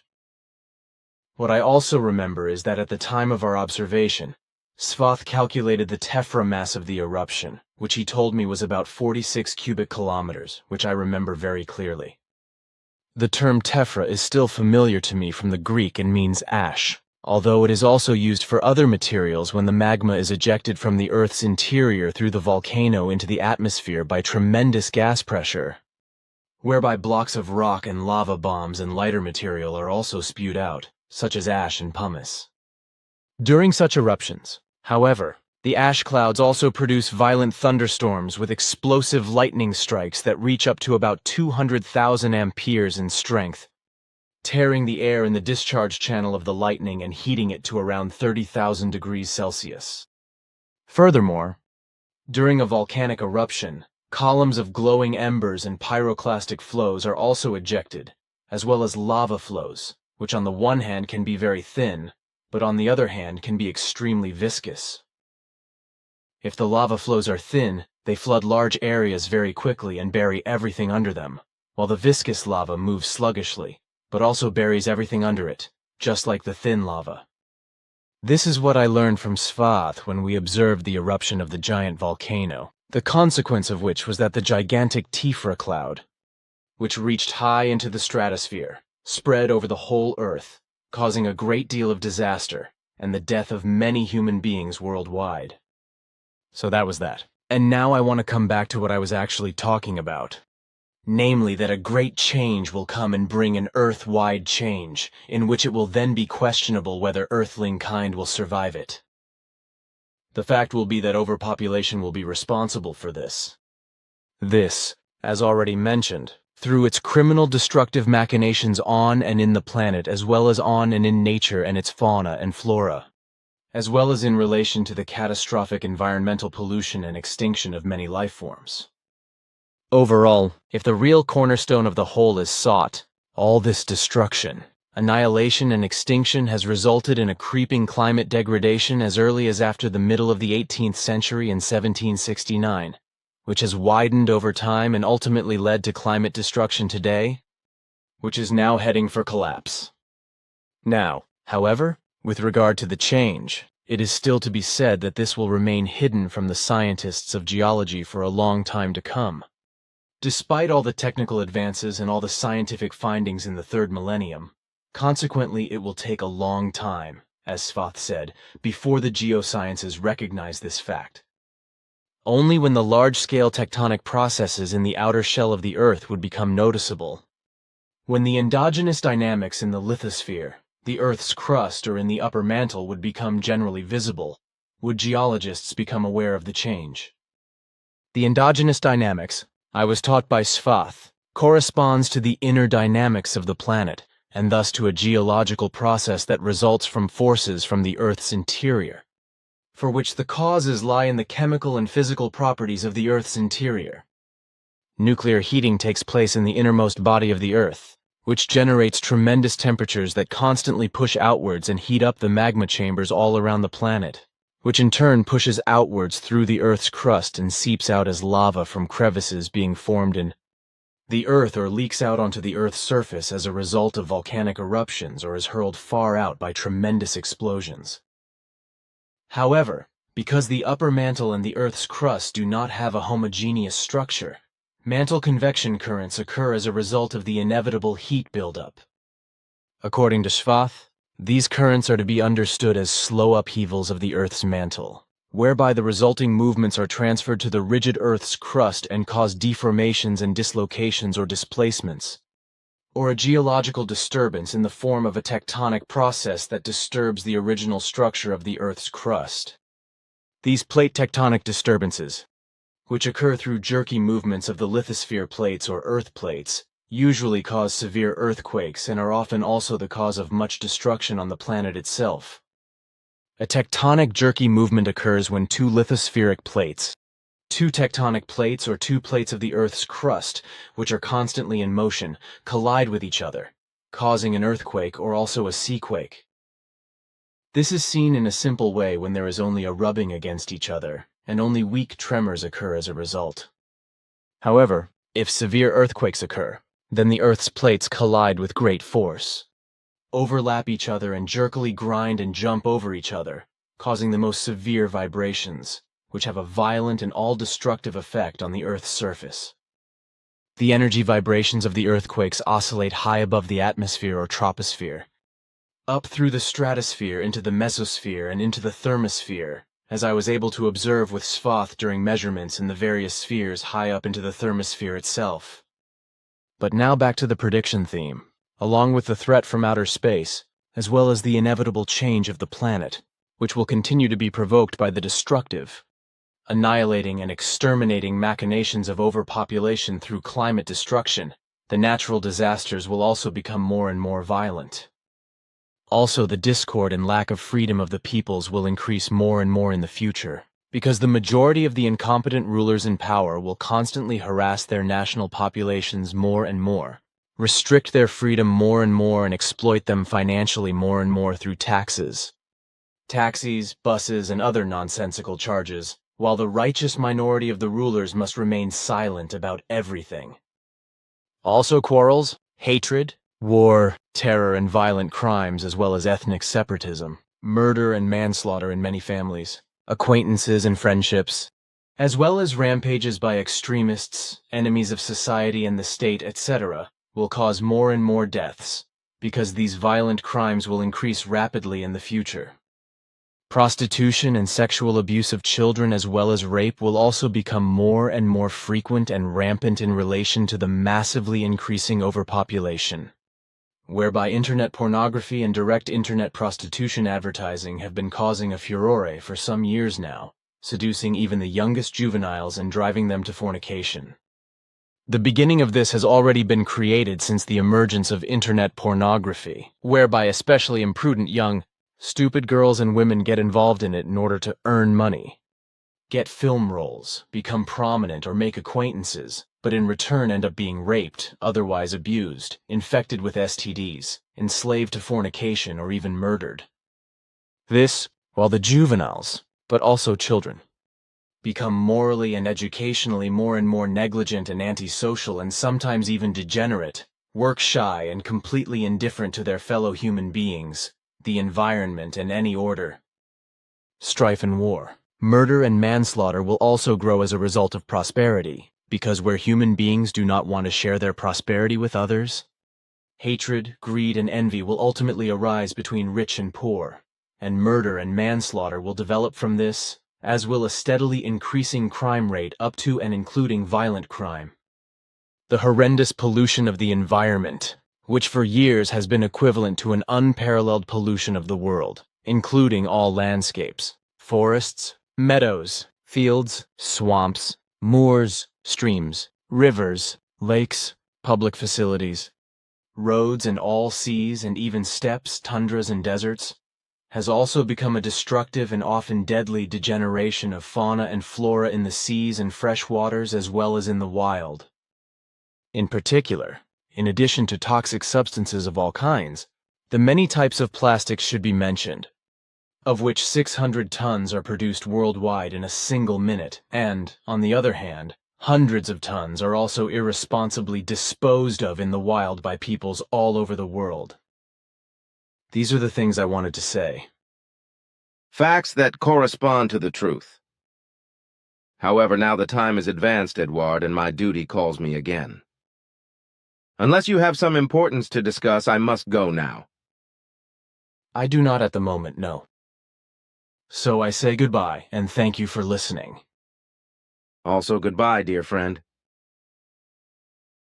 English translation, 723rd Contact, Part 4, Thursday, the 3rd of October 2019, 21:46 hours. Appendix from Wikipedia.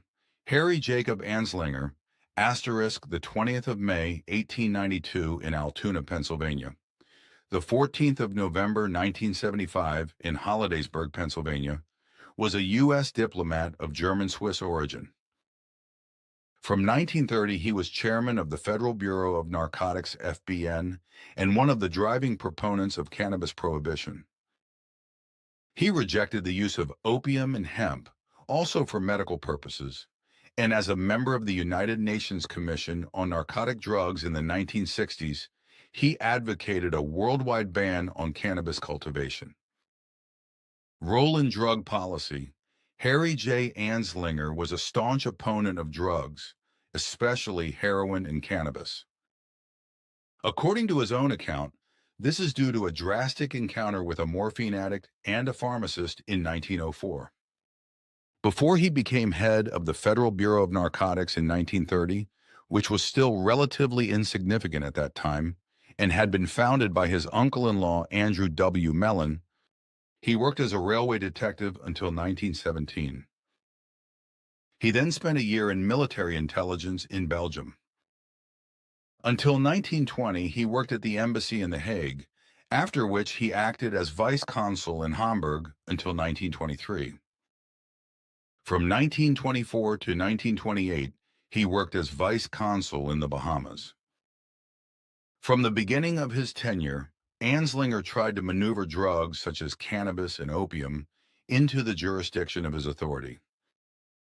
However, initial attempts failed due to a lack of support from the American Medical Association. Anslinger now began to conduct public campaigns against the drugs he rejected. However, he did not only argue with health aspects, but also incorporated prejudices. Blacks, Mexicans, and other minorities, to whom the majority of consumption was attributed, were accused of raping white women while intoxicated. There followed a veritable flood of newspaper articles, especially from the Hearst press, and public statements throughout the 1930s. In 1936, the famous anti-drug film Reefer Madness was made, which was released in 1937 accompanied by posters. In it, high school students go mad after using cannabis, cause traffic accidents, or commit suicide. In 1937, Anslinger summarized his collected views on marijuana in an article for the American magazine titled, Marijuana Assassin of Youth.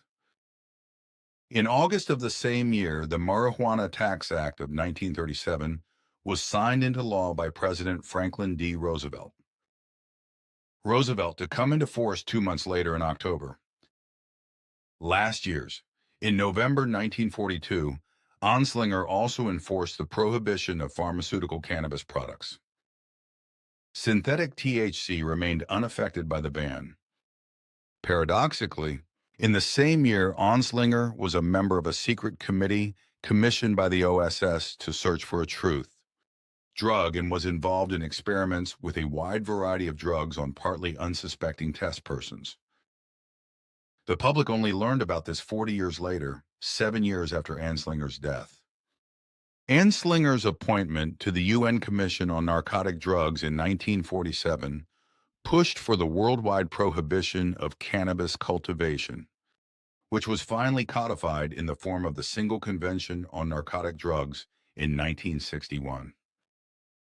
This treaty under international law is still valid and prohibits various drugs. Anslinger withdrew from the public eye in 1970. The story of Harry Jacob Anslinger source. Hanfkultur.com, the 11th of October 2006, Cannabinus. This is the story of Harry Jacob Anslinger, who had a major impact on the fate of hemp cannabis sativa. Here it is appropriate to pay attention to the subtleties, because H. Anslinger is the politician par excellence. As Adenauer once said, "What do I care about my stupid talk of yesterday?" Anslinger fights against hemp cannabis, marijuana, as if it cost his life. He is also not embarrassed to advertise invented stories and horror scenarios, to claim 1 year marijuana makes aggressive, and later to say marijuana makes too peaceful. Once he says that cannabis and opium are worlds apart, they have nothing to do with each other. Another time he claims that marijuana leads directly to opium. And on the side, he acts as a dealer himself, whether in the search for the truth drug or the procurement of morphines for McCarthy Anslinger, Harry Jacob, asterisk 20.05. 1892. Born in Altoona, Pennsylvania, USA, Harry Jacob Anslinger sees the light of day. At this time, more than 100 cannabis preparations are used in the USA for various medical applications, from insomnia to corn treatment. Hemp is an important raw material for the textile and paper industry. Many types of tobacco orient contain cannabis admixtures 5 to 10%, and in the larger cities, America's upper middle class enjoys itself in Turkish smoking salons. 1928. Harry J. Anslinger provides the first evidence of his journalistic skills. He publishes an article about sharks and describes them as basically good-natured. The article met with little response from the public, whereupon 6 months later, under the title The Beasts of the Seas, A presented 300 shark victims from around the world in the most gory detail. 1930. USA, the Federal Bureau of Narcotics is founded as an offshoot of the Treasury Department Congressional Resolution of 1.7. 1930. Harry J. Anslinger is appointed interim chief by his uncle, Treasury Secretary Andrew Mellon. On Mellon's instructions, the Bureau supports the Hearst Press's incipient smear campaigns against marijuana users. 1936. Anslinger's Bureau commissions arguably the most ghastly sex education film, Reefer Madness. In the run-up to the congressional debate, there are hearings of expert commissions before committees of the House of Representatives and the Senate. Anslinger testifies as an expert. Marijuana causes delirious rage after ingestion. Continued U. Use diminishes inhibitions and leads to mental illness. It is the trigger of outrageous crimes, revolting crimes. The fact that Anslinger was accepted as an expert by the committee beyond his field of work as a law enforcement officer leads to protests from committee members O'Terry, Silverglade, but he is heard anyway. Woodward, the only medical expert on the committee, refutes Anslinger's medical abstruseness, but this also does not help. 1937. Reefer Madness hits the cinemas plot. Young model American smokes a joint and thus becomes a murdering beast. Anslinger ensures the dissemination of the theses of his helper, Earl Albert Rowell, in the press. Marijuana is above all the cause of many crimes, since it fills those intoxicated by it with an irresistible urge to commit acts of violence. It also stimulates to disgusting immorality, which includes rape and murder.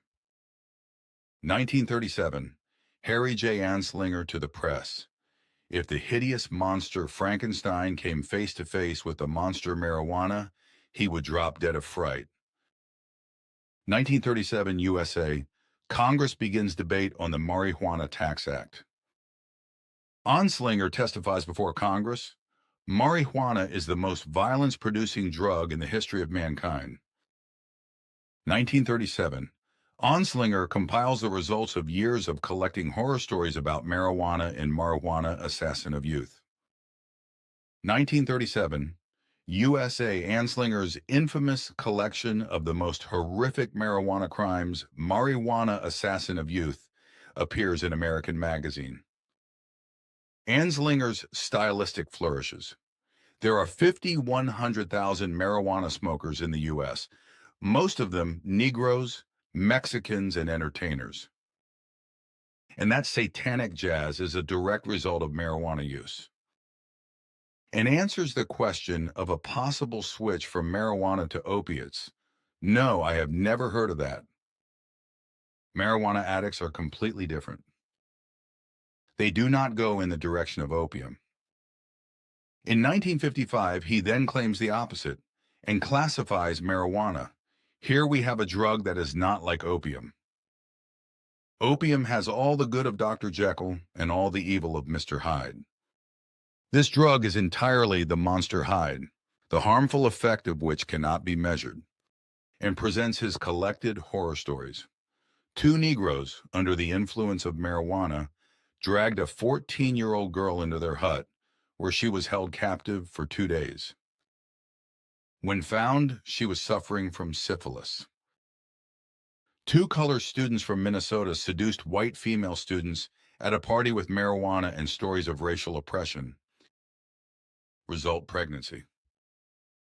An impeccably reputed Texas oil worker and loving father smoked a marijuana cigarette and then raped his 6-year-old daughter.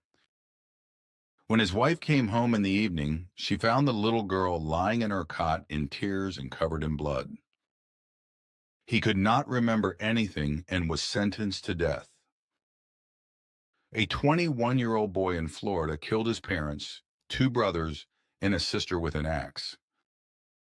He told investigating authorities that he committed the crime in a marijuana dream, and additionally submits to Congress a folder with pictures of slaughtered people, all alleged victims of marijuana killers.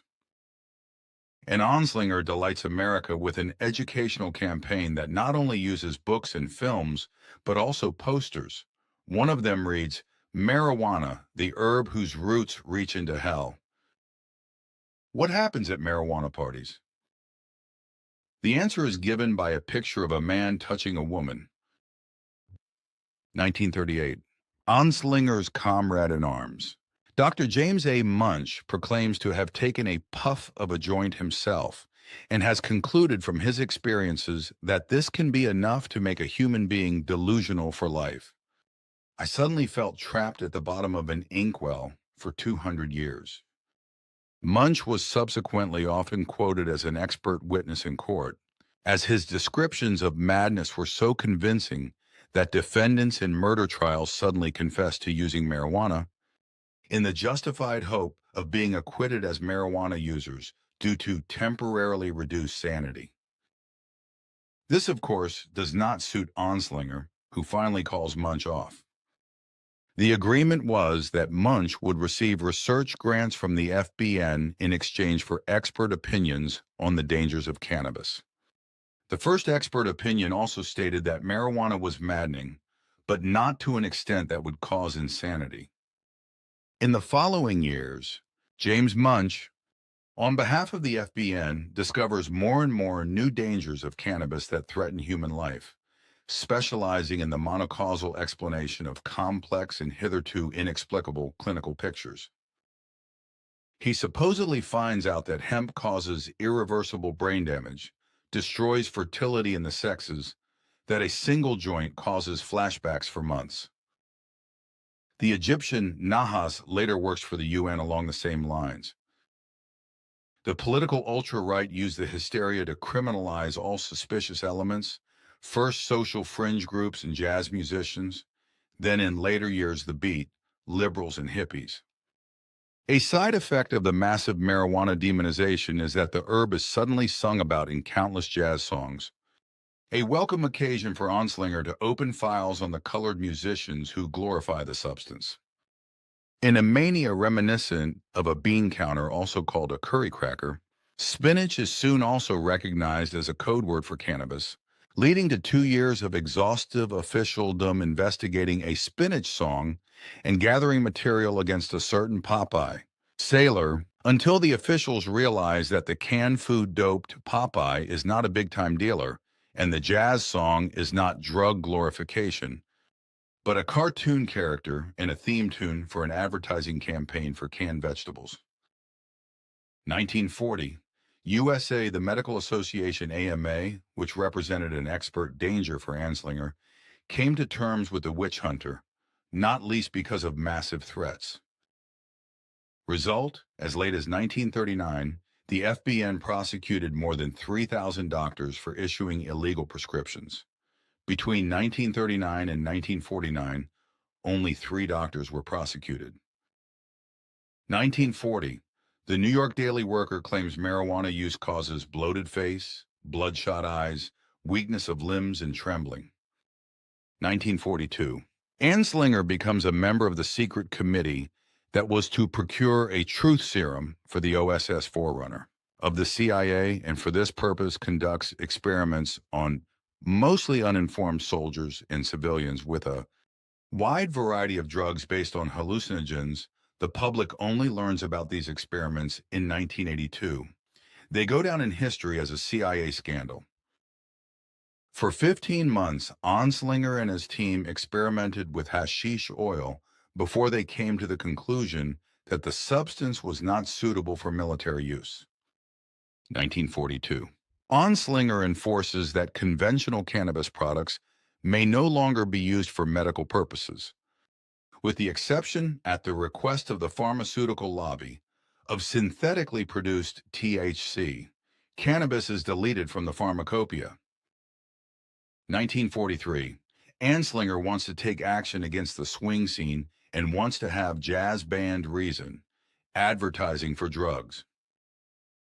To this end, he sends circulars to police stations asking them to collect relevant cases. Most states, however, do not react at all, and the federal government even gives an unequivocal thumbs down. The GIs would particularly like to listen to this music, and in the present situation, one does not want any trouble. In addition, the government had just launched an advertising campaign for hemp cultivation E.g., with the propaganda film Hemp for Victory, filmed in 1942 because of the shortage of hemp textiles uniforms. Tarpaulins and ropes parachute lines, ship ropes caused by the World War, and arranged for 146,000 hectares of hemp to be planted again. Of course, all the promotional material did not mention with a single word that hemp ropes and marijuana could be obtained from the same plant. 1944, USA, the LaGuardia Report is published. To the horror of the FBN and all other prohibition fans, it refutes all prejudices. Pot smoking does not lead to aggressive or antisocial behavior. The personality of the user is not changed, and no evidence of cannabis as a cause of criminal behavior was found. Anslinger announces that he will have all the doctors who were responsible for the LaGuardia Report and all the scientists who would still publish research on cannabis thrown in jail. He has thus effectively banned research on cannabis. 1945. The AMA presents Anslinger with a study ordered by him, stating that in 1,944 45ths, 34 black and 1 white GI who had smoked marijuana had behaved improperly towards white superiors. 1946. Thanks to the Cold War that began after the end of the war, Anslinger, who had been somewhat reined in by America's hemp rediscovery in recent years, regains the upper hand. That the enemy is on the left had been clear to the Cold Warrior since the 1920s. Now he proclaims, if whites in the USA had anything to do with marijuana, they were without exception liberal eye. Reprehensible characters, mostly also communist-friendly. 1947 UN, the USA appoints Anslinger to the UN Commission on Narcotics, thus extending the politics of polemics to the whole world. 1948, the U.S. is in the middle of McCarthy's anti-communist era. Anslinger buries his killer weed stories and adapts to the political situation. From now on, cannabis is no longer said to have aggression-promoting effects. But much worse, now it is said that marijuana makes people so peaceful and pacifistic that this drug is used by communists to weaken the fighting morale of the American Army. 1949. At the annual hearing on the FBN budget, Anslinger states on the basis of established findings that marijuana use has increased, regrettably especially among the juveniles. He sees the reason for this in the example set by musicians. I am not talking about good musicians, of course, but jazz musicians. Following this pronouncement, Anslinger has to put himself on ice for a while until the storm of indignation subsides. 1951. USA. After years of claiming that hashish was much worse than heroin, Anslinger now claims that the greatest danger is that the thrill provided by cannabis will one day no longer be enough, and stoners will then turn to the more dangerous heroin. Thus was born the pacemaker theory, the fairy tale of the gateway drug hashish, which has remained in some politicians' heads to this day. Anslinger's bureau pushed through the Box Act, which severely tightened the sentencing range for repeat offenders nationwide. Enforcement, however, often falters, for example, in the case of celebrities. UN. Anslinger becomes chairman of the UN Commission on Narcotic Drugs. 1953. Errol Flynn is caught smoking pot, and Harry Jacob Anslinger personally advocates not to press charges. His previous experiences with prominent victims of his politics were probably rather painful. Nobodies, especially colored people, are still punished with the full force of the law, however. 1954. The WHO claims that cannabis has no therapeutic value. The statement was pushed through by Anslinger. He presented Dr. James A. Munch as the most important expert at the hearing. In an interview in 1978, Munch defended his statements, which have since been revoked, with political motives. The main purpose was to gain worldwide recognition for the Bureau's policy. Anslinger explains, heroin and marijuana are smuggled into the USA by the communists to destroy the state. 1955. Anslinger in an interview on the changeover theory. Yes, that is precisely the problem and our great concern, that hashish will eventually lead to opium addiction. 1961. Anslinger succeeds in getting the single convention on narcotic drugs passed in the UN, which puts cannabis products on an equal footing with opiates. For the benefit of mankind, the signatory states must commit themselves to stopping all hemp cultivation within 25 years. As the main argument for the inclusion of cannabis in the single convention, Anslinger points to the thousands of cases that show that marijuana leads directly to heroin. In an interview, Anslinger is pleased that legalization advocates would face international law in the future and thus have little chance of success. Moreover, the worldwide ban on marijuana is primarily a political show of force by the USA. However, the USA does not sign the single convention until 1967. 1962. Anslinger leaves the Federal Bureau of Narcotics, FBN, at the age of 70. He was helped by President Kennedy, who strongly advised him to retire. However, he retains his post as U.S. delegate to the UN Narcotics Mission. His departure is also not difficult because it is the first time that a congressional committee has taken an interest in corruption in the office. Since Anslinger took office, the FBN had practically single-handedly determined U.S. drug policy. If scientific reports were desired, Anslinger determined who should prepare them. His position of power is shown, among other things, by the fact that he could also act outside his competences. G. The ban on cannabis research.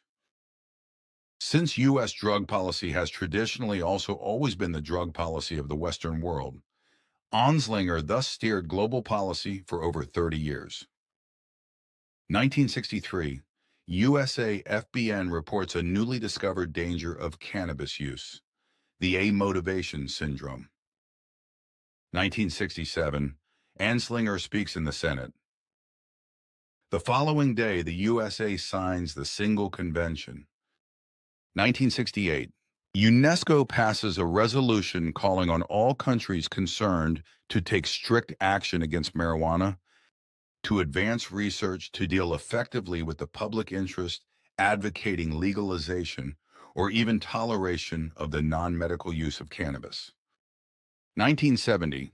After his resignation, Anslinger provides the public with insights into his thinking and reveals that throughout his career, he has never been concerned with public health protection or substance-related drug policy, but has only ever used the instrument of drug policy as a means of enforcing a policy of the outer right.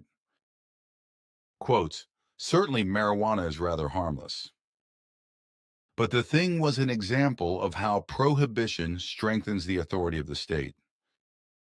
All you have to do is call a thing a problem and offer to solve it, then you are also competent. If a law cannot be enforced right away, you have to go at it with even harsher penalties." 1975 USA Harry J. Anslinger dies.